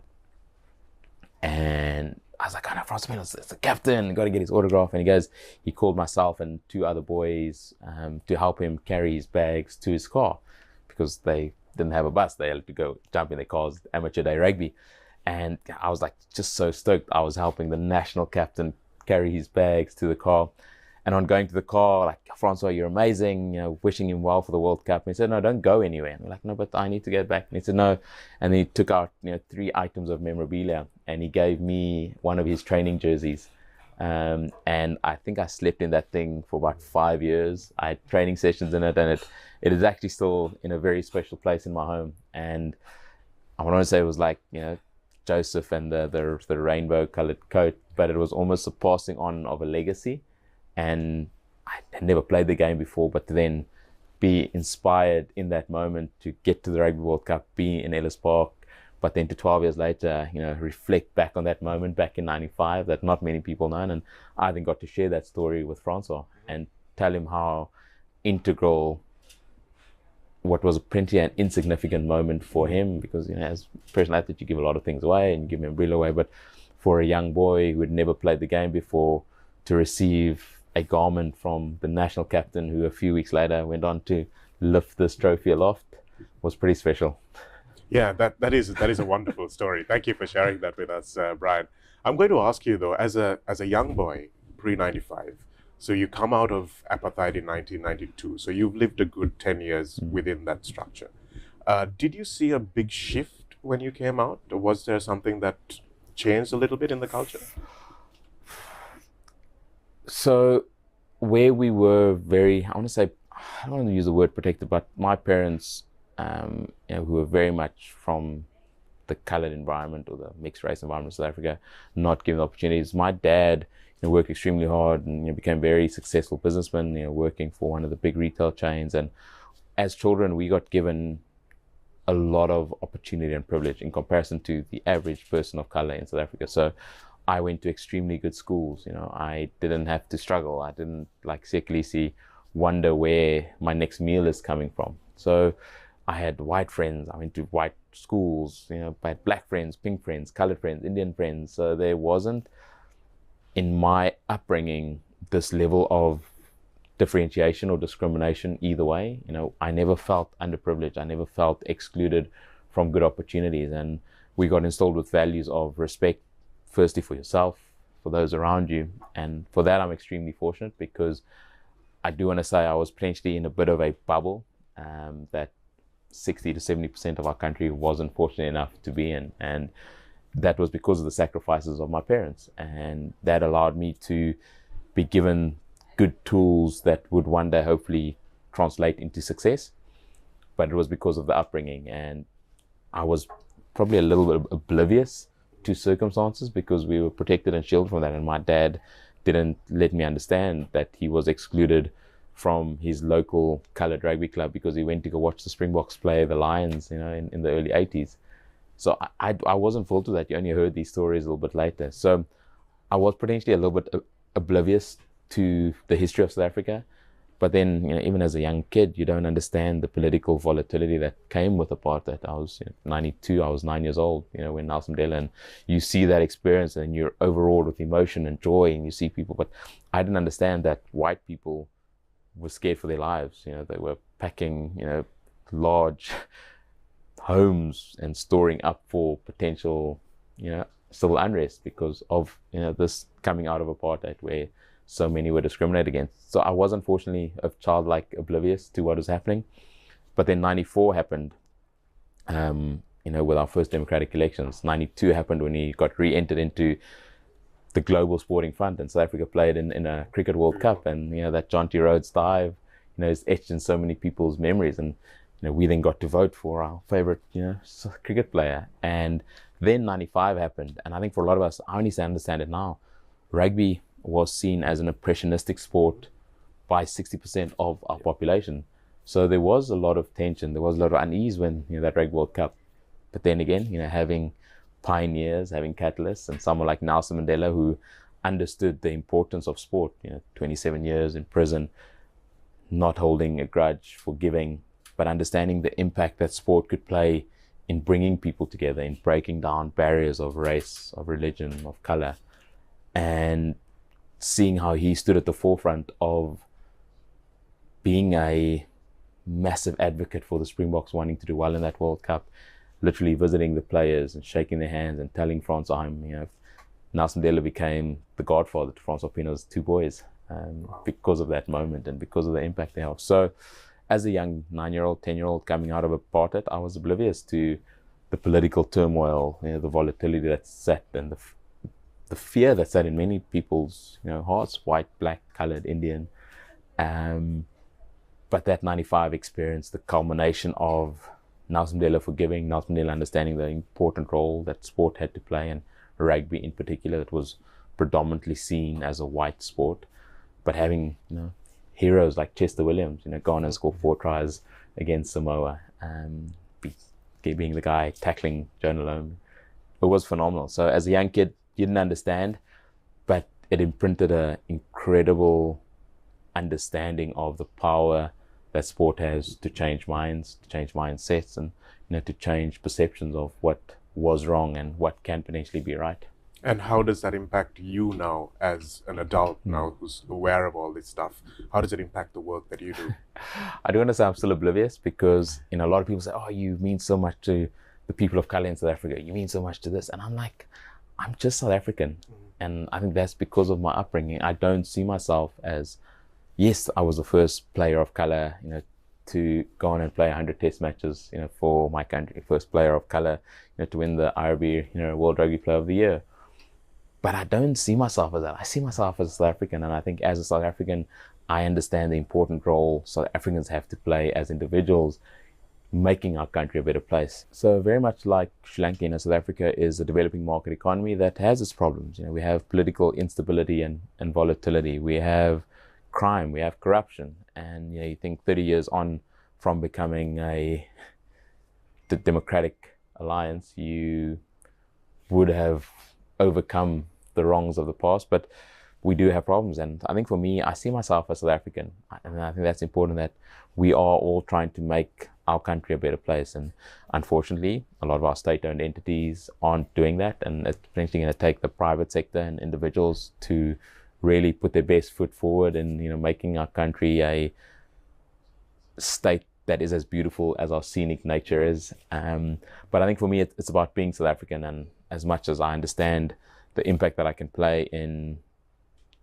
instilling hope, instilling inspiration, it's about making the understanding that 1 is better than 0, and how you respect your fellow man or woman, how you respect yourself, and how you in your own community, in your own household, have an impact that makes good people, brings up good kids, and in so doing, has a long-term impact on the sustainability of South Africa, because it's going to take an uprising of strong individuals for the right reasons, to make this world a better place. And if you look globally, there's no perfect place in the world, and I'm extremely proud to be South African, even though I spent a bit of time overseas, playing for Toulon in France. But I still, I'm back in the country now, and particularly during COVID, seeing the impact that individuals could have. And someone like CR&FC is phenomenal.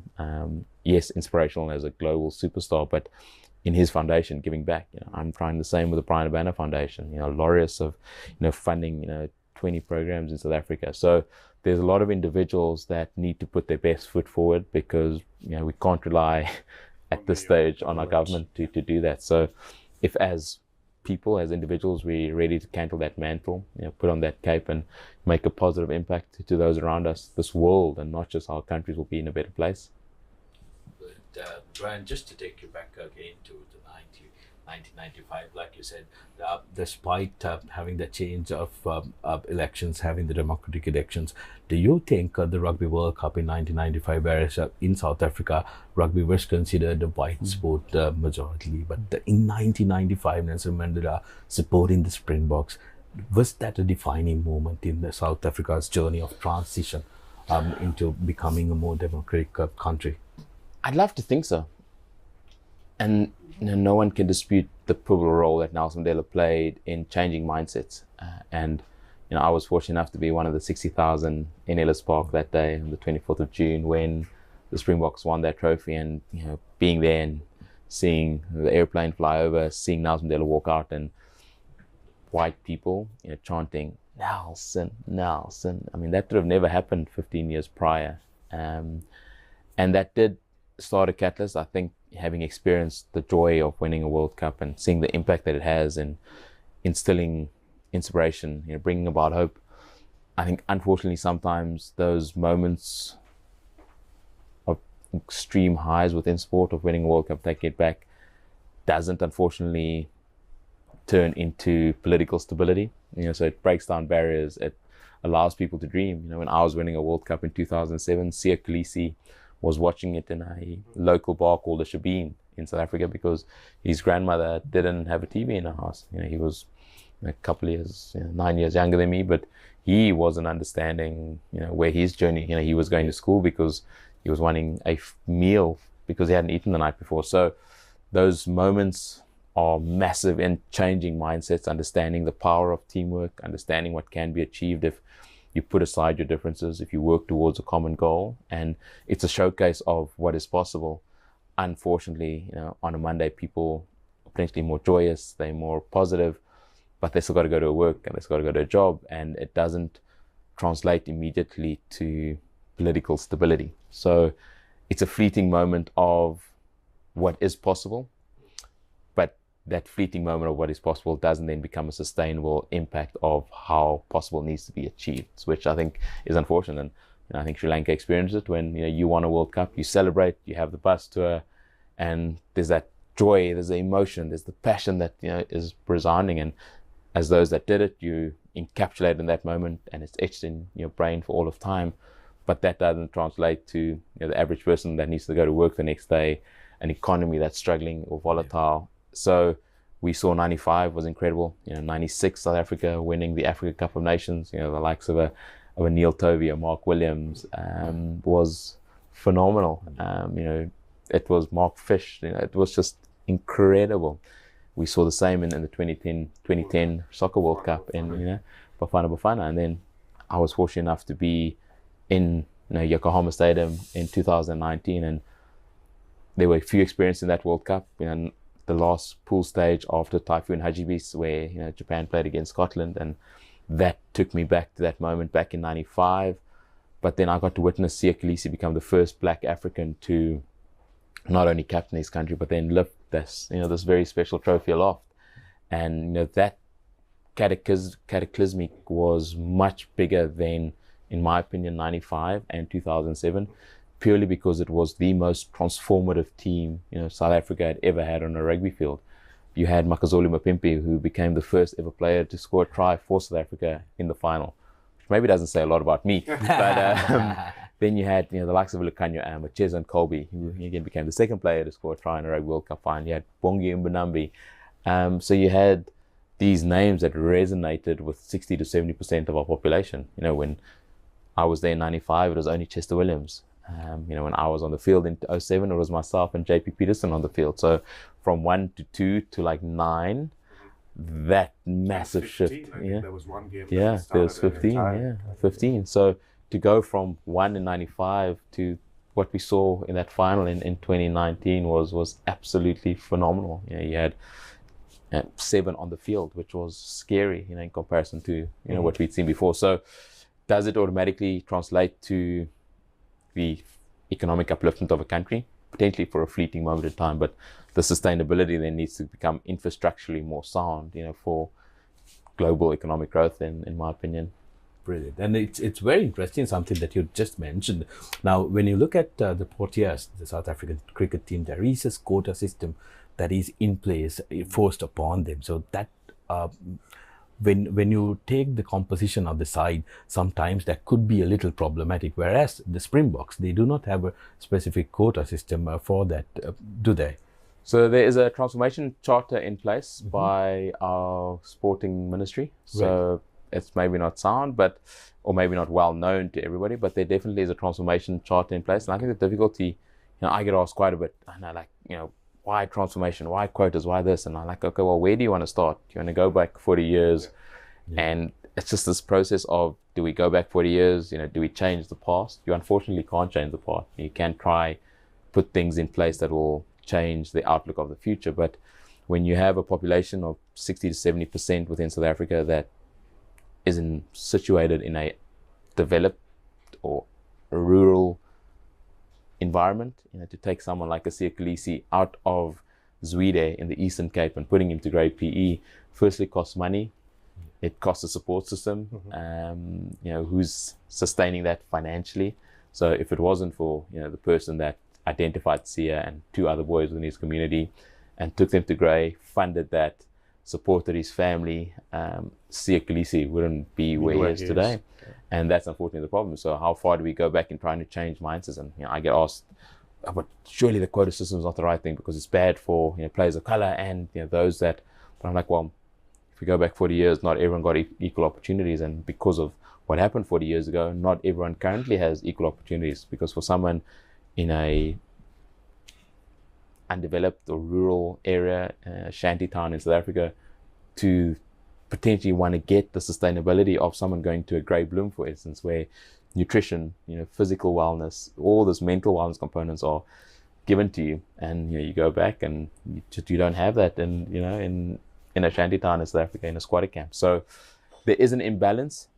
At what point is that imbalance detrimental to the growth of the sport is difficult. I can't say, because I didn't come from a squatter camp. I got given every opportunity to succeed in life, and if I didn't do that, it was no one's fault but my own, for not grabbing the opportunity. And I think there's a stat in South Africa that says if you play schoolboy rugby in matric for your local school or whatever, the chance of you becoming a Springbok in the next decade, in the next 10 years, is 0.058%. Wow. There's only been 930 or 25 Springboks since the beginning of time. That's not since 92, that's even before that. I think that's even before that. Only 925 Springboks since playing for the Springboks became a thing. And you think of how many boys, then, and girls now play rugby. So not everyone can become a CR Kolisi, a Makazole Mapimpi, a Ches and Colby, a Brian Abana, a John Smith, a Francois Pina, unfortunately, whether you're white, black, but similarly, not everyone is given the same opportunity. And that then, unfortunately, needs to be looked at and rectified by sporting ministries, governing bodies. And I do think that governing bodies play an important role in trying to allow everyone to get a fair and equal opportunity. And you look at the cricketing team, and we've had a lot of success under, Abe de Villiers, Graham Smith, Sean Pollard, Kansi Grenier, pre the scandal.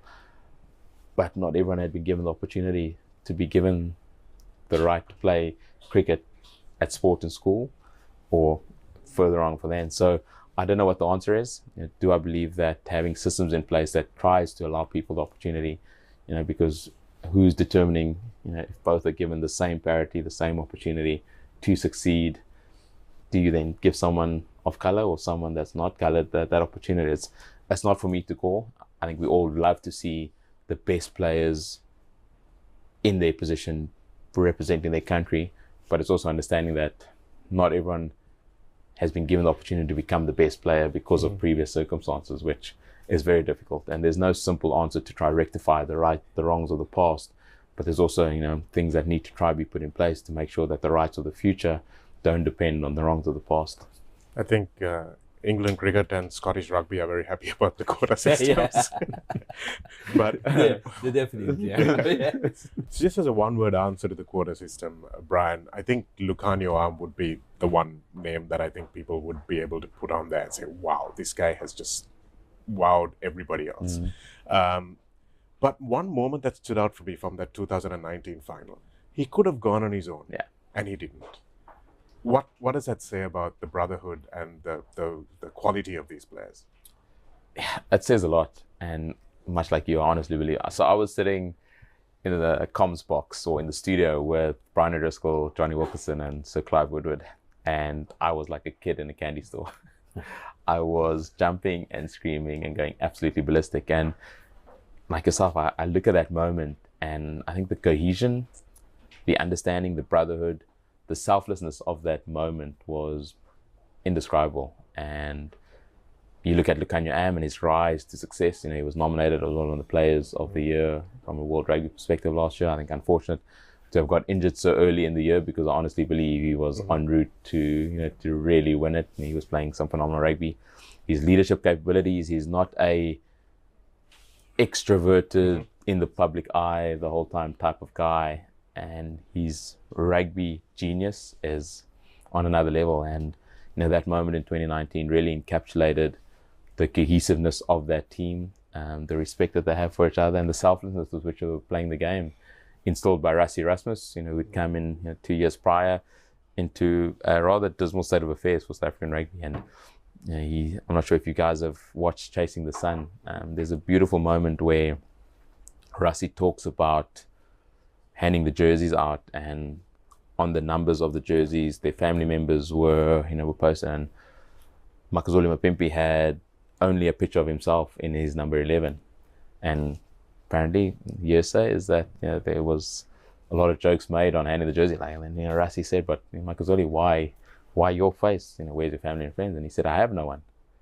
And I think the selflessness of Lukhanyo Am in that moment was potentially because of what happened in a locker room or in the team meeting, where Lukhanyo's brothers were those around him, and Makazole then realized that that was a powerful moment, and Lukhanyo was inspirational and the catalyst thereof. So the brotherhood, the cohesiveness, the selflessness of that moment, I think, is etched in, particularly those that understand the history of South Africa's memories for a very long time. And again, Lukhanyo has then not only had that as a platform, but he's used it as a springboard to become, one of the best players in the world of rugby. And pre-95, would that have been possible for a player from the Eastern Cape who potentially didn't have a future and opportunity in the game of rugby?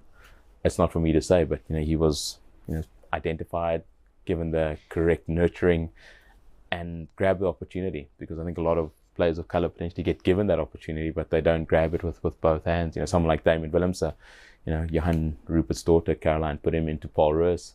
They went through a phenomenal era, and he's now this young superstar that is being taken on the wing by the likes of Lukhanyo, Makazole, Siya Kolisi, and being given the opportunity to flourish. So it takes people and individuals to be that catalyst of support, whether it be emotionally, financially, or physically, but then allow them to then, when the opportunity gets presented to them, to actually grab that opportunity with both hands. And that moment of Lukhanyo, is really echoes what the potential is when given an appropriate chance to succeed. Now, we've really drilled into some of the issues relating to the political stability of South Africa, but I think now it's time for us to try and drill into this absolute champion, Shanaka. Now, you started off as a seventh specialist with your speed, with your knack for scoring tries, and then you transitioned into a 15th player, making your debut in the Currie Cup. At 21 years old, you made your debut at Twickenham against England. How was that moment? Because being a young kid, wearing the Springbok jersey, walking out to Twickenham, home of rugby, how was that moment? He's an England fan who didn't. Yeah, a little fan moment. Easily the best moment of my career, without a doubt. And I look back to being in that stadium on the 24th of June, 1995, being inspired to pick up the game of rugby. And my first ever game was for the under-14 G side at King Edward. It was like A, B, C, D, E, F, G, seventh. I was a little tiny, puny scrum half. And yes, you're instilled with a dream and an inspiration to one day do the same. And I gave you the stat of how few people actually then go on to do it. I started off playing for the Golden Lions. Junior, I didn't even play like the top level schoolboy rugby. So I played in the B side for Craven Week, which is our local, open age group level competition. Didn't play SA schools, didn't play SA under 19. My first opportunity came to play SA under 21s in 2004. Before that, I played a little bit of Vodacom Cup, and then got an opportunity to play sevens. First tournaments in Wellington and Los Angeles back in 2004. Played Vodacom Cup, played SA under 21s, and had never played Super Rugby before. Played a couple of games of Currie Cup, and then Jake White calls me up to participate in the home leg of the Tri-Nations back in 2004, where Maurice Joubert scored 3 tries against the All Blacks. South Africa won on against Australia in Durban the following week. And as a young boy, there's a tradition in South African rugby where if you haven't got capped yet and made your debut, you have to wear your blazer over your shoulder. So I'm sort of there with my white shirt, carrying my blazer on my shoulder, just like a kid in an amusement park, just absolutely enthralled by being in an environment of my heroes, the Brayton Paulses of the world, the Percy Montgomerys, the Osteorans, and then got selected to go on the end of year tour in 2004.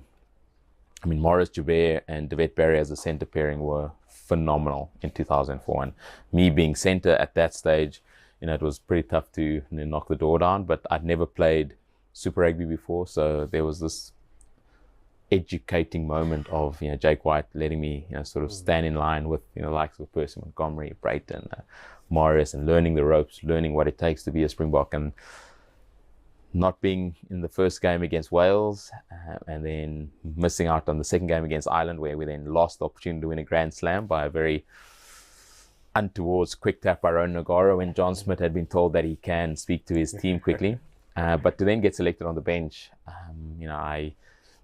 and it's funny how things work out, but I'd flown my family over for the England game just because it was at Twickenham, the home of rugby. So I didn't even think I'd be playing. I was like, oh, I'm probably going to be 5 weeks on the holding the tackle bags for this tour. Then to be selected on the bench, and it was pretty special. Ernie Els, handed us our jerseys, the day before the Test match, which was incredible as a South African legend. And sitting there, it was freezing. It was the 20th of November 2004. It was like -2 degrees, and I hate the cold, particularly if you play out in the back, like on the wing. But then getting on the field, scoring a try with my first touch of the ball in international rugby against the then world champions England at the home of rugby was a fairy tale start. I think it could have only been bettered if we'd actually won that day. We got absolutely pulverized. I think the final score was like 32-16. It was horrible. But that moment stood out as the best moment in my career for many reasons. I think firstly, finally getting to the realization of a dream was phenomenal. Having my family in the crowd as well. But as much as the privilege and honor of experiencing that moment was at its highest, it then opened up a new level of tasting what that tastes like and never wanting to let it go. Because then understanding the responsibility that you have in representing yourself, representing the family that supported you, representing South Africa as a country becomes irrevocable. Understanding the accountability that rests on your shoulders. And then for me, in wanting to say that I don't just want to do this one time. I want to be 10, 20, 50. I potentially want to become the first player of color to do it 100 times. So that moment was by far the best moment because it made me understand all the hard work, all the sacrifice that I'd put in to get there, those that had supported me, those that had also sacrificed, the coaches, the family. But then it made me understand what I want to achieve as a person, and understanding that a very few actually get to do it, and even less get to do it for a long period of time. So it was a pretty special moment, etched in my memory, and doing it in the manner in which it was done was pretty special. So 2007, you won your first World Cup, the first one you went to. How did that feel? Was it surreal? It was surreal. I think there are a flattering array of emotions that always happens, when you win championships. Mostly, I don't want to say for everyone out there, but the first moment is relief. And there's this epic photo captured where John Smith falls on his knees, and the first person that, when the final whistle went, that was as close to him was Alan Roland, the referee of that final. And it is just relief because you've put in so much sacrifice, you, your family, your spouse, your partner, like your dedication. It all culminates in that moment. And in a World Cup period where you have to be at your best for 5 of the 7 games, because sometimes you potentially don't play 1 or 2 games, but you have to be at your best for that 8-week period. And there's an encompassing amount of media, family, and like there's just this pressure. And the pressure has been on for 4 years, but in that 8-week period, the pressure is intensely on you. And like building up to the final, I'll never forget that last press conference. I felt like a deer in headlights. Like there was just an incredible room full of journalists, press, media, lights flashing, cameras going, and like all you want to do is prepare for the game the next day.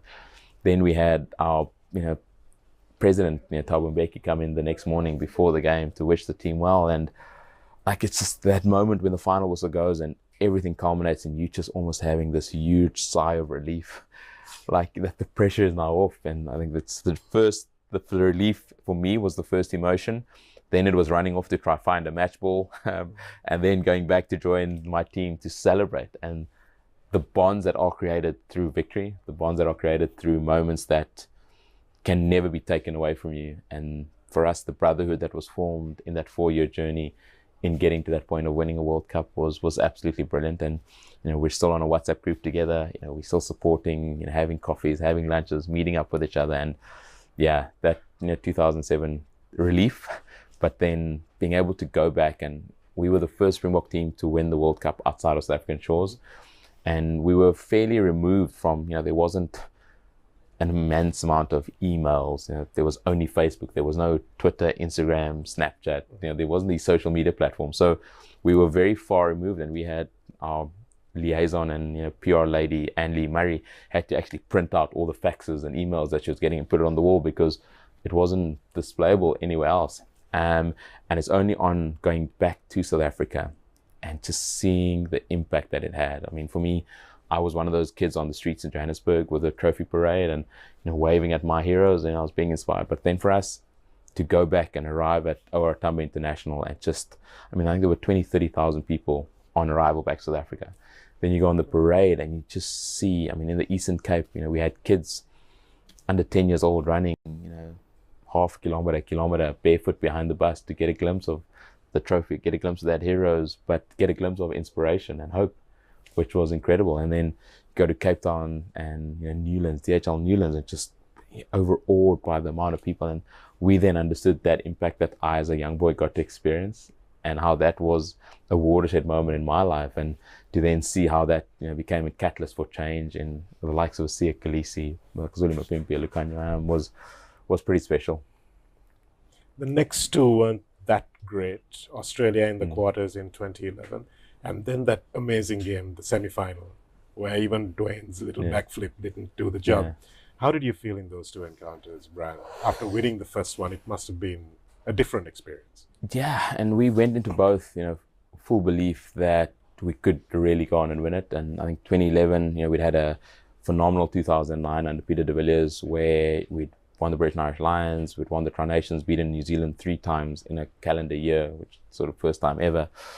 And then had a really poor 2010, but actually went into that 2011 World Cup with a lot of confidence in New Zealand. And in my opinion, we did really well to get to the quarterfinals. I, in my personal capacity, probably wasn't playing the best rugby, but we'd overcome Wales. We'd really done well against Fiji. So coming up against Australia, we were full belief that we'd win. And in my opinion, we probably played the best rugby together in that 2-year period against Australia. Unfortunately, there were some decisions that went against us on field, and that moment was probably one of the lowest points of my career, because I think my final involvement in that game was kicking the ball, and it was a turnover, and then I got substituted after that.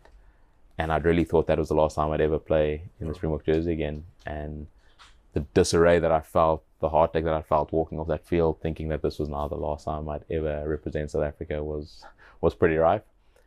Fortunately enough, Heineke Meyer became the coach, and having experienced the success of the Bulls while he was there, I raised my standard of play and was involved for that next cycle, which was phenomenal. So, and then moving on to 2015, again being included under Heineke, and we really full belief that guys like Victor had come back, Ferreira had come back, Jean de Villiers was inspirational captain, and we're in full confidence that we would then go on and do something great. And then probably involved in the biggest upset in sporting history, potentially, in my opinion, losing to Japan in that very first game, which was disastrous. I think I've had many lows in my career.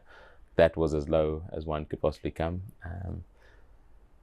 It's always being on the other side is difficult, because we didn't understand what that meant for Japan as a country, the growth of the game there. But it was extreme low, and I just wanted to put my head in a hole and not be seen. And Heineke Meyer actually said, well, we can let this define us, or we can go on and do something great. And he spoke about Dwayne's back pass against Wales in the quarterfinal, which was phenomenal. And then we came up against the favourites, New Zealand, in the semi-final, and we'd really put New Zealand to the test in that 4-year cycle. And probably not the best game for me personally. I got a yellow card, but we were still leading when I got the yellow card. So that was pretty tough, and we were sort of in it. And then had that moment where Pat Lambert had an opportunity for goals, and we got called back because of an infringement, and lost a absolute epic clash against New Zealand. Bitter rain at the end. It's fair to say that test was much better than the final of the World Cup 2015. Yeah, it was a one-way route that New Zealand had. I mean, Dan Carter at his absolute best in that final. But unfortunately, sports like that, there can only be one winner. There were moments in that where even though we topped the group, we had the easier run in, but you still got to meet New Zealand. I think that's the thing about a World Cup. You have to be at your best for at least 5 of your 7 games. And we weren't good against Japan.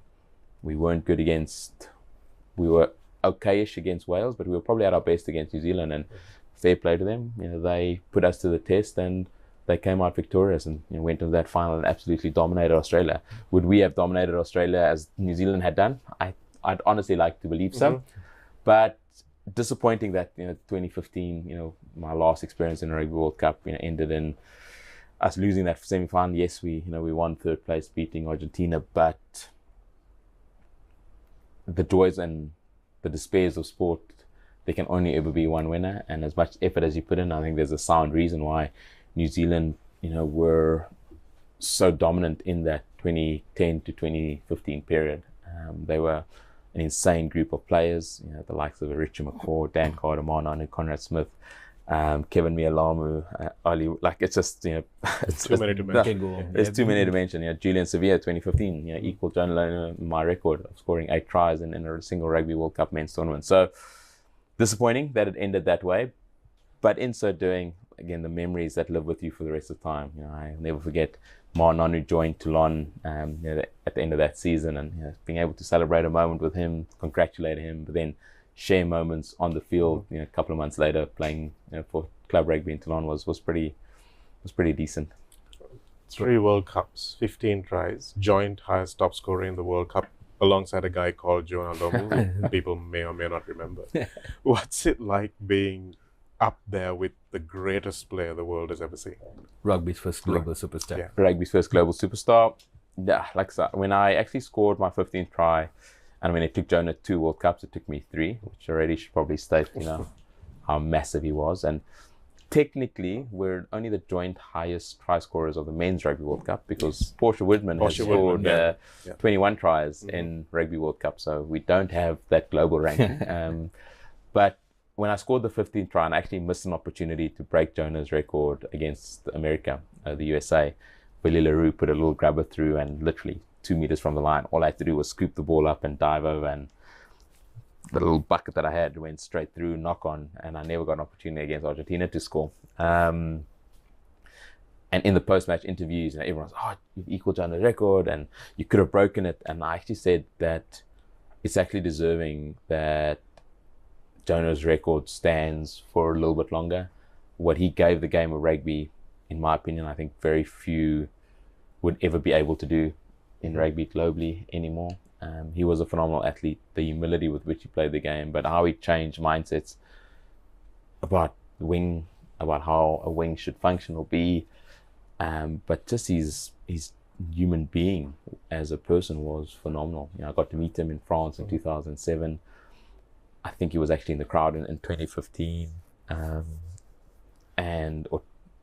just before that. And I actually said it's great that Jonah's name stays in the annals of records for another 4-year cycle, and now it's for another 8-year cycle, because no one's broken that yet. So, an incredible human being that gave the game of rugby a platform that made it a sport that everyone fell in love with, and the manner in which he did it in '95, I can't see that ever happening again. So, grateful that I'm mentioned in the same breath, purely from a try scoring perspective, but I don't think anyone can be mentioned in the same breath as Jonah Lomu, because of what he gave the game and what status he then had in not only rugby but sport globally. Now, Brian, you were the IRB Player of the Year in 2007, and you receive the highest honor a South African can get, Order of Icomanga.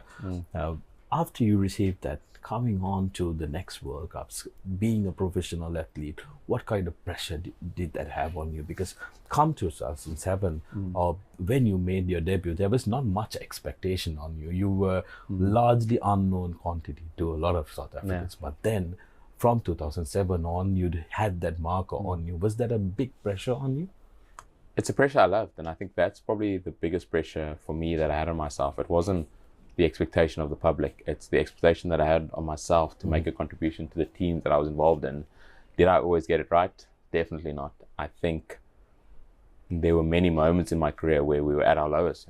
A year out from the 2007 World Cup, we lost 49-0 against Australia in Brisbane.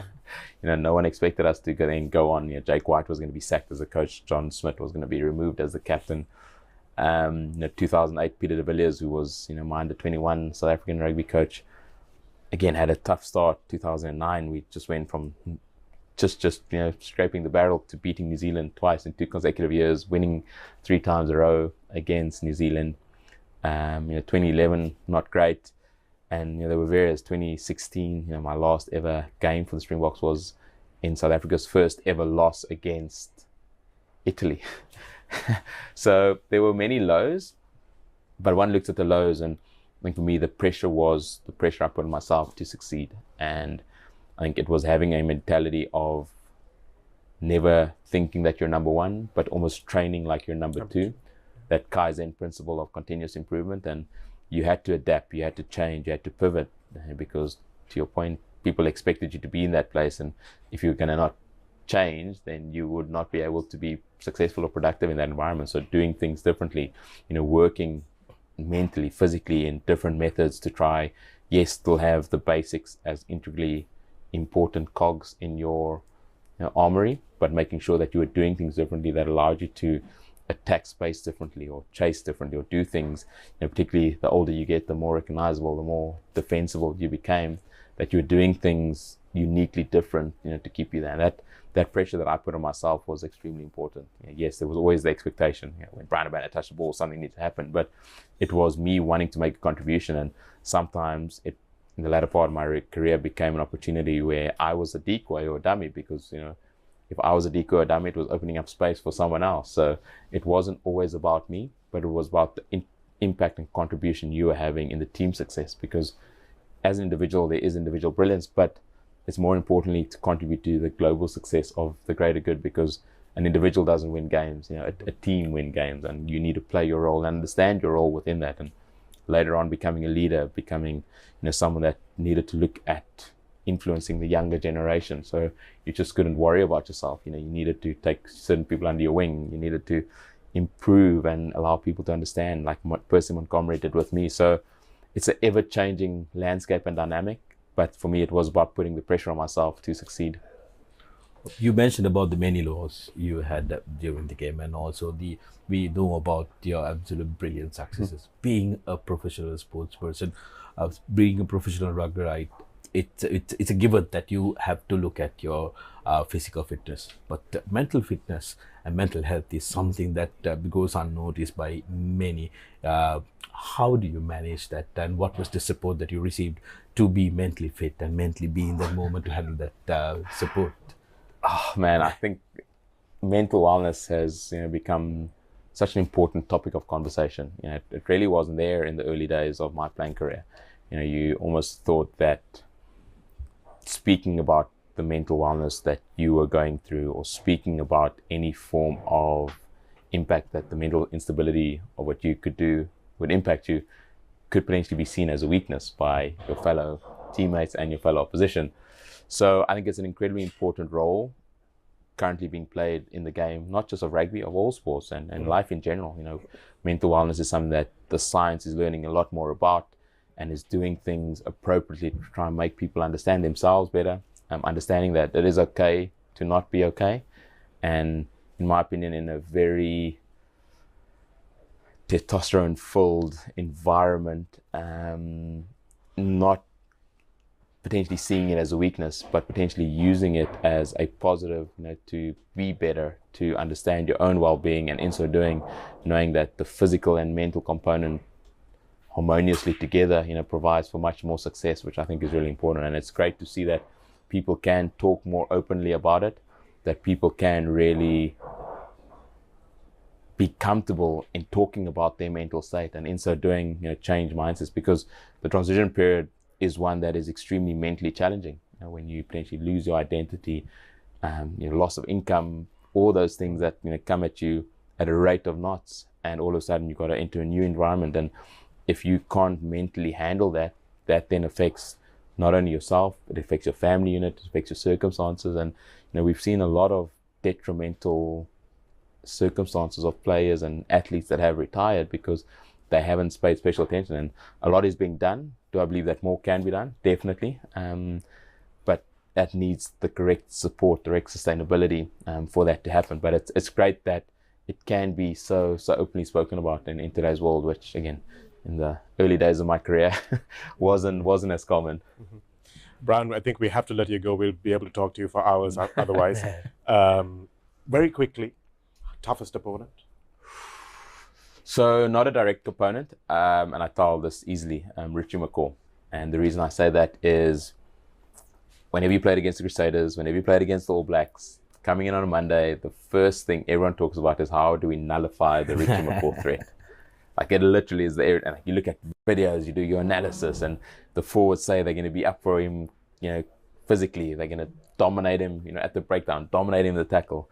But what Richie was able to do over his period of time playing the game, become the first player to not only win 100 games, but captain the All Blacks in 100 I mean, like his records speak for himself, being the first player to consecutively lift, this little trophy in 2011 and 2015. 2011 playing with a broken foot. 2015, his body absolutely shattered. And you tried your best to nullify that threat. You tried your best to make sure that it didn't impact the outcome of the game. And what he managed to do in not only leading that All Black team, the manner in which he was physically able to do what he did was absolutely spectacular. One of the hardest guys that ever played the game, and many tried to physically impose themselves and hurt him. And every time Richie just stood up again, and I think his records speak for himself. But the manner in which he really became a spokesperson for the game of rugby is pretty spectacular. Well, you're not doing too bad yourself, Brian. May say so. Mm-hmm. It's been great having you on the breakdown, Brian. From Sudarshan and myself, it's been a once-in-a-lifetime opportunity. Thank you so much, and we hope to see you on a longer trip to Sri Lanka. Definitely a lot more golf and maybe some surfing down south. I heard it's pretty good. Sudarshan says he'll teach me. He's got the haircut for sure. Thanks, gentlemen. It was brilliant to be on the SS Breakdown. Thank you very much. New name. I'll copyright that a bit later. Want to watch that exciting moment again? Simply rewind on your Dialogue Television VU Hub. Now you can activate your favorite Dialogue Television channels via the My Dialogue app, SMS, or missed call. Dialogue Television, Sri Lanka's #1 television experience. Meet the Pereiras. Just like any other family, they share everything. Kanthi shares her amazing cooking. Minoli fills the family in with the latest gossip. But what happens when they sit together to watch their favorite TV shows at the same time? Well, it's not the same. Now, no more fighting for one TV. Make every room in your home a TV room with Dialogue Television Multi-Room. Get your second Dialogue Television connection for as little as 625 rupees a month with a saving of up to 50%. This is Dialogue Television View Mini. Wow! Live TV channels. Down the ground he goes! It's an endless movie time. I can talk to my remote. Yes, go, go, go! The screen just got bigger. Change the way you watch TV with Dialogue Television View Mini, powered by Android TV. Feel the adrenaline pumping through your veins. Witness magic bursting into life in front of your eyes. Explore the unknown and unravel the deepest mysteries of the universe. Celebrate life when you enjoy the best of entertainment in high definition with Dialogue Television. Activate your favorite HD channel now. Dialogue Television, Sri Lanka's #1 television experience.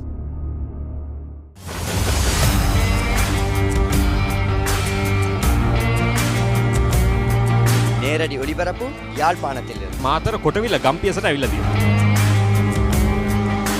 සිද්ධාස ඇඩ්මෝරටුව පියගම Mahinda Rajapaksa ක්‍රීඩාංගණය. කිழக்கு மாகாணம்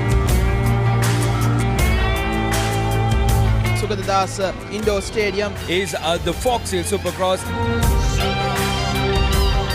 Kurunagala City Athugal Puravara. Papare.com අපි අද ඇවිල්ලා ඉන්නේ නූරෙලිය ප්‍රදේශයට. Final showdown Candy Sports Club Polonnaruwa ජාතික සංකීර්ණයේ සිට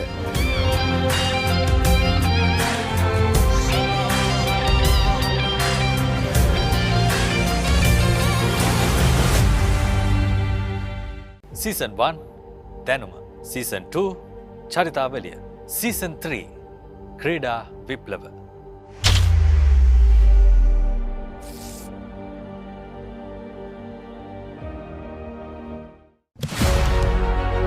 Catch the excitement real time. Be up to date with it all. Let us capture your milestones. Get it sizzling hot off the turf. Hear the experts break it down. Dig deep into the nitty-gritties. Be inspired by their greatness. Relive all the scintillating action.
නේරඩි ඔලිබරපු යාල්පානතිල Matara කොටවිල ගම්පියසට ඇවිල්ලා තියෙනවා.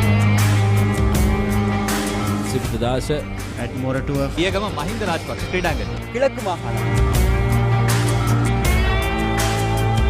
Sugathadasa indoor stadium is the Fox Hill Supercross. Kurunegala city Athugal පුරවරය Papare.com අපි අද ඇවිල්ලා ඉන්නේ නූරෙලිය ප්‍රදේශයට. Final showdown Candy Sports Club. Polonnaruwa ජාතික සංකීර්ණයේ සිට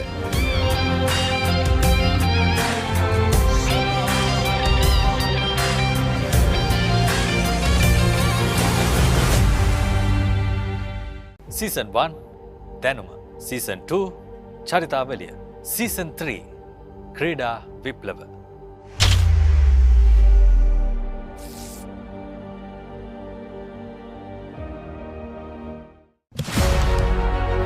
Catch the excitement real time. Be up to date with it all. Let us capture your milestones. Get it sizzling hot off the turf. Hear the experts break it down. Dig deep into the nitty-gritties. Be inspired by their greatness. Relive all the scintillating action.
නේරඩි ඔලිබරපු යාල්පානතිල Matara කොටවිල ගම්පියසට ඇවිල්ලා තියෙනවා. සිද්ධාස ඇඩ්මොරටුව පියගම මහින්ද රාජපක්ෂ ක්‍රීඩාංගණය. කිලක්කු මාහල Sugathadasa indoor stadium is the Fox Hill Supercross.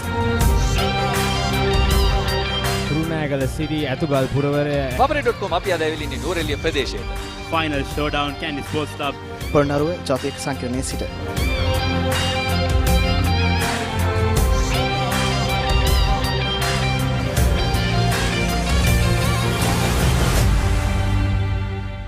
Season 1 දැනුම, Season 2 චරිතාවලිය, Season 3 ක්‍රීඩා විප්ලව.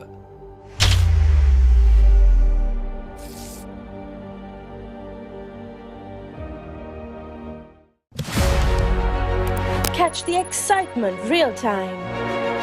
Be up to date with it all. Let us capture your milestones. Get it sizzling hot off the turf. Hear the experts break it down. Dig deep into the nitty-gritties. Be inspired by their greatness.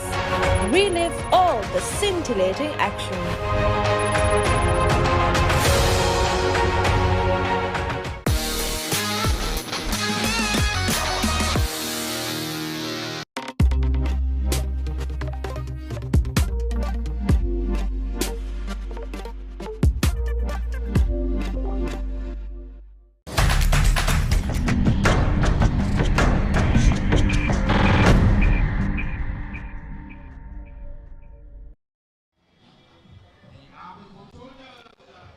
Welcome back to live coverage on the Papare.com of the CR&FC Centenary Sevens. We have a big game on the cards at the moment as Sarindra Ratwat dives over for Kandy Sports Club straight from the kickoff.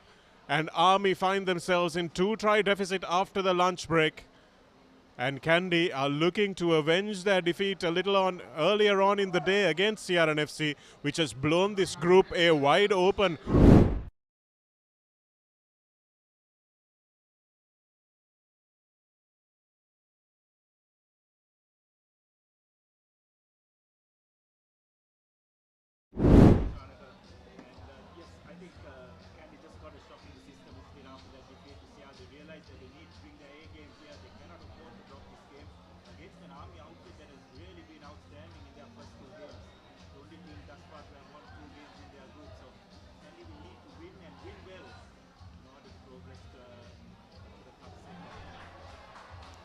Well, this is proving to be a costly time period for Army. They have a man in the bin as the other Ratwata, Nigel, gets on the scoreboard as well.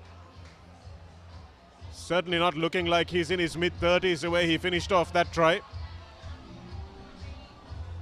And they look to convert it as well, but referee Ishan Kabekun giving the marching orders to an Army player a little earlier on for a deliberate knockdown.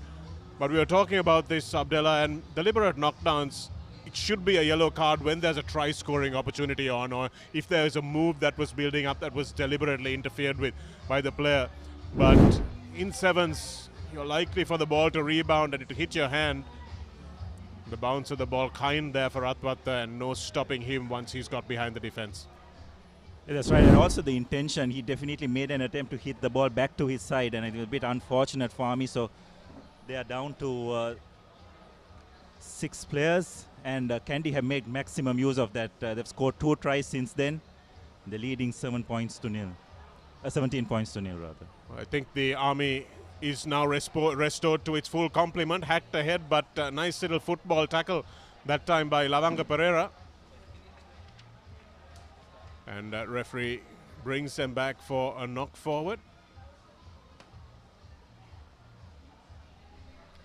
Yes, there's been some really good close games in this A Division club segment, isn't it, Shanaga? Very close, tight, competitive games. There have been a couple of upsets as well. And it's just great to see that the level of competition amongst these clubs. I think it's been a much looked forward to competition as well. It's been on the cards for quite a while on the schedule. And it's an occasion that comes along only once every 100 years. So I'm sure that everybody has brought their best game to the fore. A bit of an untidy breakdown there for Army, but they managed to win the ball back despite everything. Oh, that's a big hit. That's a big hit, and I think that might, well, if there wasn't a yellow card for that, but there was for a deliberate knockdown, you have to ask yourself whether we're going in the right direction as a game. Good cover defensive tackle by Kavindu Pereira. And that time it was Madhuranga who won the penalty. Here's a little bit of an off shift, nicely read that time by Srinath Surya Bandara. Outstanding in defense as well as attack. Here's Rifan. Rifan stepping through the gap, can't get the ball away. Now he does. Army looking to take the contact, and Kandy happy to give it to them as well, but straight over the top. And they concede a penalty for sealing off, so that's a huge let off, and another huge let off a little earlier on when that spear into the ground wasn't given a yellow. I'm not sure how Kandy managed to get away with that, right in front of the referee as well as the assistant referee, so a big reprieve for Kandy Sports Club.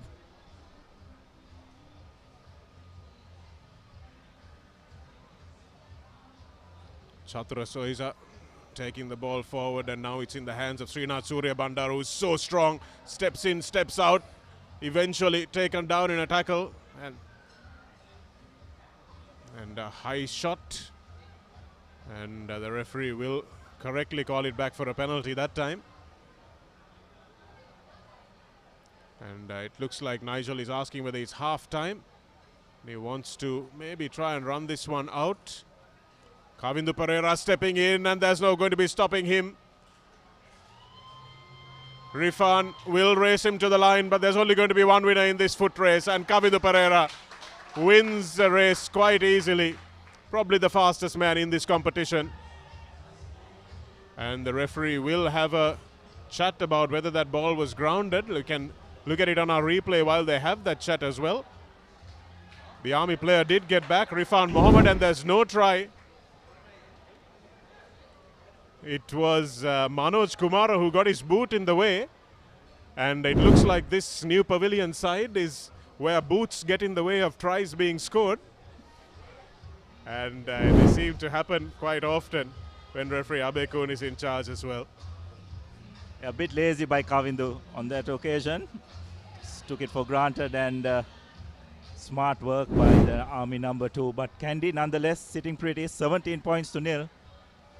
Courtesy of this, just that first 3 minutes in the China, they really came out of the blocks hard and fast and took Army by shock, and now they're sitting fairly comfortably in this game.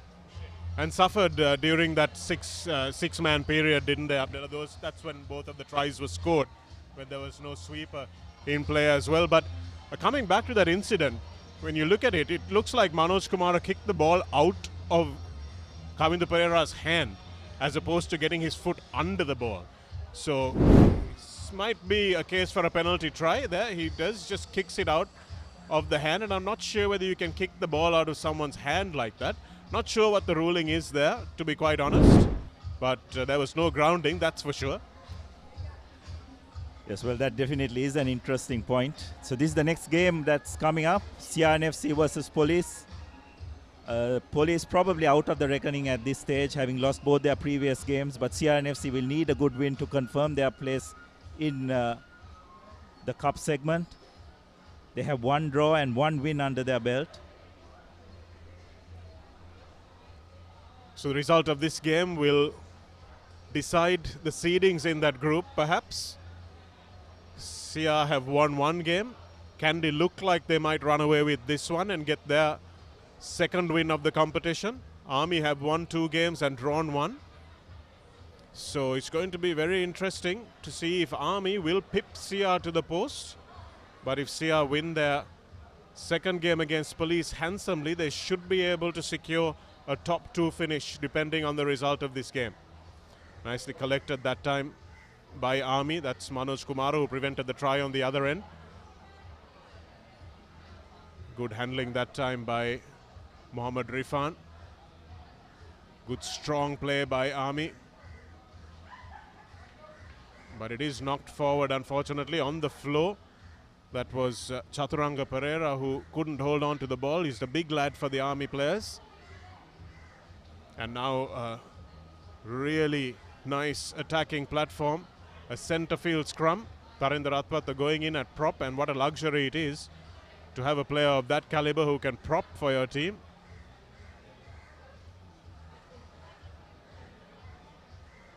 Heshan Jansen off the back. Goes around Lavanga Pereira. Runs himself into a standstill. And now looks for Dinal Ekanayaka, who spins it back. Still in possession, Chatra Soiza. Here's Ratwata with a lovely long ball out. And coming back infield. Lovely step off both feet that time. And an easy score in the end for Lavanga Pereira. You can see the quality of the passing, the width on that pass, Abdullah, really creating that try for Kandy. Yes, the Army defense stretched to the maximum. They are just not good enough, and also the stepping ability of some of these Kandy players is outstanding. They're able to step at speed. The Army defense having absolutely no clue. So probably Army facing the brunt of what happened to the CR game by CR defeating Kandy. So they've really brought that A game here. They probably realize that sometimes points difference could have an impact as well. So they're trying their very best to pile on the points, and so far they have been very clinical in that aspect. Lavanga Pereira may have gained a few pounds, but hasn't compromised his stepping ability at all. So Kandy comfortably in the lead, 24 points to nil. 2 back-to-back tries, and looks like Lavanga is done for the day. He's going off. That was his contribution. We'll tell you who replaces him in just a moment. And that's a little half volley from Chaturanga. Chaturanga. In fact, it's Ashan Bandara who put that ball to the boot. And unfortunately for him, he can't chase it down, Ashan Bandara. And now Danushka Ranjan chased down. There was a time when nobody would have chased Danushka Ranjan down, but he's still coming back into full fitness. Here it is. Through Kavindu Pereira again. Here's a little step from Suranga Tennakon. And Army again using their hands in the ruck. And Kandy know that they don't need to do anything silly. They'll just take their time, put this one in touch, and Jansen will try to oblige. In fact, it looks like they're going to run this. Keep the ball in hand. Nice little switch of play between Ratwatta and Ekanayaka. And Army getting right up in the face of the defense. Holding on, says the referee. And that was a good turnover won by Army, who will want to go quickly. They've got 4 minutes to catch up. Ball kicked ahead, charged down and then kicked ahead again, but lost forward again by Manoj Kumara. So the hands letting Army down, unfortunately. They've shown a little bit of promise, but Kandy are just too powerful. Yes, I think that start by Kandy just took Army completely by surprise. There was talk of another upset being a possibility here, considering the heat. With the Kandy have managed to acclimatize, but I think that defeat against CR has really sharpened their senses for this game. They realize that they just cannot afford another slip-up. Fazil Marija making the changes, so he's taken off Tarinder Ratwatta as well, trying to keep him fresh for the knockout games that will come up. Dinal Ekanayaka. Now it's recycled via Ranjan. Long pass. Again, Ranjan now looking to take on the defense. Lovely fend from Danushka Ranjan. Can he beat the last man? No, he can't. Good tackle in the end by Gamage. He was a sweeper, did his job. But Kandy will recycle. Here's Ranjan performing the link man duties. Men over. Now Kavindu Pereira is dangerous in space, puts his ears back and looks for the offload. Nice presence of mind from Dinal Ekanayaka not to knock that ball on, but Army have gotten back and gotten back smartly. Good play by Lasantha Kumara. Passes the ball against the face of his post and forces Army to kick. And now Army need to recover and chase this ball back, get some defensive positioning. As Kandy have the broken field to run into. Chatra Soiza is the man who finds that ball for Army. Tilina Bandara, rather, the big flanker is on. And the bounce of the ball will be kind to Heshan Jansen again, as he will dive over for the 29th point that Kandy have scored. So it looking like the conditioning of the Army women's team is not the same as the Army men's team, Abdullah, because they have been run ragged today. That's right, and it was all too easy, wasn't it? It was like going in slow motion there. The way Jansen just punted that ball ahead, collected. The Army cover defense was nowhere to be seen. So probably that initial effort in those first two matches seemed to have taken its toll on the Army outfit. They will now need to rely a bit on how the CR game goes to see whether they will actually qualify for the next round or not. But Kandy had definitely brought their A game for this particular encounter.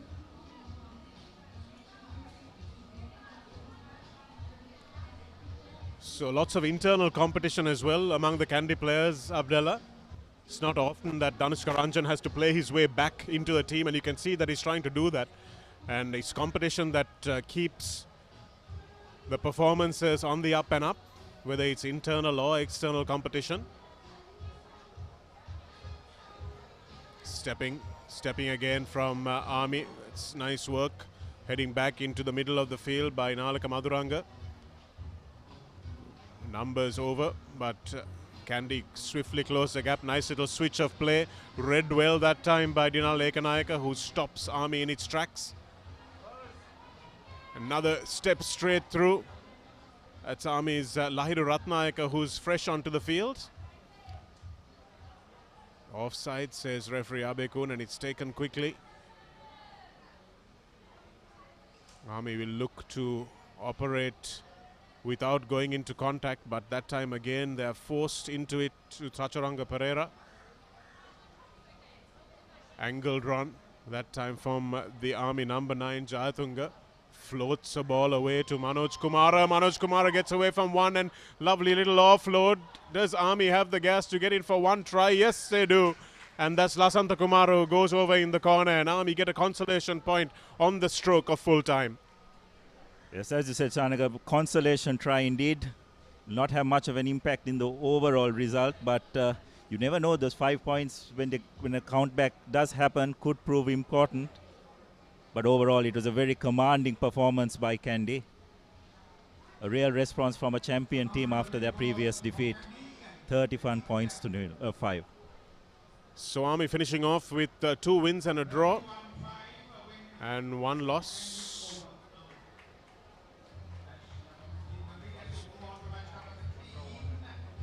Sorry, it's 1 win, 1 draw. Sachin David correcting me on that one. And now the hosts, CR&FC, coming out against Police Sports Club.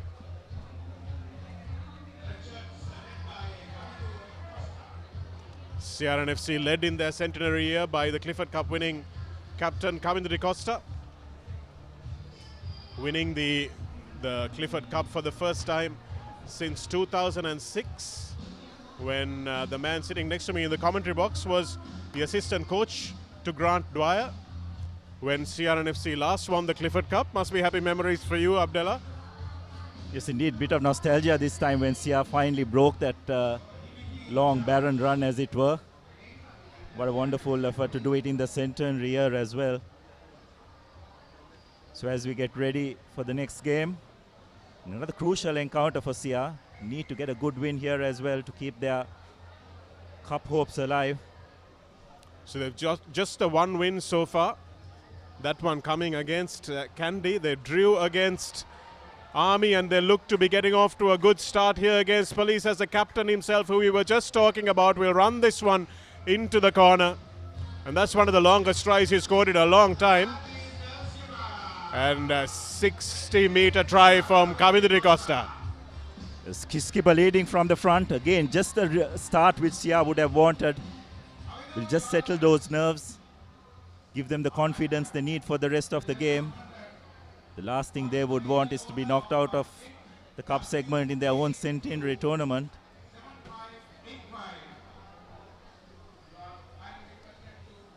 So finishing has been of pretty high quality in this whole tournament. I'm not talking just about the men's draw, the women's draw as well. There were some outstanding scores, especially from the Australian team on show here, as well as the Army women's team, and also from Kandy, CR, from CH&FC as well, and the school teams yesterday.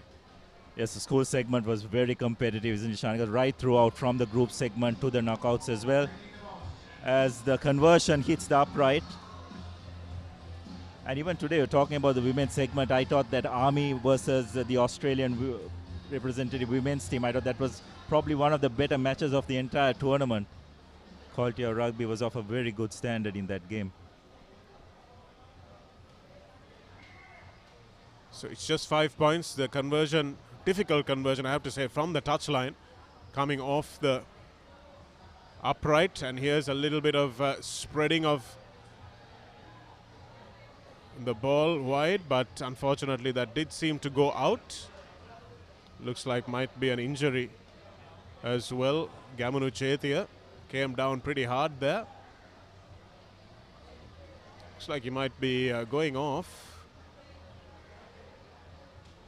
He's been in the wars a bit, Gamunu Chetia, this season, but did provide a lovely assist pass for Kavindu de Costa to score the decisive try against Kandy. So first line out for Police. Mohan Vimalaratna will leap, and he does well, as he has done in the 15s format as well, the Police captain. Coming back the way they started.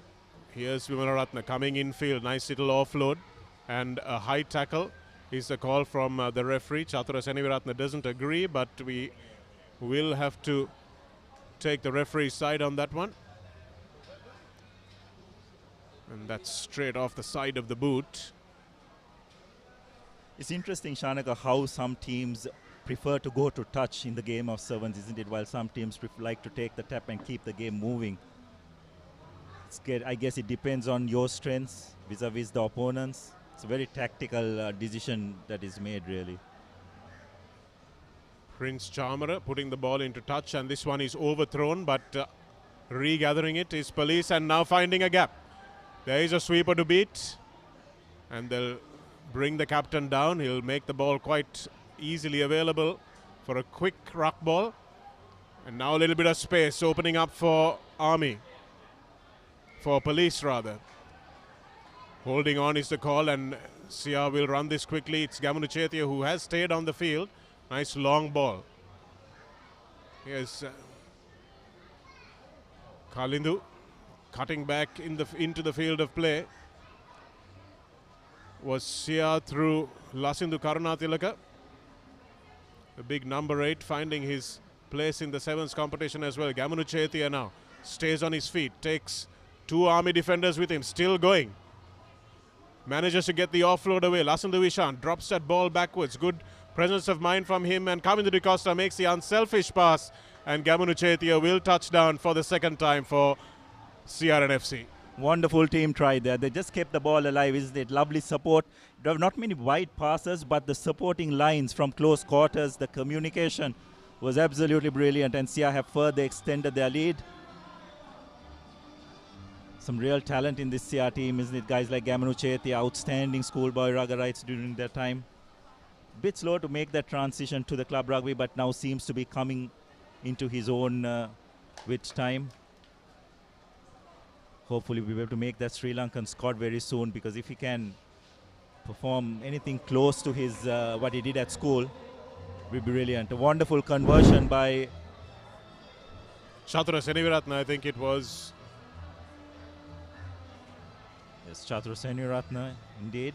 It was Chetia who put the finishing touches to that move.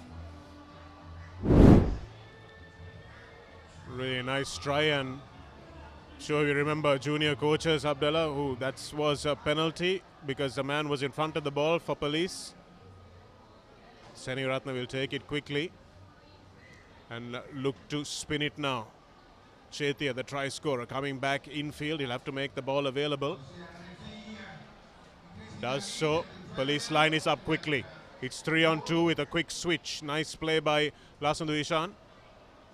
Picks up the ball again. Looks for the speedster on the outside, and it looks like they might get in for another try. No, just a good desperate cover tackle in the end from Police. It was Akash Madhushankar who made it and prevented a certain try for CR&FC. That was Ravin De Silva, who was hoping to go into the corner after he scored a brilliant try against Kandy, but just enough of a grip on the jersey to drag him into touch. Yes, really good desperate stuff by Police. Not giving up. It's 2 scores ahead. Need to get this line out. Mohan Vimalaratne does get the line out, but the referee says play on. There was nothing wrong there, although everyone was looking at each other. Stepping back into the field of play is the CR number 19. Needs to make it available this time. Nice long ball for Chatura Seniviratne. Look for the fend and the back of the hand outload, and this time Ravin De Silva is over. Looks like it might be a forward pass, says the referee. Yes, came out of the back of the hand, but did go forward. So the referee right on the spot. Yes, but we've seen Chatura do that repeatedly, even during the 15th season. Is it a wonderful skill to execute? He's got the physical presence to be able to do that as well, where he's able to take 2 defenders and then offload. Almost managed to execute that, but not quite. Madhushankar saved a certain try and now runs it out of the defense. Vihanka Pivuturu, it was in the number 12 jersey. Mohan Vimalaratne trying to get his team outside of his 22. Lots of stutter stepping. Nice bit of work there that time by Matisha Pereira, still going. Looking for his support. Nice tackle in the end. Really good work from the CR sweeper. Slow to get to his feet. Kavindu De Costa after chasing that one back, but gets up just in time. And the knock forward will favour CR&FC on the stroke of half time. Yes, you have to give a lot of credit to CR&FC for that defensive effort. Started off with Kavindu Costa trailing that runner who made the break, and then the rest of the team tracked back brilliantly to save a try. So CR&FC comfortably ahead 12 points to nil, but they do know that they need to continue in this way and in the second half as well, because Police during the latter part of that first half seemed to be finding their groove. Certainly did. They were making some good plays with ball in hand. It's 12 points to nil, but we saw a wonderful comeback last evening, Abdullah, when Isipatana were trailing by 12 points to nil. I think it was against Zahira, and they came back and won that game 21 points to 14, or 21 points to 19 in fact. Really outstanding work, and had a wonderful quarter-final as well between Trinity and Isipatana again yesterday. We're looking forward to those schoolboys coming back tomorrow. It's actually all four quarterfinals were very close and of a very high quality as well. Have to give them a lot of credit, because it was just like today, the level of humidity was insane, but they really put their best foot forward and gave it their all, and I think deservedly they have a day off today so that they can come fresh tomorrow. So I think tomorrow is a day where I'm sure all sports lovers will want to come down to CR&FC. We'll have the semi-finals of the club segment, the semi-finals of the school segment, as well as the women's segment. So I'm sure it'll be a wonderful carnival atmosphere here at Longdon Place. There's plenty to do as well. The new pavilion has been taken over by the visiting teams, but the bar downstairs is doing good business. And there's lots of food, drink on offer, entertainment, and fantastic rugby out in the middle as well. Superb tournament being organized by the Centenary Committee for CR&FC. Jahan Kanagaratna spearheading that committee. And that's not Chatura's best kick. Had the height, but certainly didn't go the 10 meters. In fact, it went a negative 2 meters, I think. And Police will have the first opportunity of the half.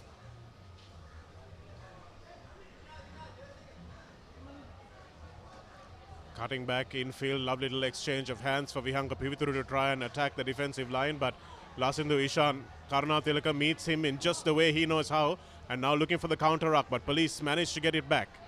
Prince Chamara. Here's Police busting it up the middle.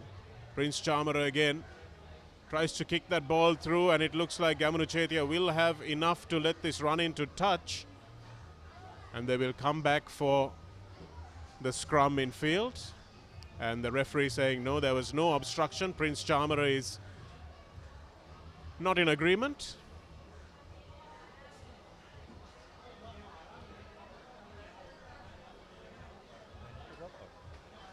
There was Prince Chamara was tackled immediately after he kicked the ball, so he thought that was an interference, but I think the player was committed to the tackle. And I think the referee's got that spot on, although all the players and the two assistants are mansplaining things to her.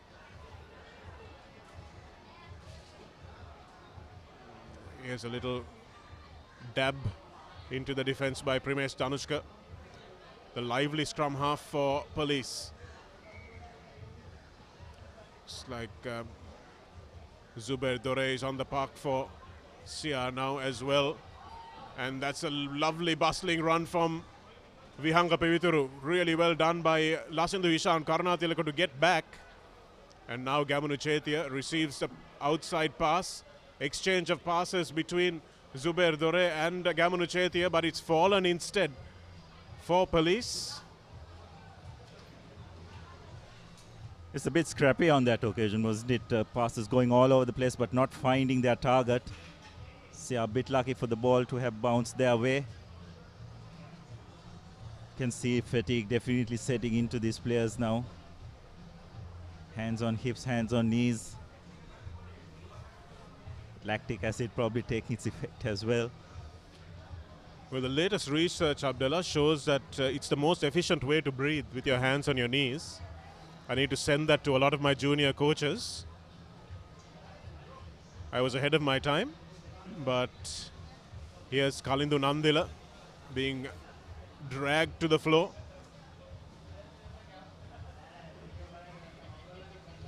But offside, says the referee. Police not retiring from that ruck that Nandila formed there. And Vinuda Amaneth. And now the striding run of Ravin De Silva, able to break one tackle, getting away from the other, and now he will look for the speedster Gamanu Chetia. Can he go into the corner? Yes, he can. Just touching down before Madhushanka can drag him into touch, and he's finished nicely when he's been asked to. Yes, Chetia doing the finishing touches, but wonderful bit of work by Ravin De Silva. Just the strength to stay on his feet, brushing aside a couple of tackles. So the two Josephians combining on that occasion to extend CR&FC's lead, 17 points to nil. The two old schoolmates combining effectively. That wouldn't be the first time Ravin De Silva has put Gamanu Chetia into a try-scoring position. It's been a really good addition to the CR&FC fold this year, Abdullah. Ravin De Silva making the transfer from Navy. He's added a lot to the mobility of this CR pack. Yes, very high work ethic as well around the park. Very good engine. And as you said, a very good recruitment as far as CR&FC is concerned. So looks like Zubair Dore has taken his cue from Chatura Seneviratna, and that one is only -1 meter. Didn't certainly go the 10 meters. And Police will try to open their scoring. There's 3 minutes in this game. Anything could still happen. Police a confident team. Primesh Danushka, and finds an offload for Prince Chamara. Swiveling in the tackle. Straight in at the side, says the referee, and Primesh Danushka will go again. That ball seems to have been knocked forward, so Police will have a nice centre field scrum on the 22-meter mark to attack from. It's be interesting to see at the conclusion of this game the permutations, isn't it? It's between Army, CR and Kandy to see who will progress. It's been a real intriguing group, if ever there was one. Well, Army have a draw and a win against Police, Abdullah, if I remember right. And Kandy have 1 loss and 2 wins, 1 against Police, 1 against Army. And CR, if they win this, will have their 2nd win. So I think it will be on points differential between Kandy and CR as to who tops the group. Okay. So that means Army is pretty much out of the running. Looks like Army is out of the running with just the 1 win. Maybe speaking too soon. 1-1 draw.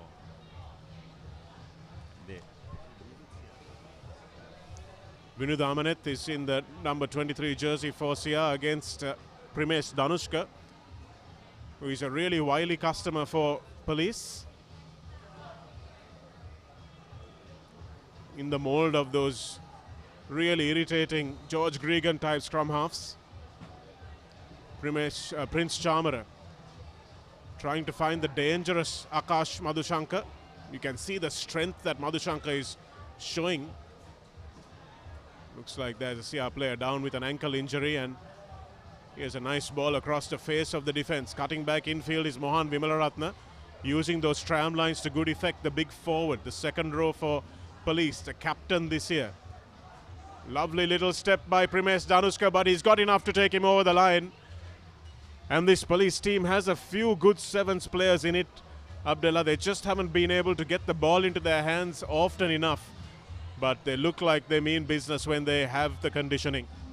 Yeah, absolutely. And also I think they haven't been able to control position for long enough to apply pressure on the opposition. But as you said, off broken play, they do have some fantastic runners in their ranks. But unfortunately, just haven't been able to control position for long enough periods in a game. So just a few seconds for full time to run out. Perhaps CR will have one opportunity with the ball in hand when Police kick this one off. Been a few injuries, so a bit of time added on to this game. The referee waves play on.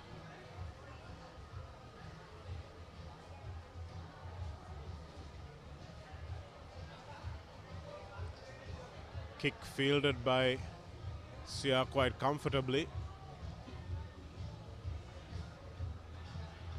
And here's a little burst up the middle from Vinuda Amanet.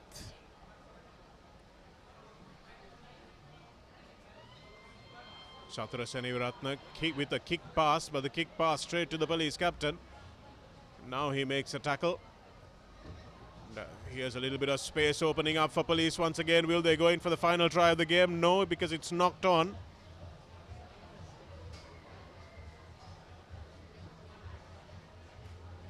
But that will bring an end to this game, 17 points to 5. Not the most convincing of victories by CR&FC, who did the unthinkable by beating this much fancied Kandy Sports Club in their group game earlier on this afternoon, but have looked a little scrappy against Army, whom they drew with, and now this 17 points to 5 victory for the Centenary hosts. So big games coming up in the club competition.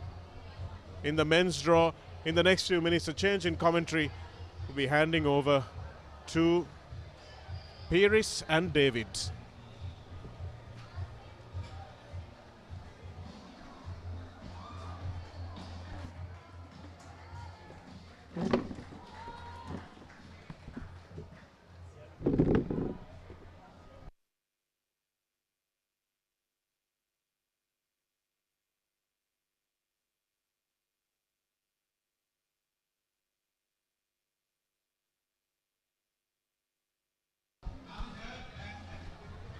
Welcome back, everyone who is joining us on the Papare.com, Sri Lanka's #1 sports hub.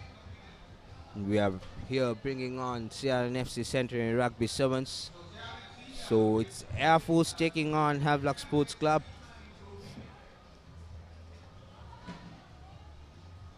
Good afternoon, James. The CR&FC team sealing their place in the quarterfinals alongside, I beg your pardon, the semi-finals alongside Kandy Sports Club. So the two teams from Group A have made their way through into the semi-finals. Now we have Havelock Sports Club taking on Air Force.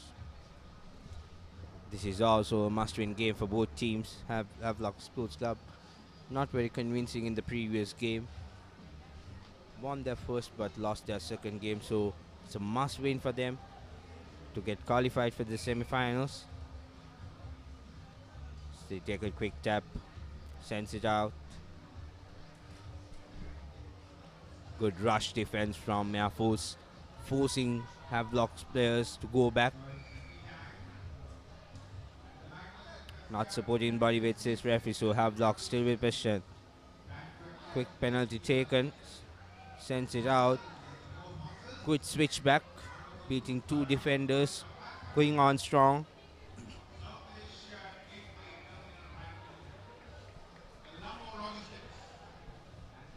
The referee says not supporting his body weight. So back-to-back penalties for Havelock Sports Club. Trying to fend off and run. Good offload, keeping the ball alive. Blocks keeping the ball close to themselves. As Havelock's player cuts back inside, goes on to score the opening try.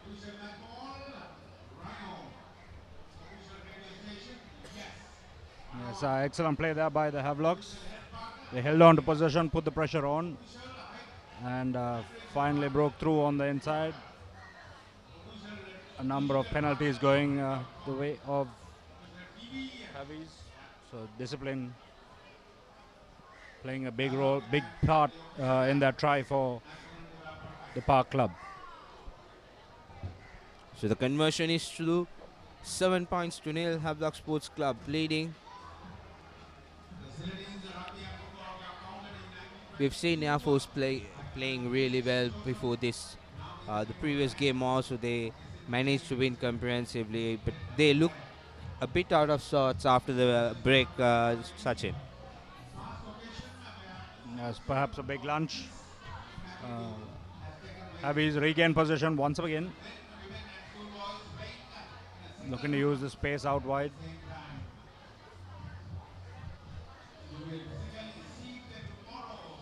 Excellent recycling of possession by the Heavies. Working it back the other way, trying to pull the Air Force defense from left to right.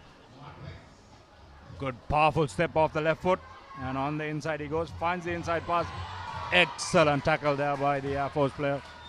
Coming around, getting man and ball, and able to force the knock on. Brilliantly done, brilliant defense there by the Airmen. Managed to get position back again to them.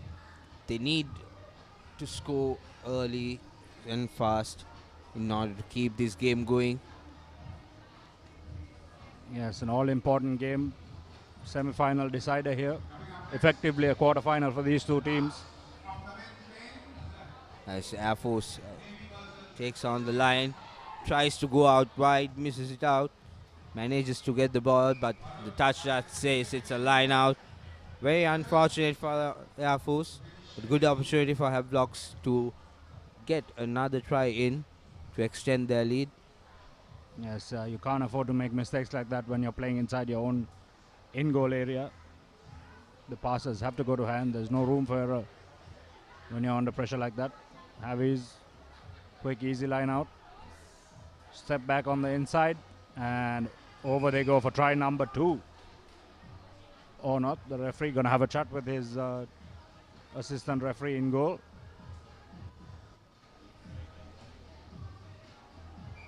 And try awarded. So 12 points to nil for the Park Club. Conversion yet to come.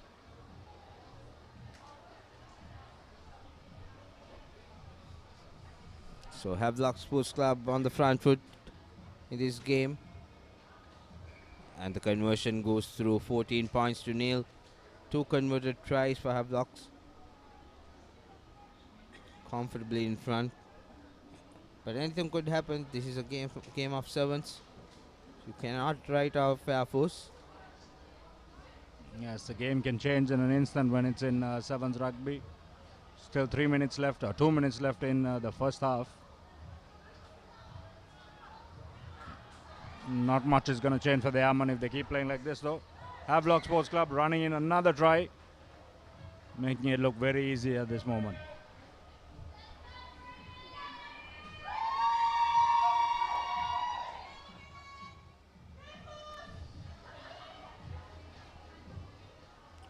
Yes, a little bit of indiscipline from the Airmen, letting that ball bounce. Havies quick to it. The Air Force team were spectators there, doing nothing in defense, and Havelocks had no problem running through to score that try. Yes, running away with a quick 21-point lead now. It's important the Airmen don't let their heads drop at this point. There's still a lot of time left in this game. Havelocks, another error at kickoff. It's been the theme of this tournament, James. We saw it throughout the day. Yesterday with the schoolboys. Seems like the club lads picking up where they left off. The Airmen finally with some ball in hand.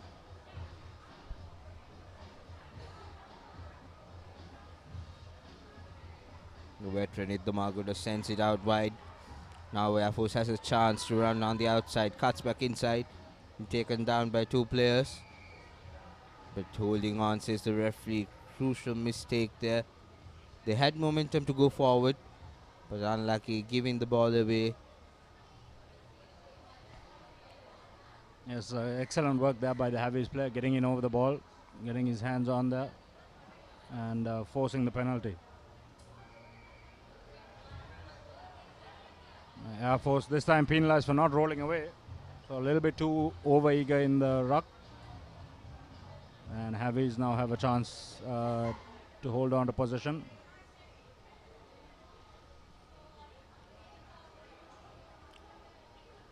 Havelock Sports Club now in attack, trying to beat 2 defenders on the outside, gets caught, bundled into touch. As the hooter goes, it's 21 points to nil. Havelock Sports Club leading comfortably in this game between Havelock Sports Club and Air Force. A virtual quarter-final for the 2 teams. Yes, a good half for the Park Club men. Air Force need to find a little bit of rhythm. This game is not done and dusted. 21 points, just 3 tries in sevens. That can easily be caught up in a half. We've seen comebacks like that. Absolutely, So- Sachin, because we don't see the body language is not good of the airmen. The different ball game that they played previously with against other teams, and the next match coming up after this is Navy Sports Club playing against Army Sports Club.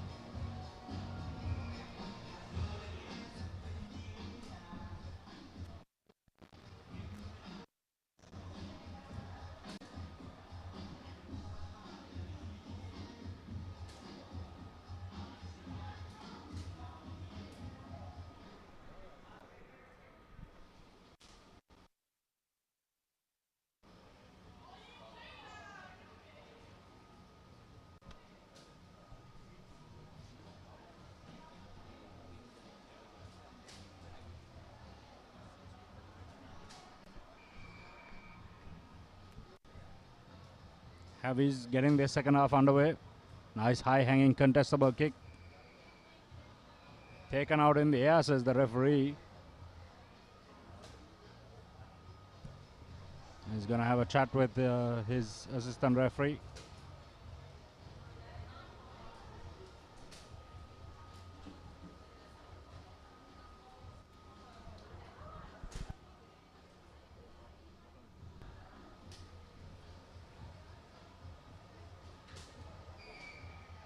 So it's just a penalty as Air Force tries to get the first points on the board this first half, given it outright.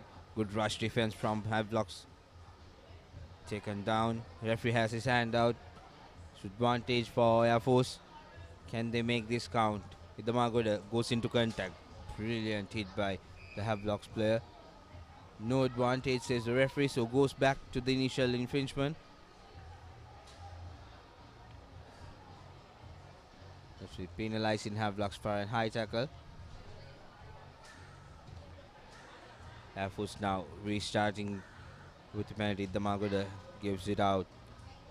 There's one man advantage, but he cuts back inside. Air Force still with position. As the Airmen try to go through the middle. Tackled by 2 defenders. And Havelocks manages to turn over the ball. Now they are in attack.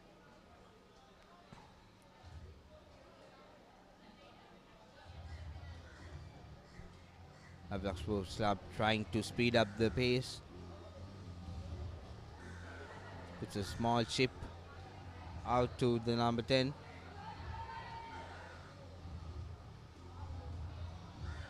Havelocks puts penalized this time for holding on. Air Force did well in that ruck. Yeah, the Heavies player there looked for the long pass.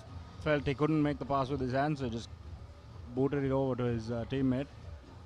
In the end, they ended up isolated and Airman forced the turnover. And just as we say that, Heavies get the ball back with Air Force making another error. So errors have been critical for Air Force throughout this game. James, multiple mistakes, and Heavies have been happy to capitalize. Absolutely, Sachin. Air Force had a lot of opportunities where they couldn't convert into tries. So, on the other hand, Havelocks have done their part, sitting comfortably with a 21-point advantage. As they start off with the scrum, with pressure, referee saying shoving too early, so Havelocks with a free kick. Nice switch back, cut out pass to the corner, trying to gain as much ground as possible, gives a cheeky offload, 5 meters away, driving through, using his power. I think it's a held up. Looks like it was held up there. Good defense by the Airman. No try. Referee confers with his assistant referee. So we'll go back to a scrum 5 meters out for Havelock Sports Club. They'll be looking to put this game to bed now, James. The pressure is on the Airmen. They're 5 meters out. You've got to score some points here and try and close this one out. Absolutely. Just 3.5 minutes to go in our clock. One more try would seal the game for Havelock Sports Club.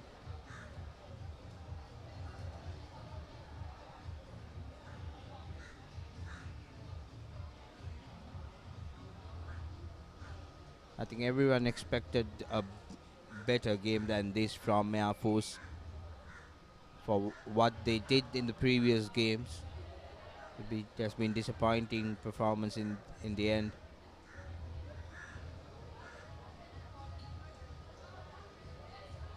Yes. Now the heavy scrum coming under pressure. The Airmen, do they have the legs to chase it down? A little bit of a fumble there by Havelocks. Air Force now with possession. Good opportunity to get some points on the board here.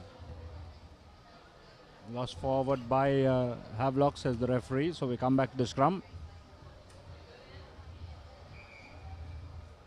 Air Force finally making it into the Havelocks 40-meter mark. So they have to use this territory to gain some points. It's been a long, tiring afternoon for them. Third game already under this scorching heat at Longdon Place. So Air Force yet again with an opportunity. I think this, even if this score would be a consolation try, as Idamagoda takes it up quickly, tries to run by himself, gives it out, a little fumble, but manages to keep the ball. Referee going straight to give the card, deliberate knock on. Yes. They were going forward with momentum. Cynical play there by the Havelocks player. Now Air Force with the best opportunity of the game. Still a minute and a half to go. They've got to get this one down, get back, see what they can go from here. So Sudat Bandar, the try scorer for Air Force. And Air Force gets the conversion as well. 21 points to 7. 2 converted tries with 1 minute to go on our clock. A big ask, but can be done if they start things fast. They're playing with one man extra, remember, James, so the time is their biggest enemy at this point. They need to put a lot of pressure on, try and get this ball back immediately if they have any hope of closing this gap. Nice high hanging kick, bit too deep, not contestable. A little shimmy and go from the Havelocks number 10. Lost the ball in contact and lost again by Air Force. So loads of errors from both teams in the second half. Heavies were happy to capitalize on the Airmen mistakes early in the first half, but now they seem to have settled into the game a little bit. Those errors creeping into their game as well. Free kick about to the Air Force for time wasting.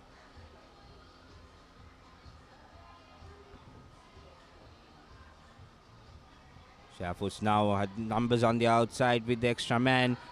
Gives it out, tries to run. It's a foot race, but cuts back inside, needs support. Nothagoda gives it out to centre half.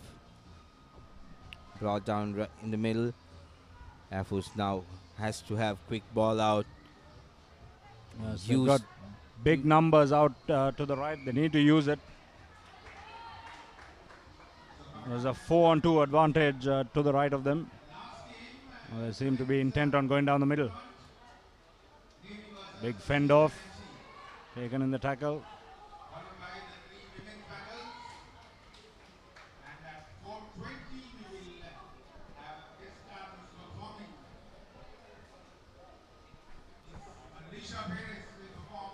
So the referee goes to his pocket again. A second yellow card for Havelocks for the same infringement. So now playing with 5 men, Air Force definitely need to get a score now. So Gayante Damagoda scores the second try for Air Force. Yes, perhaps just a consolation try, James. The clock has gone red on our end. Still haven't heard the hooter go. But Air Force... Even for Air Force to keep this alive, they have to convert this try. If they don't, even if they have one more move, there you go, missed out, and the referee says that's time. So Havelocks manages to hang on to the early lead that they got and to win the game 21 points to 12.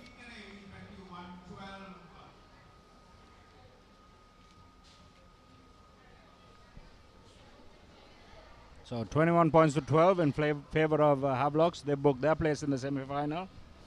Air Force are going to have to settle for a bowl semi-final tomorrow. Coming up next, Navy Sports Club taking on CR&FC.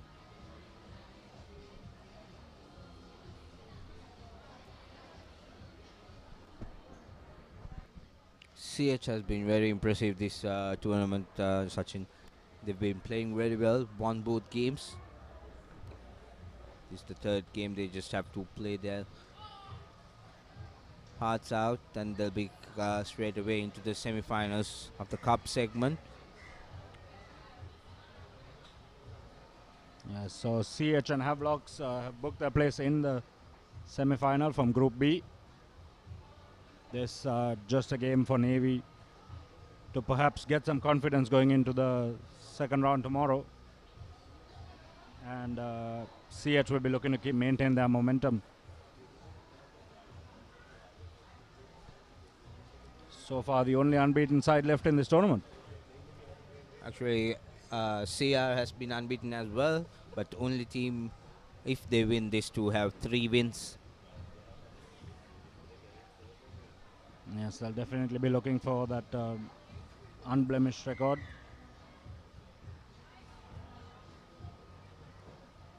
Navy Sports Club to get things underway. Nice, deep, high-hanging kick. Contestable there for Navy. Avantali recovers position. Little goose step.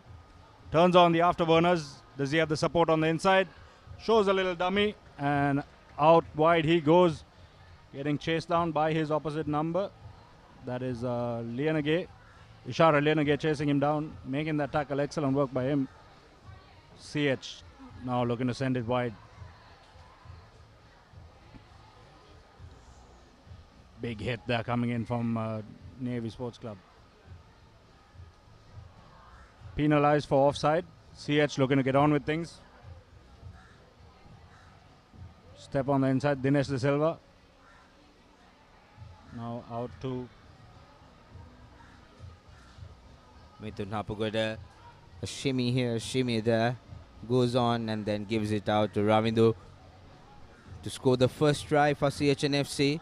CH looking really strong from the start.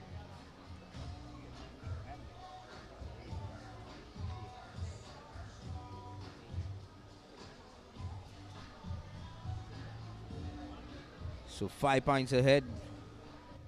And Hapugoda makes no mistake with the conversion. So 7 points to nil. CH leading just after 2 minutes. Mithun Hapugoda, very experienced player.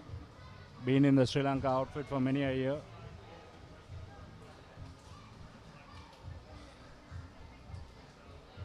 CH will get things underway, leading 7 points to nil.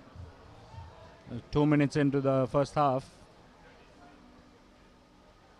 Again, a deep kick. Well contested there by CH&FC. Easy run through for Dilshan. Janindra Dilshan, that is. Out wide to Ravindu Anjula. Just a little bit of a fumble there and lost forward. So play will come back. Excellent kickoff there by CH&FC. It looked like a planned move. They put it into space. And Janindra Dilshan was there to capitalize.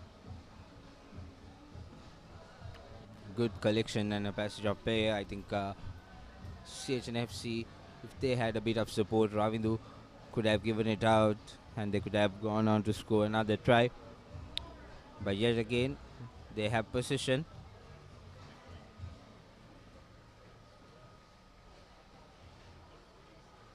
CH looking like contenders at the end here of day one. This is the last game in the men's competition for day 2 of the CR&FC Centenary Sevens. Harsha Maduranga with the feed in. Free kick for Navy, taken quickly. Maduranga tries to kick it to space but mistimes it. So CH with a with an advantage.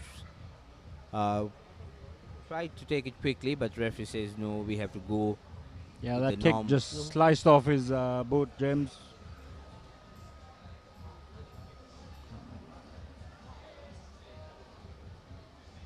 Good contest by Navy. CH, however, hold on to the ball. Nice cut back on the inside. Little Fen finds the offload. Got hit right in the face there.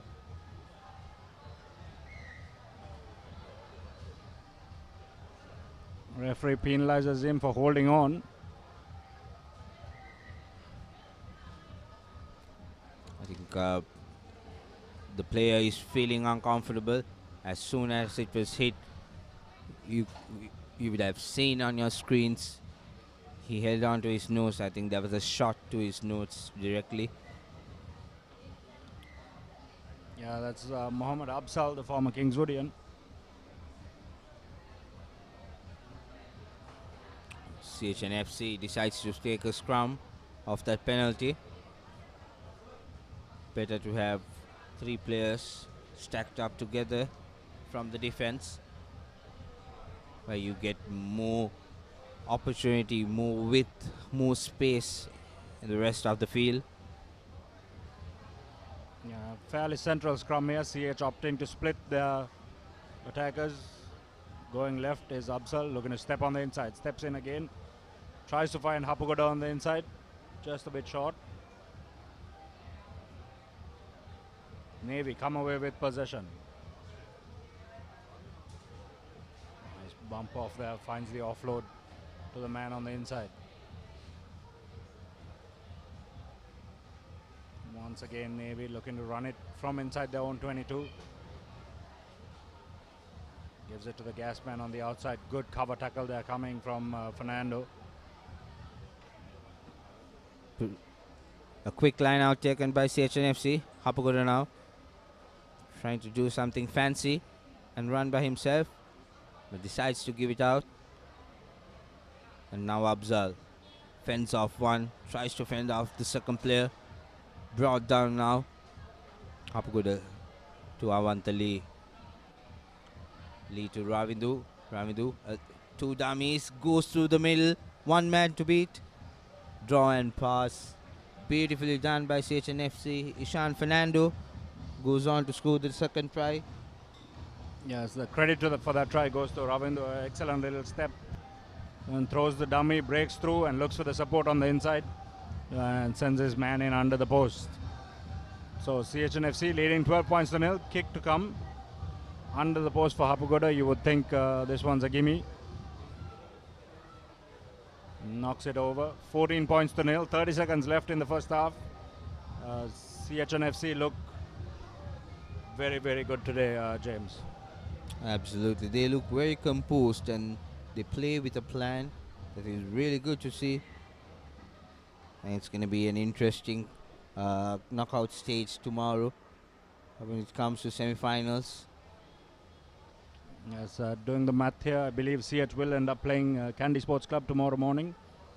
And CR&FC will take on Air Force. I beg your pardon, Havelocks Sports Club. CH now with the ball. Avantali collecting it and giving it to Ravindu. Ravindu has no problem going on to score the try. Trying to be a bit of fancy. Can cost you really, as you might have seen in the Canny game, where Kavindu Pereira lost on first half try. As the hooter goes, it's 19 points to nil with the conversion to come. It will keep standing as 19 points to nil. at the half time between Navy Sports Club and CR&FC in this CR&FC Centenary Rugby Sevens tournament. Yes, going to be an interesting day tomorrow. The schoolboys will be here, back here. As we have confirmation there, CR&FC 19 points to nil against the Navy Sports Club. So the schoolboys will be back, the ladies will be back, and the big guns, CR&FC, will be taking on Navy Sports Club. CR&FC playing Havelocks in the semi-finals. No representation from the Forces in the cup competition this year. So coming up next is Navy Sports Club women's team, who will be taking on Army Sports Club women's team.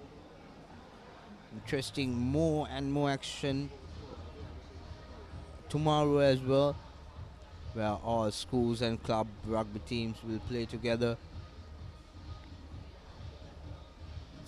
It's been a very, very interesting competition, Sachin. All teams have been up to par. They've been playing well, both schools and club teams. It's really nice to see rugby tournaments happening back again. Yes, it's great to have rugby back at the home of rugby, Longdon Place.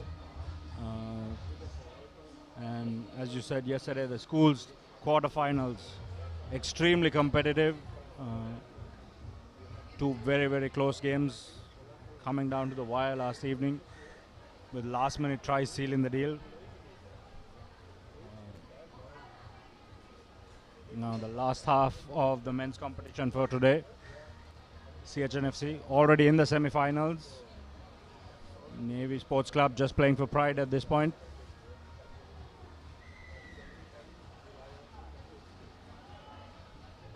Good high-again kick. CR&FC restarts have been brilliant throughout this tournament, as Hapagoda cuts back inside, tries to run by himself, needs support, puts a fancy pass over the head, collected by his fellow Sandaruwan, who goes around. Brilliant start for the second half for CR&FC. Yes, that's some classic Mithun Hapugoda Sevens rugby there. A little shimmy, a goose step, through he goes. The no-look pass out the back, didn't go to hand, but CH recovered well and ran in their fourth try of the evening.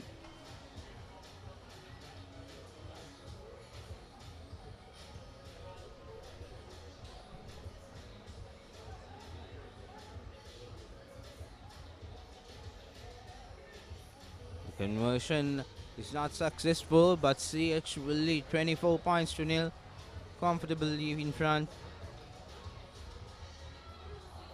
And they would want to comfortably finish this game as well. Yes, we've seen CH make a few changes now, resting some players perhaps. More focused on tomorrow. As we say, that a nice kickoff. Once again recovered.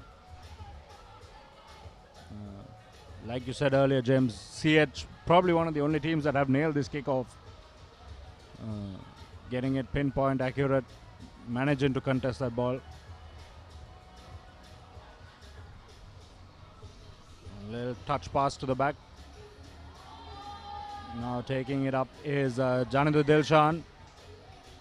Stepping out, but the referee calls play back. He had a foot in touch. The assistant referee flag is up. Absolutely unfortunate there. That was a brilliant run from Janidu Dilshan. Collecting it off the punched ball from Mithun Hapagoda. Yes, Mithun Hapagoda in his new CR&FC kit, making the move after the club rugby season.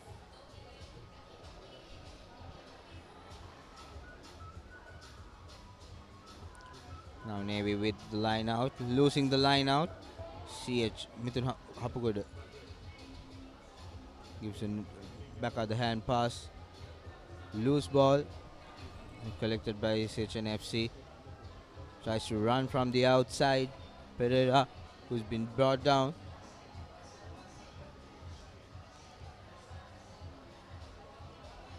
CR&FC trying to go on the short side. Now this time kick kicks it out to space. Can the chasers come for CH&FC? Good chasing tackle there by Hirusha. And they hold him up. Rip. Well ripped there by CH. That's Ravindu Anjula now.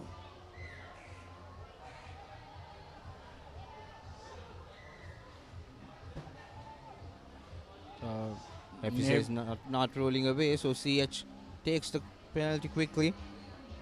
Hapugode trying a fancy kick and goes through. Beautiful rugby, beautiful piece of work. Beautiful indeed. Mithun Hapugoda now just having some fun. It's the end of the day. 4 minutes left in the day's play. And just being a little bit cheeky there. Toe through. Regathers. The little William Ryder celebration there.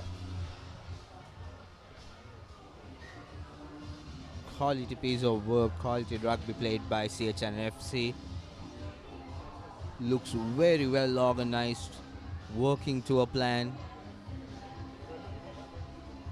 And the team has brilliant chemistry as well, Sachin.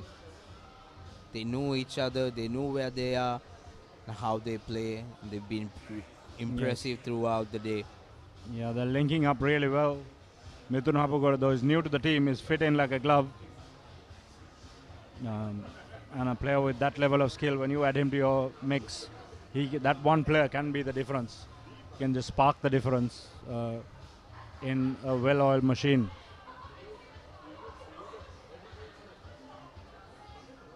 Navy with some possession now. 3.5 minutes left in this game. Not really much to play for Navy Sports Club, but they're not going to give up. No, they don't want that goose egg. Good pressure coming in at the breakdown from CH&FC. And now tearing his way down the pitch is Udara Fernando. I beg your pardon, Ishan Fernando. Goes over under the post. So CH&FC 36 points to 0 now. It's turning out to be quite a hammering. CH running away with this game. Looking very comfortable. Brilliant piece of work there by Fernando. So CH&FC for all money will top this group. They'll take on the surprise runners-up of Group A, Candy Sports Club, in the semi-finals. And CR&FC, the hosts topping Group A, will take on the Park Club, the old rivals, going head-to-head.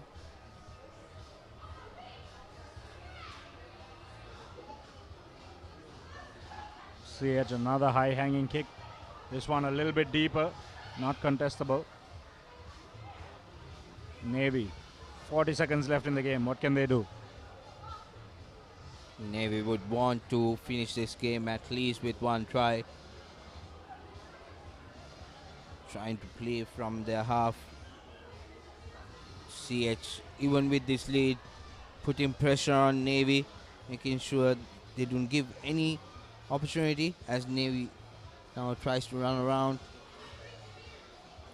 Gets into space, it's a foot race. But CH manages to bring the man down. Yes, great work there by Sandaruan. They're 36 points up.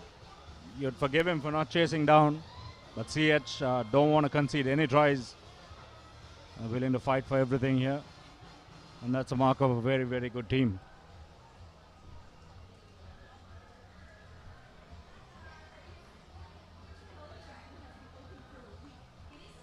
And this time, Adeshavir goes on to score the try.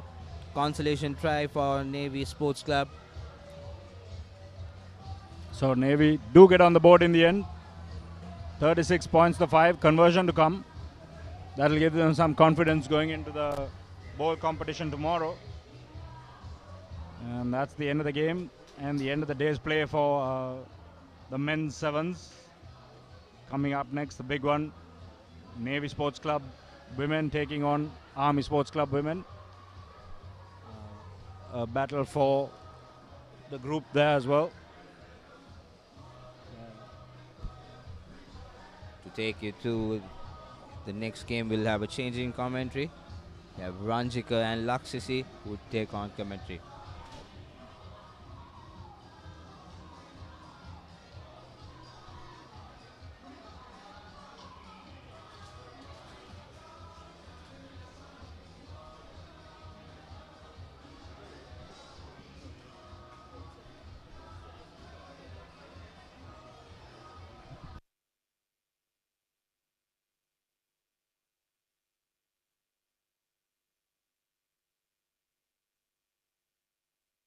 Want to watch that exciting moment again? Simply rewind on your dialogue television VU Hub.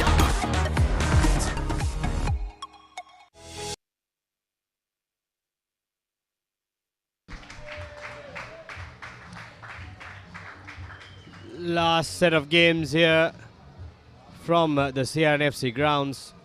The ladies taking the field. Navy Sports Club women's team taking on Army Sports Club women's team. The second day's proceedings here at the Centenary 7 CR&FC.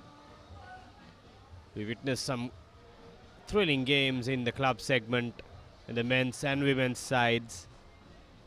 And we are all geared up for a thrilling final day tomorrow.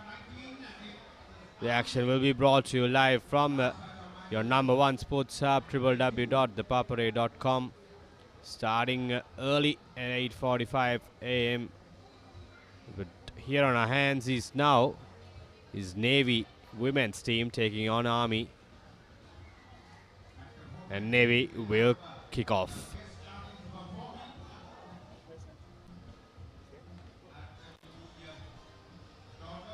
Here's Army with the ball now. Spreading the ball. Nicely creeping through the gap. He steps inside from the sweeper and goes all the way under the post. Opening try for the Soldiers. Stunning run there from the Army player. And she gets the first points on board.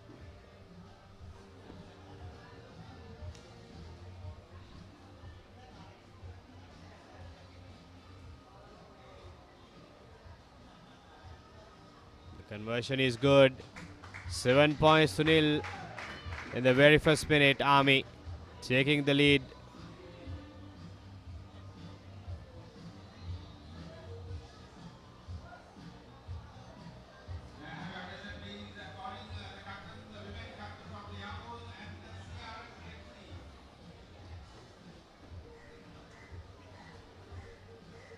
Here's Army with the restart. Navy with the ball now. Don't have space on the outside, but she tried to go on the short side, but he was bundled out of touch. Good piece of defensive work there from the Soldiers.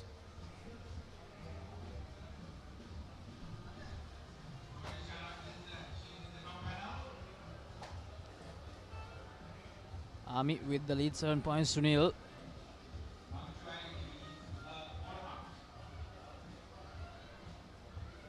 Is Army trying to find space. The number 7.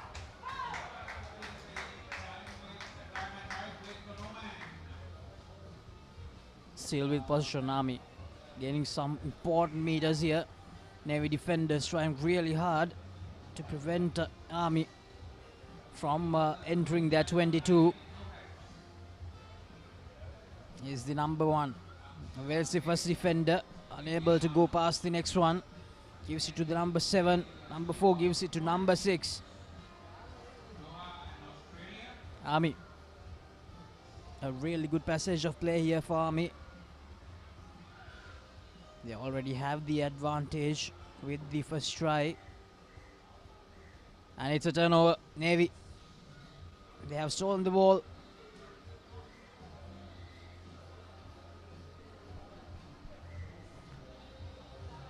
Penalty awarded for Navy for a high shot.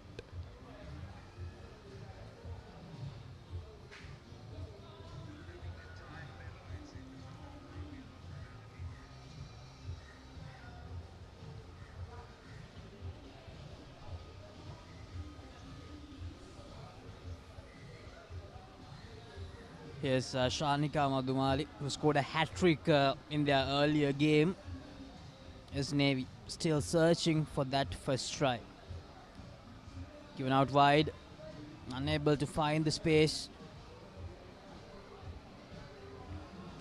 And that's a knock forward. They have managed to get the ball back.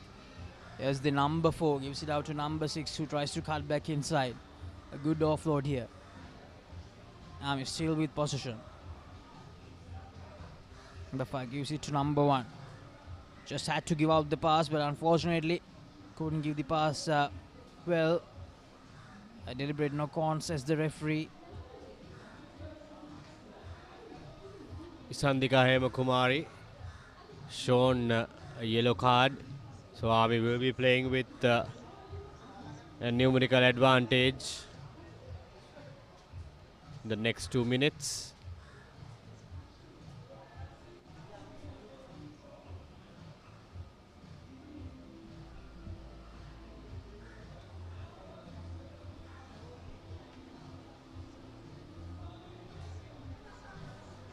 Here's Army. Knock back versus the referee. The number 6. Not the best of passes, but they managed to recover. The number 7 for Army with a very strong run. And the Navy defenders still doing a good job. Gives out a long pass here. The number 1 gives it out to number 2. Dinesh De Silva goes over for the second try for Army. A brilliant passage of play for the Army girls here.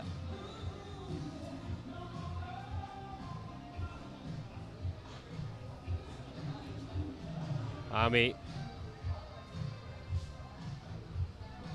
having the numerical advantage and scoring a second try of the game in this half. The conversion is good. Takes them to 14 points. 2-0. Here's a look at the second try. Good support line there from De Silva.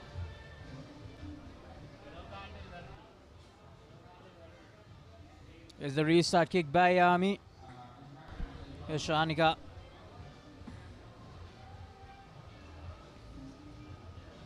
Navy still playing with one less player. And here's Army with another turnover.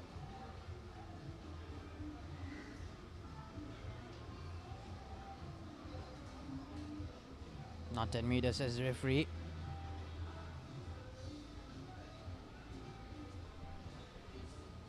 Referee instructs the Navy players. And here's Army once again charging towards their third try. Here's Dinesha, who scored the earlier try. Tackled just few inches short of that try line.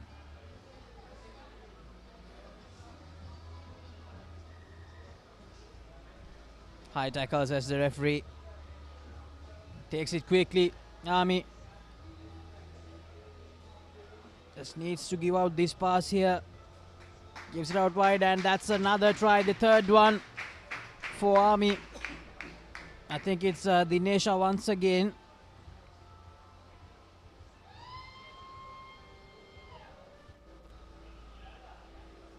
A third try in the first half for Army. While Navy, they have failed to score at least a single try.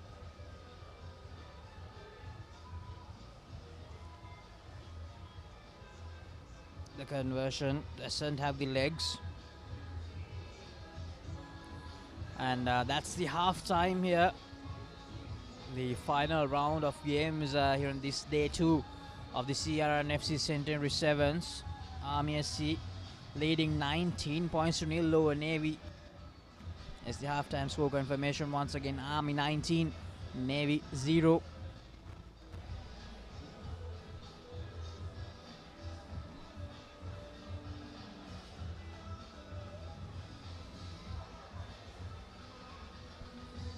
Next up, we have Doha RFC taking on BWC Australia.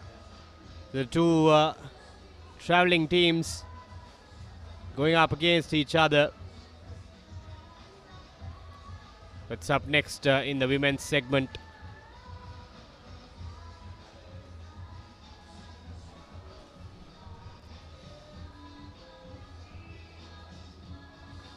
Want to watch that exciting moment again? Simply rewind on your Dialog Television VU Hub. Now you can activate your favorite Dialog Television channels via the My Dialog app, SMS or missed call. Dialog Television, Sri Lanka's #1 television experience. Meet the Pereiras. Just like any other family, they share everything. Kanthi shares her amazing cooking. Minoli fills the family in with the latest gossip. But what happens when they sit together to watch?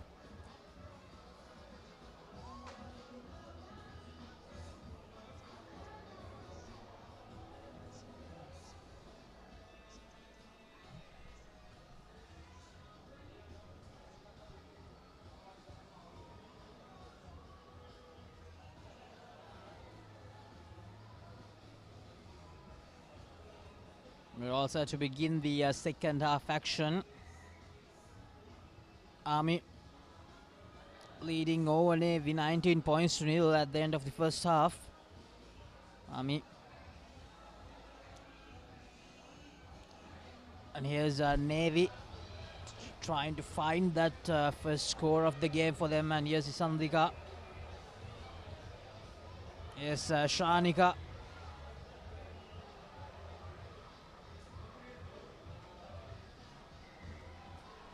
Holding on as the referee.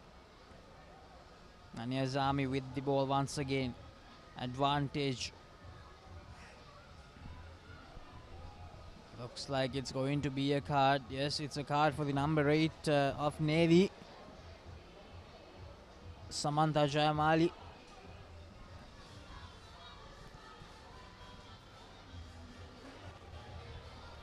Once again, the numerical advantage is on the soldiers. They will look to add several more points. Mind you, this women's segment is played as a league format. All 6 teams in one group. The top 2 teams will play the cup. The middle 2 teams, 3rd and 4th place teams, will play the plate. And the last 2 teams will play the ball.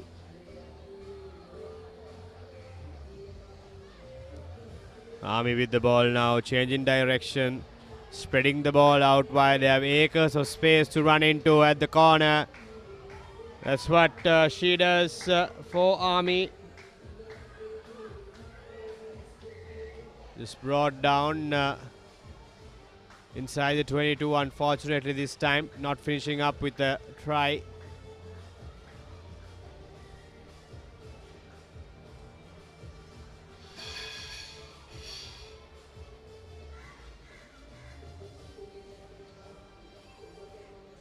Looks like one of the Army players is hurt.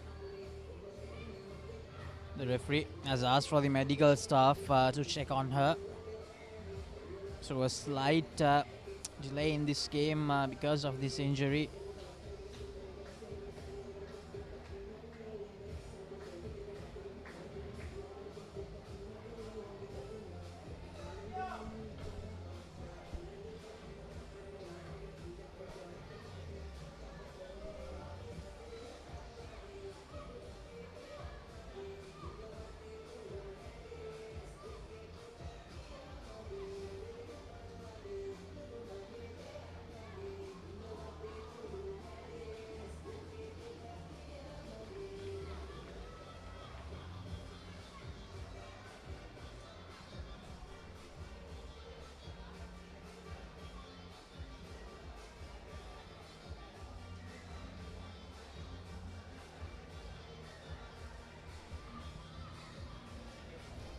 And the action is back in this game after that slight little delay because of a player injury. Navy with the ball, still searching for that first try. Holding on, says the referee. Navy, they have given the ball once again to Army.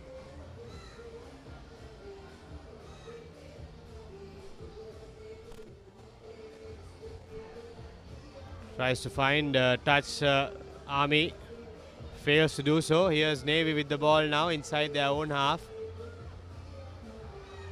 Now they can use the width of the pitch, but another knock forward spoils the possession for Navy as Army go over for yet another try. Second try for the number 6 jersey.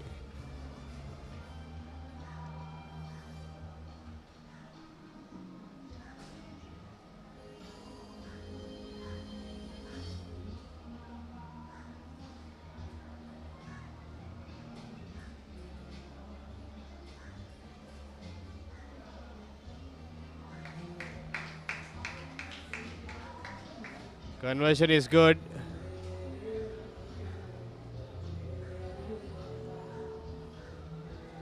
Army Sports Club running away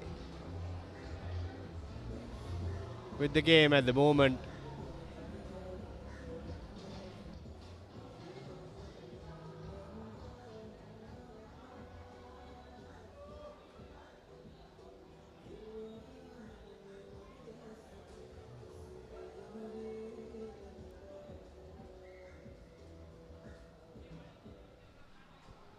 Yes, Navy finally finding a space here.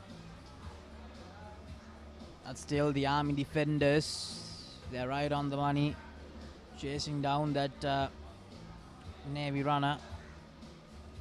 Here's Isandika giving out to their number 7. Navy trying really hard, but unfortunately they are unable to find results here. Mainly because they have made a lot of handling errors and Army defenders have been really good. And holding on once again, says the referee. They have given possession back to Army. Army who have managed to find space. The number 8 jersey for Army, Pamudini Kumari, will go under the post for the 5th try of the game for Army. And this has been a dominant performance from Army against Navy. One-sided affair here at the Longdon Place at the moment. Navy is unable to cross over the whitewash at least once this game, and once again you can see loose defense there, going high, never easy to defend that way. And Kumari barges through, jumps over the whitewash under the post. The conversion is through, takes them to 33 points to nil with a minute remaining on the clock.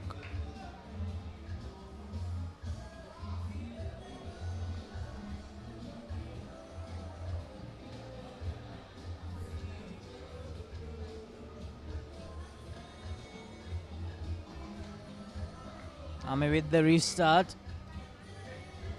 They have fumbled it once again, Navy. Ball given back to Army.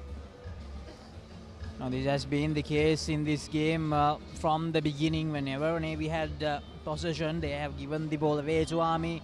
And Army, they have said thank you and taken those opportunities by both hands to score 5 tries. And there's still time for them to score more.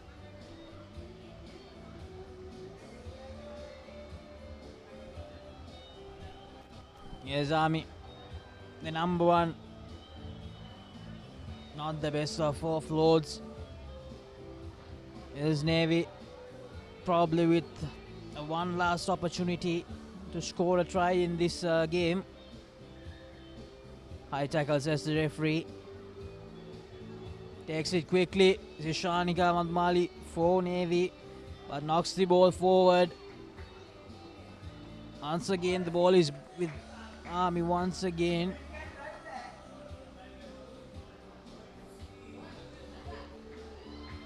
Brought back, and that's the hoot as well.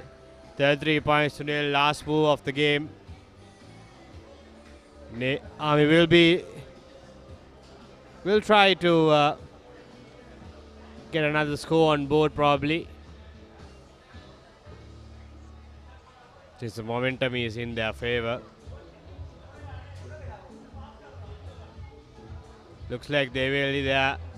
Running the ball out wide. Tries to go around the defender. Goes past one. Brought down but gets the offload on time. Now Navy with the ball. Drops it once more. They recycle the ball. Here's Navy. Inside their own 22. Good scissor move there. But no pace to run around the defenders. And it's a high tackle, says the referee. Penalty.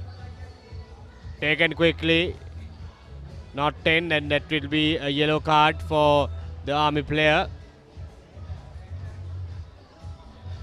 Navy with a chance.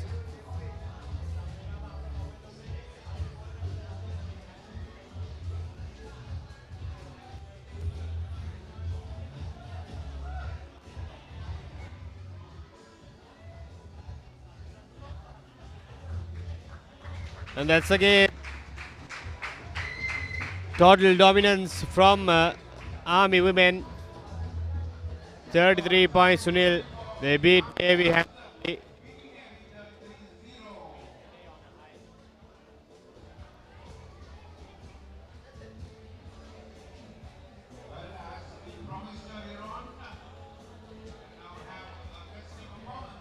Full-time confirmation. Army Sports Club women's team beating Navy Sports Club 33 points to nil. We have 2 more games remaining. It's day 2 of the CR&FC Centenary Sevens tournament. Now we have to remind you the big days tomorrow. We will have the cup semi-finals, plate semi-finals, and the ball semi-finals in the schools and the clubs category.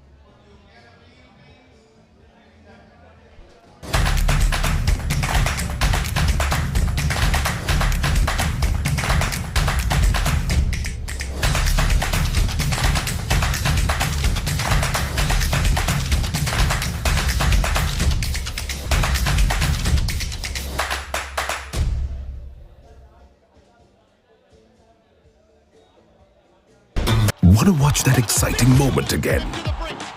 Simply rewind on your Dialogue Television VU Hub. Now you can activate your favorite Dialogue Television channels via the My Dialogue app, SMS, or missed call. Dialogue Television, Sri Lanka's #1 television experience. Meet the Pereiras. Just like any other family, they share everything. Kanthi shares her amazing cooking. Minoli fills the family in with the latest gossip. But what happens when they sit together to watch their favorite TV shows at the same time? Well, it's not the same. Now, no more fighting for one TV. Make every room in your home a TV room with Dialogue Television Multi-Room. Get your second Dialogue Television connection for as little as 625 rupees a month with a saving of up to 50%. This is Dialogue Television View Mini. Wow! Live TV channels. Down the ground he goes! It's an endless movie time. I can talk to my remote. Yes, go, go, go! The screen just got bigger. Change the way you watch TV with Dialogue Television View Mini, powered by Android TV. Feel the adrenaline pumping through your veins.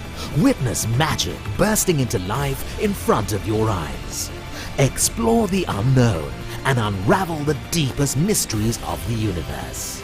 Celebrate life when you enjoy the best of entertainment in high definition with Dialogue Television. Activate your favorite HD channel now. Dialogue Television, Sri Lanka's #1 television experience.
Next up, Doha RFC taking on BWRC Australia.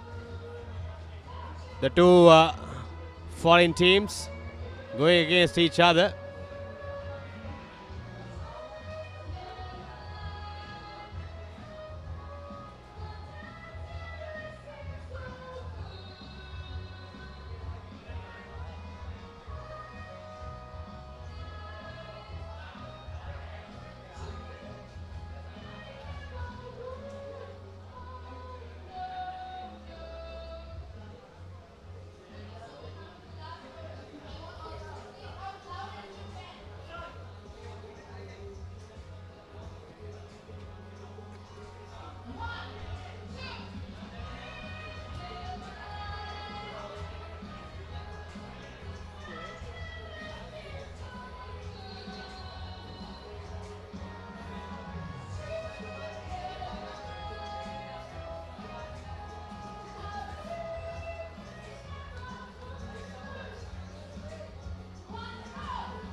After some entertainment, we are ready to kick off the game between Doha RFC and BWRC Australia.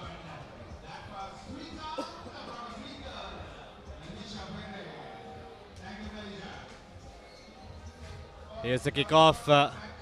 Good chase there from the Australian team. And they recycle the ball.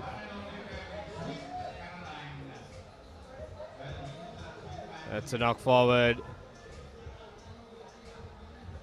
Ball for Doha.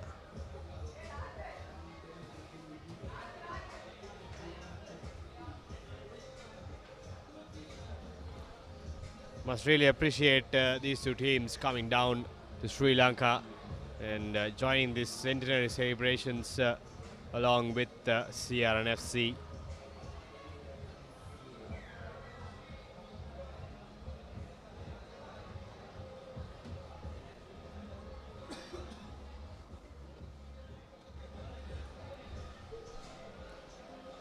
Yes, Doha RFC lost both their games which they played earlier, while BWRC drew one game and then won the next one in a convincing manner.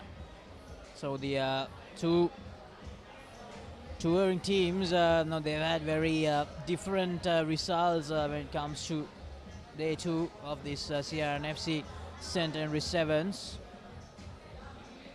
So far, nothing from both the teams. A knock forward by BWRC.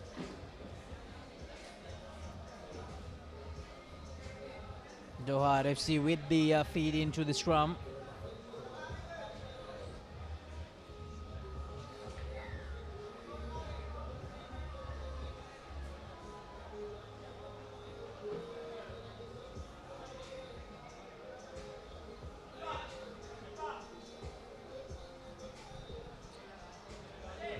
Doha with possession inside the attacking half, keeping the ball in close quarters. The big number one going into contact, not supporting the weight in that occasion. Ball given to the Australian team. Here comes BWRC, goes past couple of defenders, steps away from another, gets the offload timely to his supporting player. Now with options on the outside. They have acres of space to run into. He steps away from a couple of defenders and cuts back in. Goes all the way under the post. Opens the score sheet. BWRC Australia, even though they are down in one player, They managed to score the first points. Conversion to come. The conversion looks good. 7 points to nil. Australian team take the lead. So after the 3-minute mark in the first half, BWRC Australia with the lead, 5 points to nil.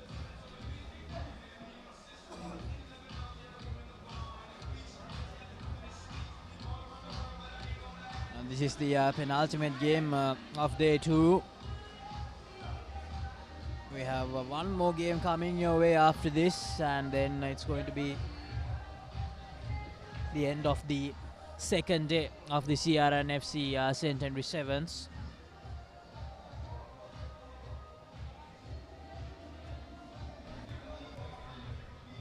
Line out ball for Doha. Loses it. Here's BWRC once again. Gets the offload. He has a play on the outside. The pass is a bit wayward, but they recycle it on the 22.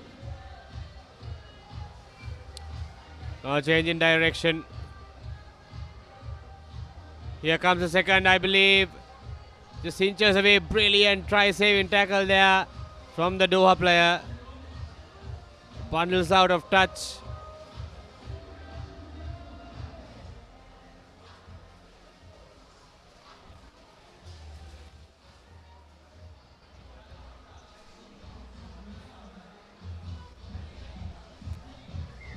As Doha FC hit the line out.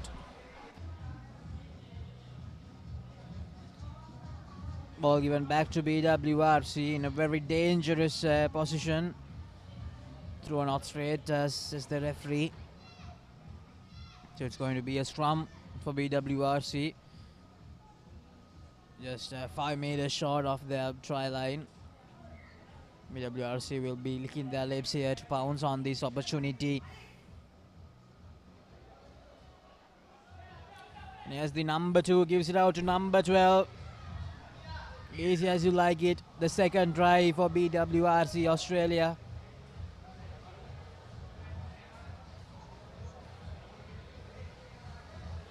A bit of argy-bargy between the ladies.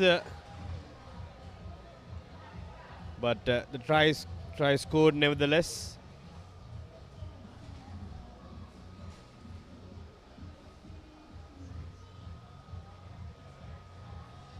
The conversion is not through.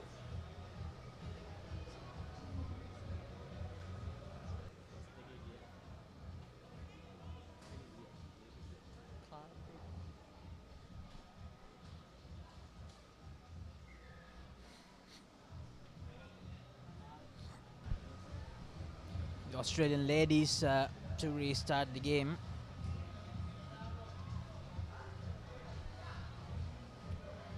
Good collection by the Doha FC player.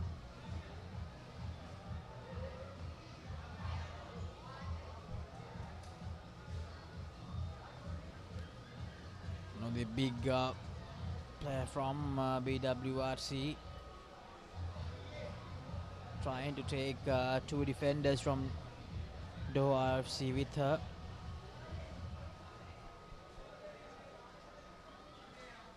I beg your pardon, in fact it was the Doha RFC player who was trying to take 2 defenders from BWRC Australia with her.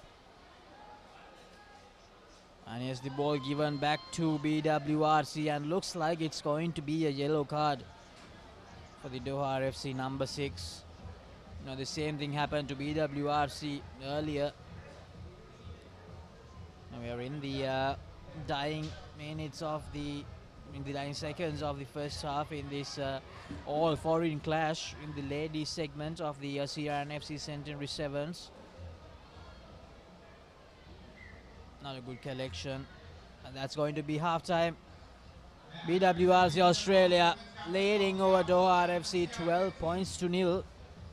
Looks like Doha RFC, they will have a lot of work to do in this second half to turn things around. Otherwise they'll end this first day of the ladies tournament without a single win after 3 games.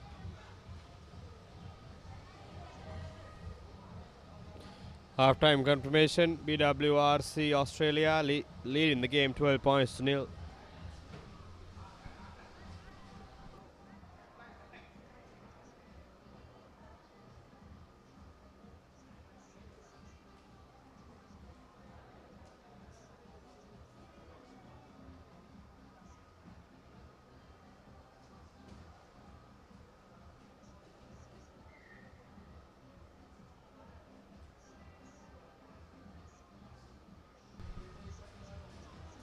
Next up, we have Air Force Ladies taking on CR&FC Ladies, the last match of the day.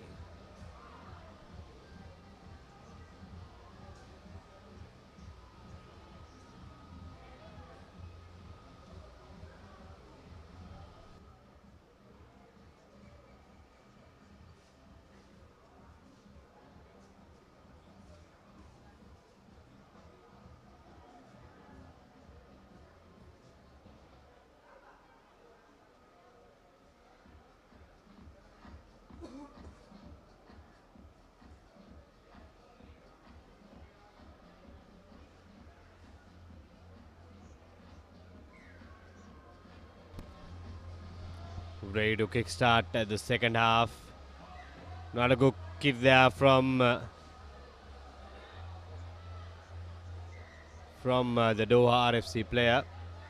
Not 10, so free kick awarded for BWRC Australia.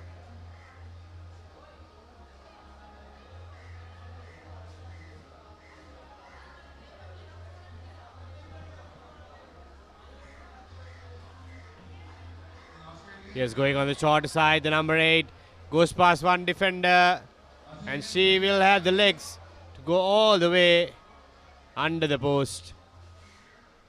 Fourth try for BWRC Australia, who is running away with the game. Too easy for the Australian ladies here, Doha RFC. And they doesn't have any sort of answer to this attacking brand of rugby played by the Australian side, BWRC.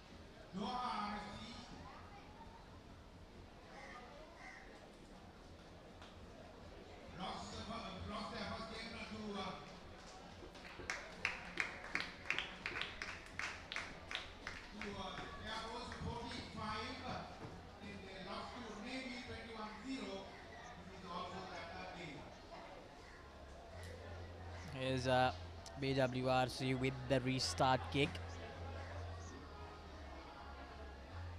Good connection, but unfortunately tackled into touch the BWRC player.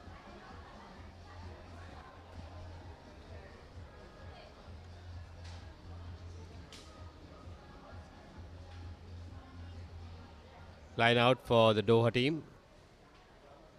This time another fumble.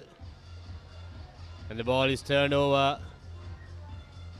Knock on, says the referee.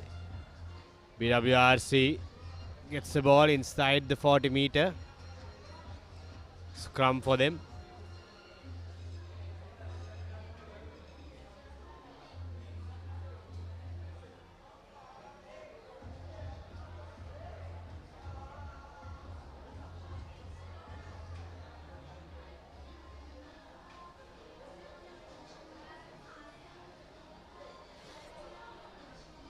Here's the feed, takes it out. Now sending the ball out wide, no, changes direction. Scrum half changes it back to the short side. And here comes the number 13. Brilliant tackle there once again from the number 11 of Doha RFC. Clearly a try-saving tackle in that occasion, but here comes she again, the number 11. Putting up a valiant effort in the defensive aspect for Doha.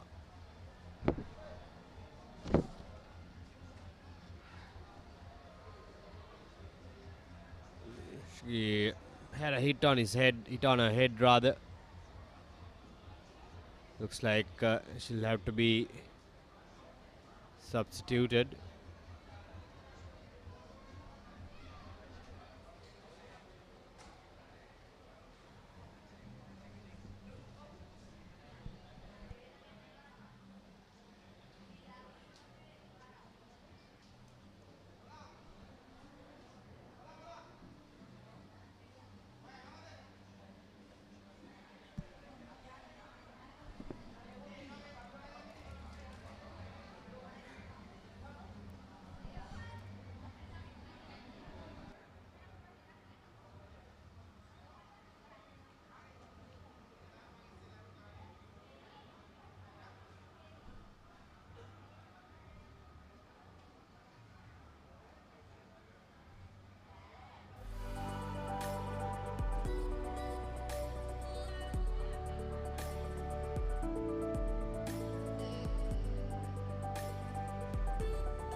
the centenary celebrations.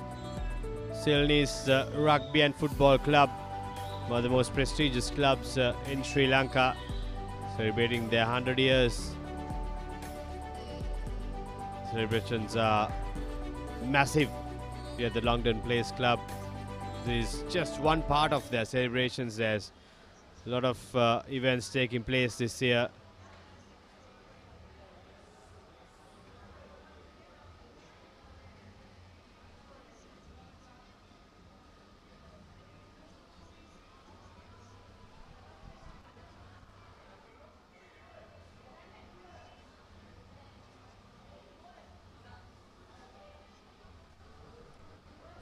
The RFC with the ball in their own 22 at the moment. Yet to score a single try in this game. The RFC knocked back versus the referee. Not the best of offloads there. Holding on, says the referee this time. So they have given the ball back to BWRC in a very, very dangerous position in their own 22. Doha, they have completely failed to keep possession. No, that has been their problem throughout this game. In fact, throughout this tournament.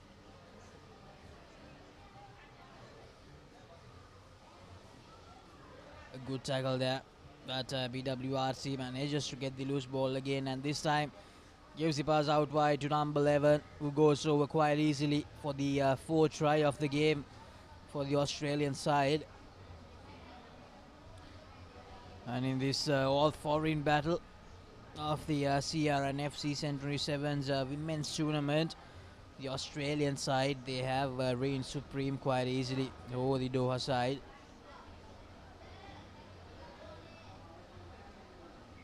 And that's a very good conversion.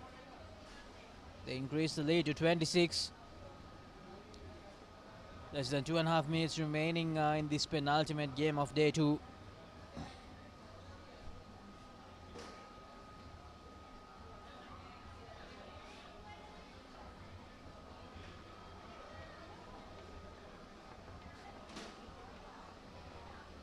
And here's BWRC with the restart.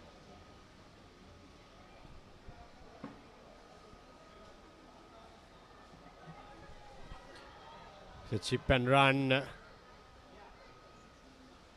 But the referee will bring back play for offside play in favor of BWRC Australia. So another chance for them to get another try on board.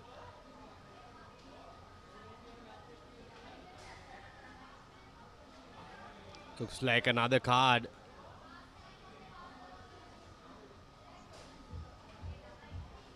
Once again, BWRC having the numerical advantage.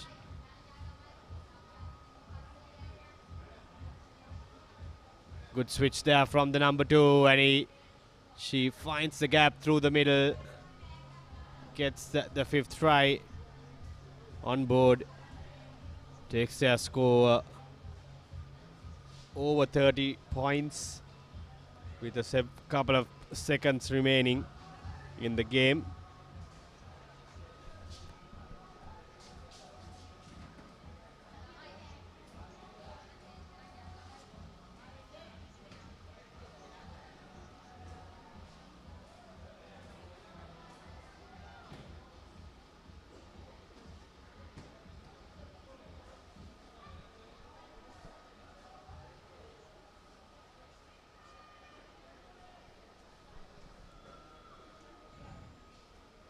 BWRC with the restart. Few seconds remain in our clock. Here comes Doha. Can they get at least one score on board before the final whistle? Goes for boot once again. Another chase.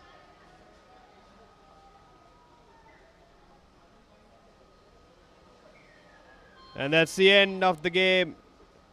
So another dominant victory for BWRC Australia, 31 points to nil. They beat Doha RFC handsomely to remain in the hunt of that spot in the cup finals.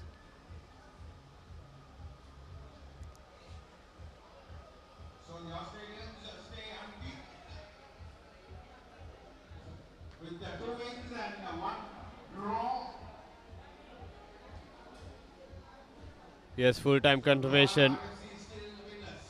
BWRC Australia taking the win 31 points to nil.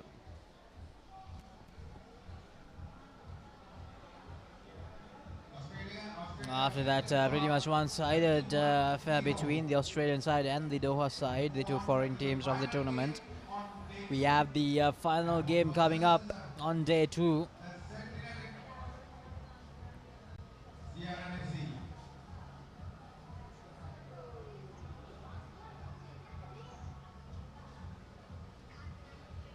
The 21st game of the day, and it's the final one. Air Force taking on the host CR&FC ladies.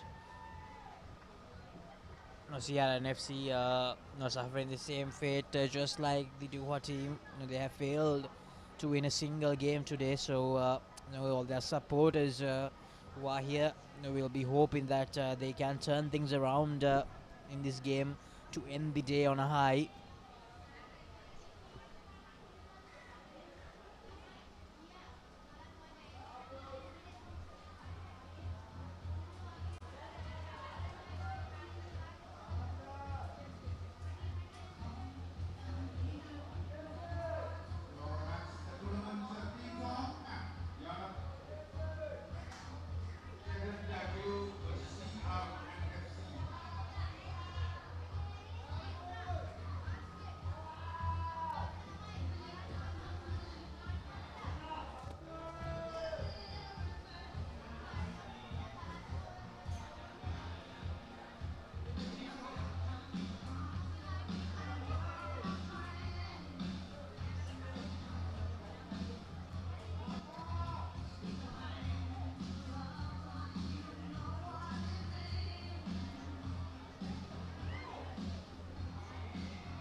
That's the kickoff.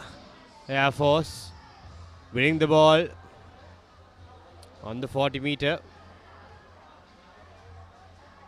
Here's Air Force spreading the ball out wide. They have a space on the outside. Runs around one defender, and she will go all the way under the post. The number 14 only takes 20 seconds to open the scores.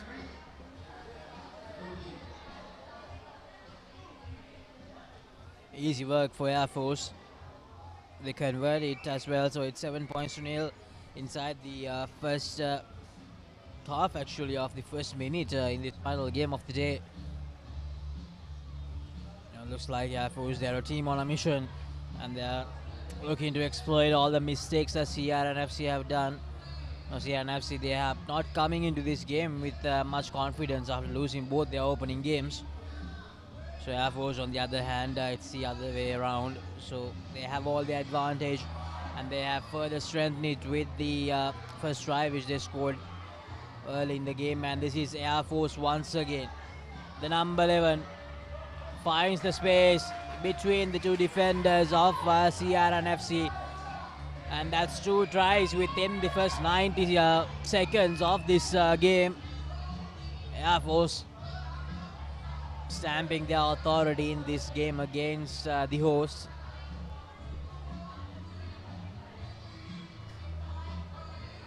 The Centenary side having no answer to this onslaught so far. 12 points nil, Air Force lead.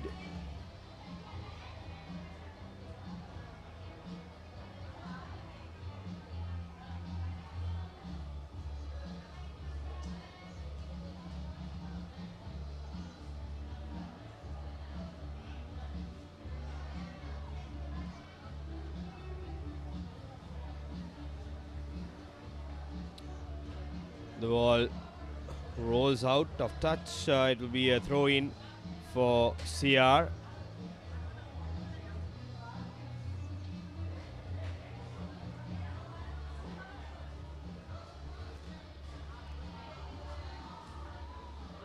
Takes it cleanly.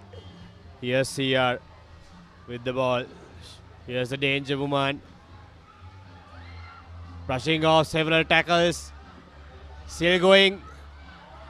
And gets the offload to the number 4.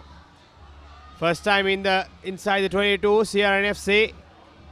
Can they make it count? Good counter-rucking, but referee is not happy with it. She gives the ball back to CR.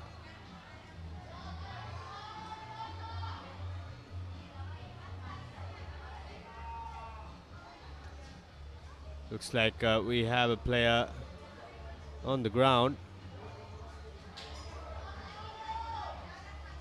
A CR player being attended to by the medical staff.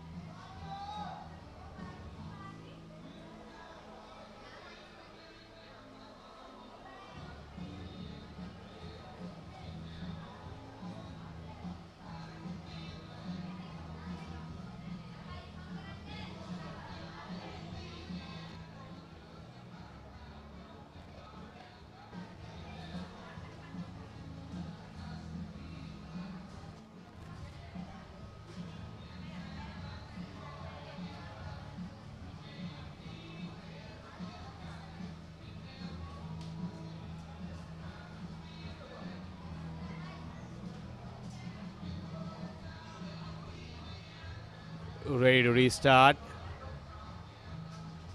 Going for touch, CR. Almost on the 5 meter now. In with a chance to score their first try of this game.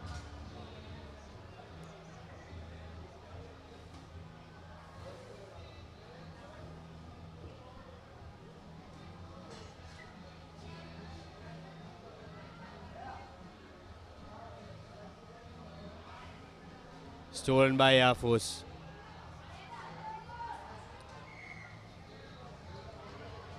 And there'll be a penalty as well.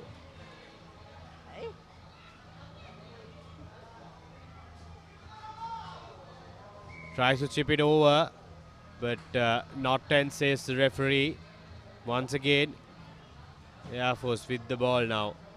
Inside their own 22, trying to work from their own half. Brought down, gets back up.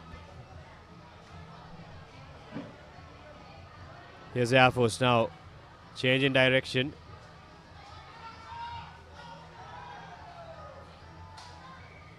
That's another foul, says the referee. A high shot, penalty for Air Force. Now spinning the ball. There's been all Air Force in this first half so far.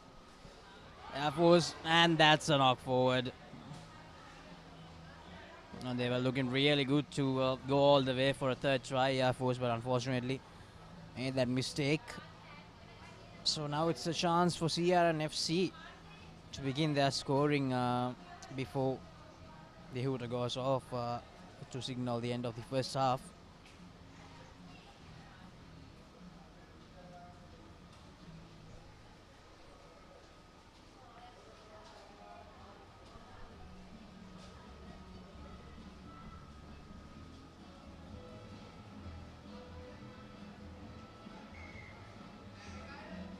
Advantage to CR&FC once again.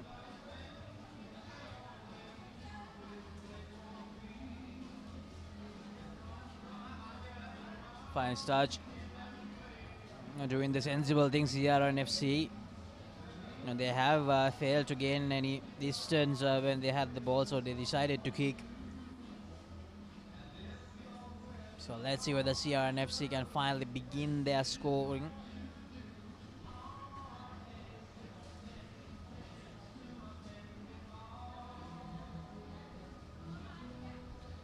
This time gets the line out right, CR. Now using the hands. Tries to go by himself, gets the offload. Once again, couple of fumbles, losing ground, CR&FC. Going back into their own half now. And the ball is taken by Air Force. They have space to run into. The number 14 goes past 3 defenders and goes all the way. Another try. Third try for Air Force. Complete dominance in this first half. As the hooter goes off.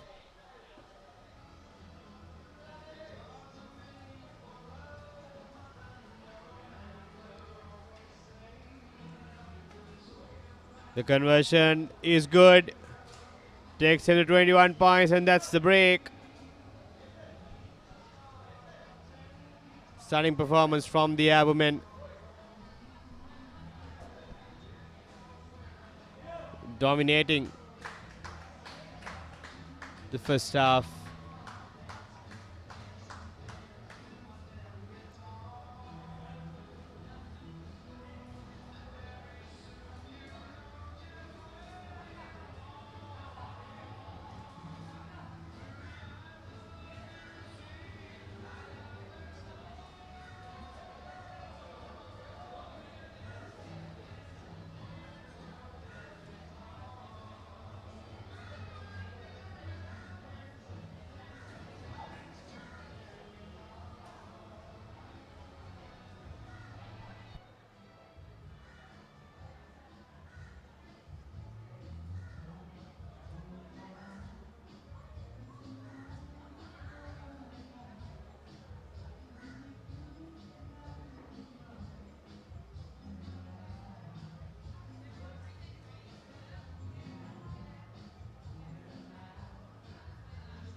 Want to watch that exciting moment again?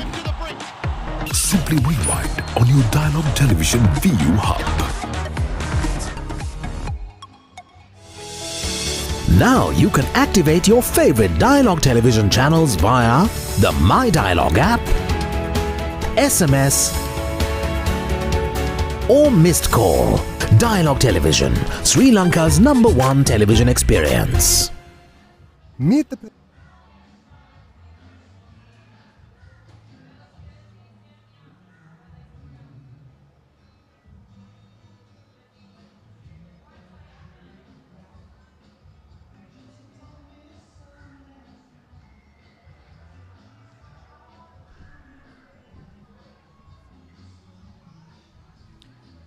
Back live for the second half. Air Force leading the game and having possession once again. Inside their own half. Tries to go through the middle, but unable to do so. Here's a loose ball. Taken by CR now. Inside their own half. Looking for options. Here's the number 7, tries to go around. No way through, but a lot of touch. Brilliant defense from the Air Force women. No, that was the chance for CR&FC, but very good defense by Air Force. And here's Air Force on the charge once again. Trolling base as the referee. Advantage to Air Force once again. They take it quickly. It's the number 12. Use it out to number 1.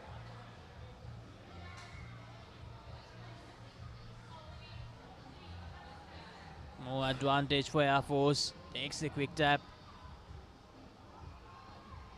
It's Air Force. Tries to run around the 2 defenders, and that's a brilliant pass. Number 11 collects it cleanly. And there's no one in front of her as she goes over for the 4th try for Air Force.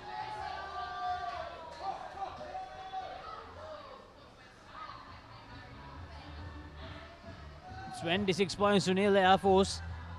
The commanding lead over the host CR&FC.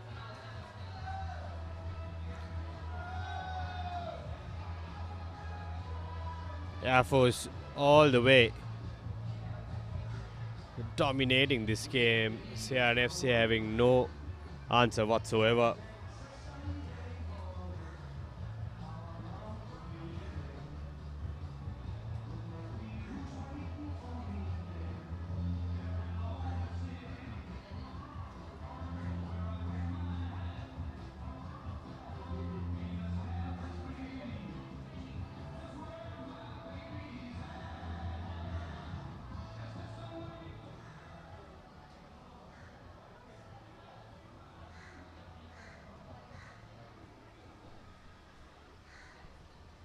Here's the Air Force with the restart.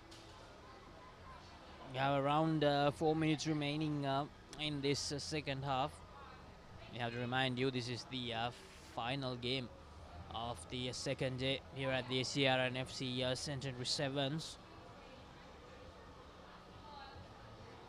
Here's the restart kick by Air Force. Good collection by CR&FC. That's the first defender. Gives a good offload. Another good pass. CR&FC gaining some momentum here. Not well tackled.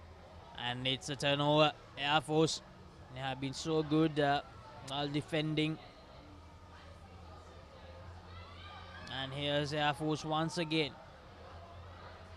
Sam, the number 18, trying to cut back inside to find that space, but tackled by the CR&FC player.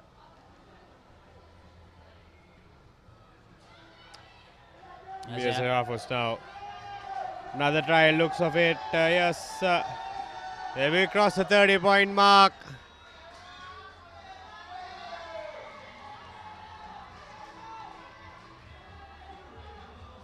CR&FC we just haven't been able to defend tightly. They haven't been able to keep their shape in defense, and Air Force have been able to just run around the defensive line.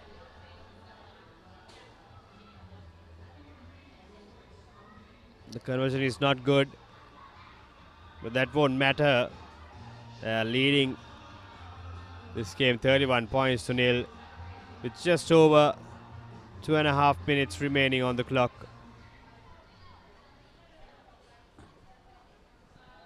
We're into the final 2.5 minutes of this game. Air Force, no, they have already sealed the deal with this game. It's 31 points to nil. CR&FC. It would be great if they can find at least a consolation try before the game ends. They are yet to begin scoring here. CR&FC. A good offload. A loose pass by the number 6 manages to recover. The CR&FC number 6, no, so far. It looks like that she's the only player that actually had any idea of piercing through the defense of Air Force, but didn't get the needed support from the other players. CR opting for the line out. Just over 1 minute remaining in the clock.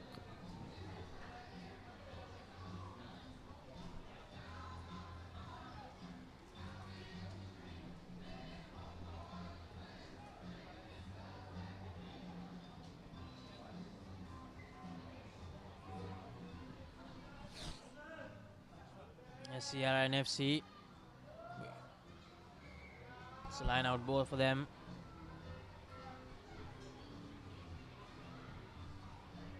Looks like an offside call there against Air Force. So CR&FC back with the chance in the attacking half. Here comes the key player, the number 1.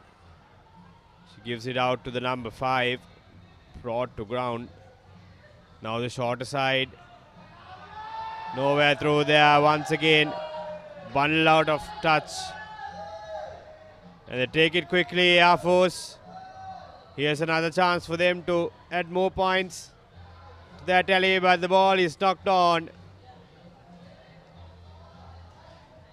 And CR will have a scrum almost on the 22.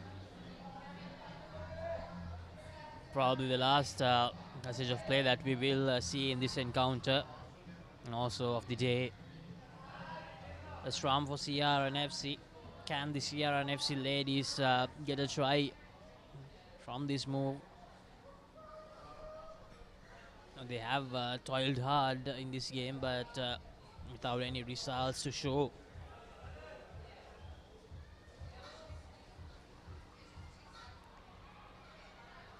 Yes, CR&FC. One last push to go for a try in this game. But Air Force not giving any room for them, defending brilliantly. So number 4 gives it out to number 9. Number 9 to 1. Will she give it out to number 7? Yes, she does. Can she run around the defender? And yes, it's going to be the first try for CR&FC finally. To end this game, they go over for a try, CR&FC. The hoot also goes off, so that's going to be the end of this game. A consolation try for CR&FC.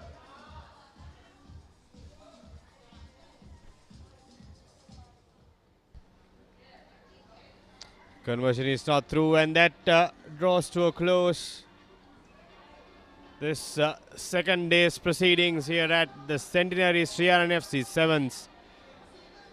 The final game, Air Force SC taking the victory, 31 points to 5 against the host CR&FC. With that, the women's segment have finished 3 rounds of games. They have 2 more remaining for every team, which will take place tomorrow. And later they will determine who will take the cup, the plate and the bowl finals later in the day. So with that, we come to a close of the production for today from thepapare.com. Stay tuned for all the news and all the updates, all the results of today's games in our social media and our website. But make sure that you join tomorrow early morning at 8:45, where we bring you live coverage of the final day's actions. All the crunch games come to you live from the Longdon Place. For now, it's thank you and good night.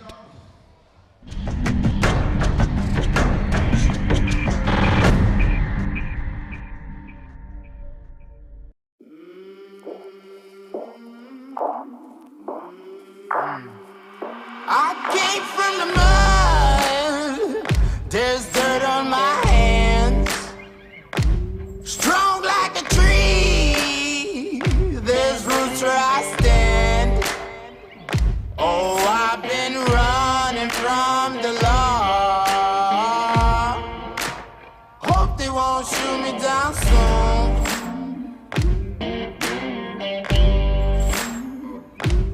They sing on a sleepless night. Try to catch me howling at the moon.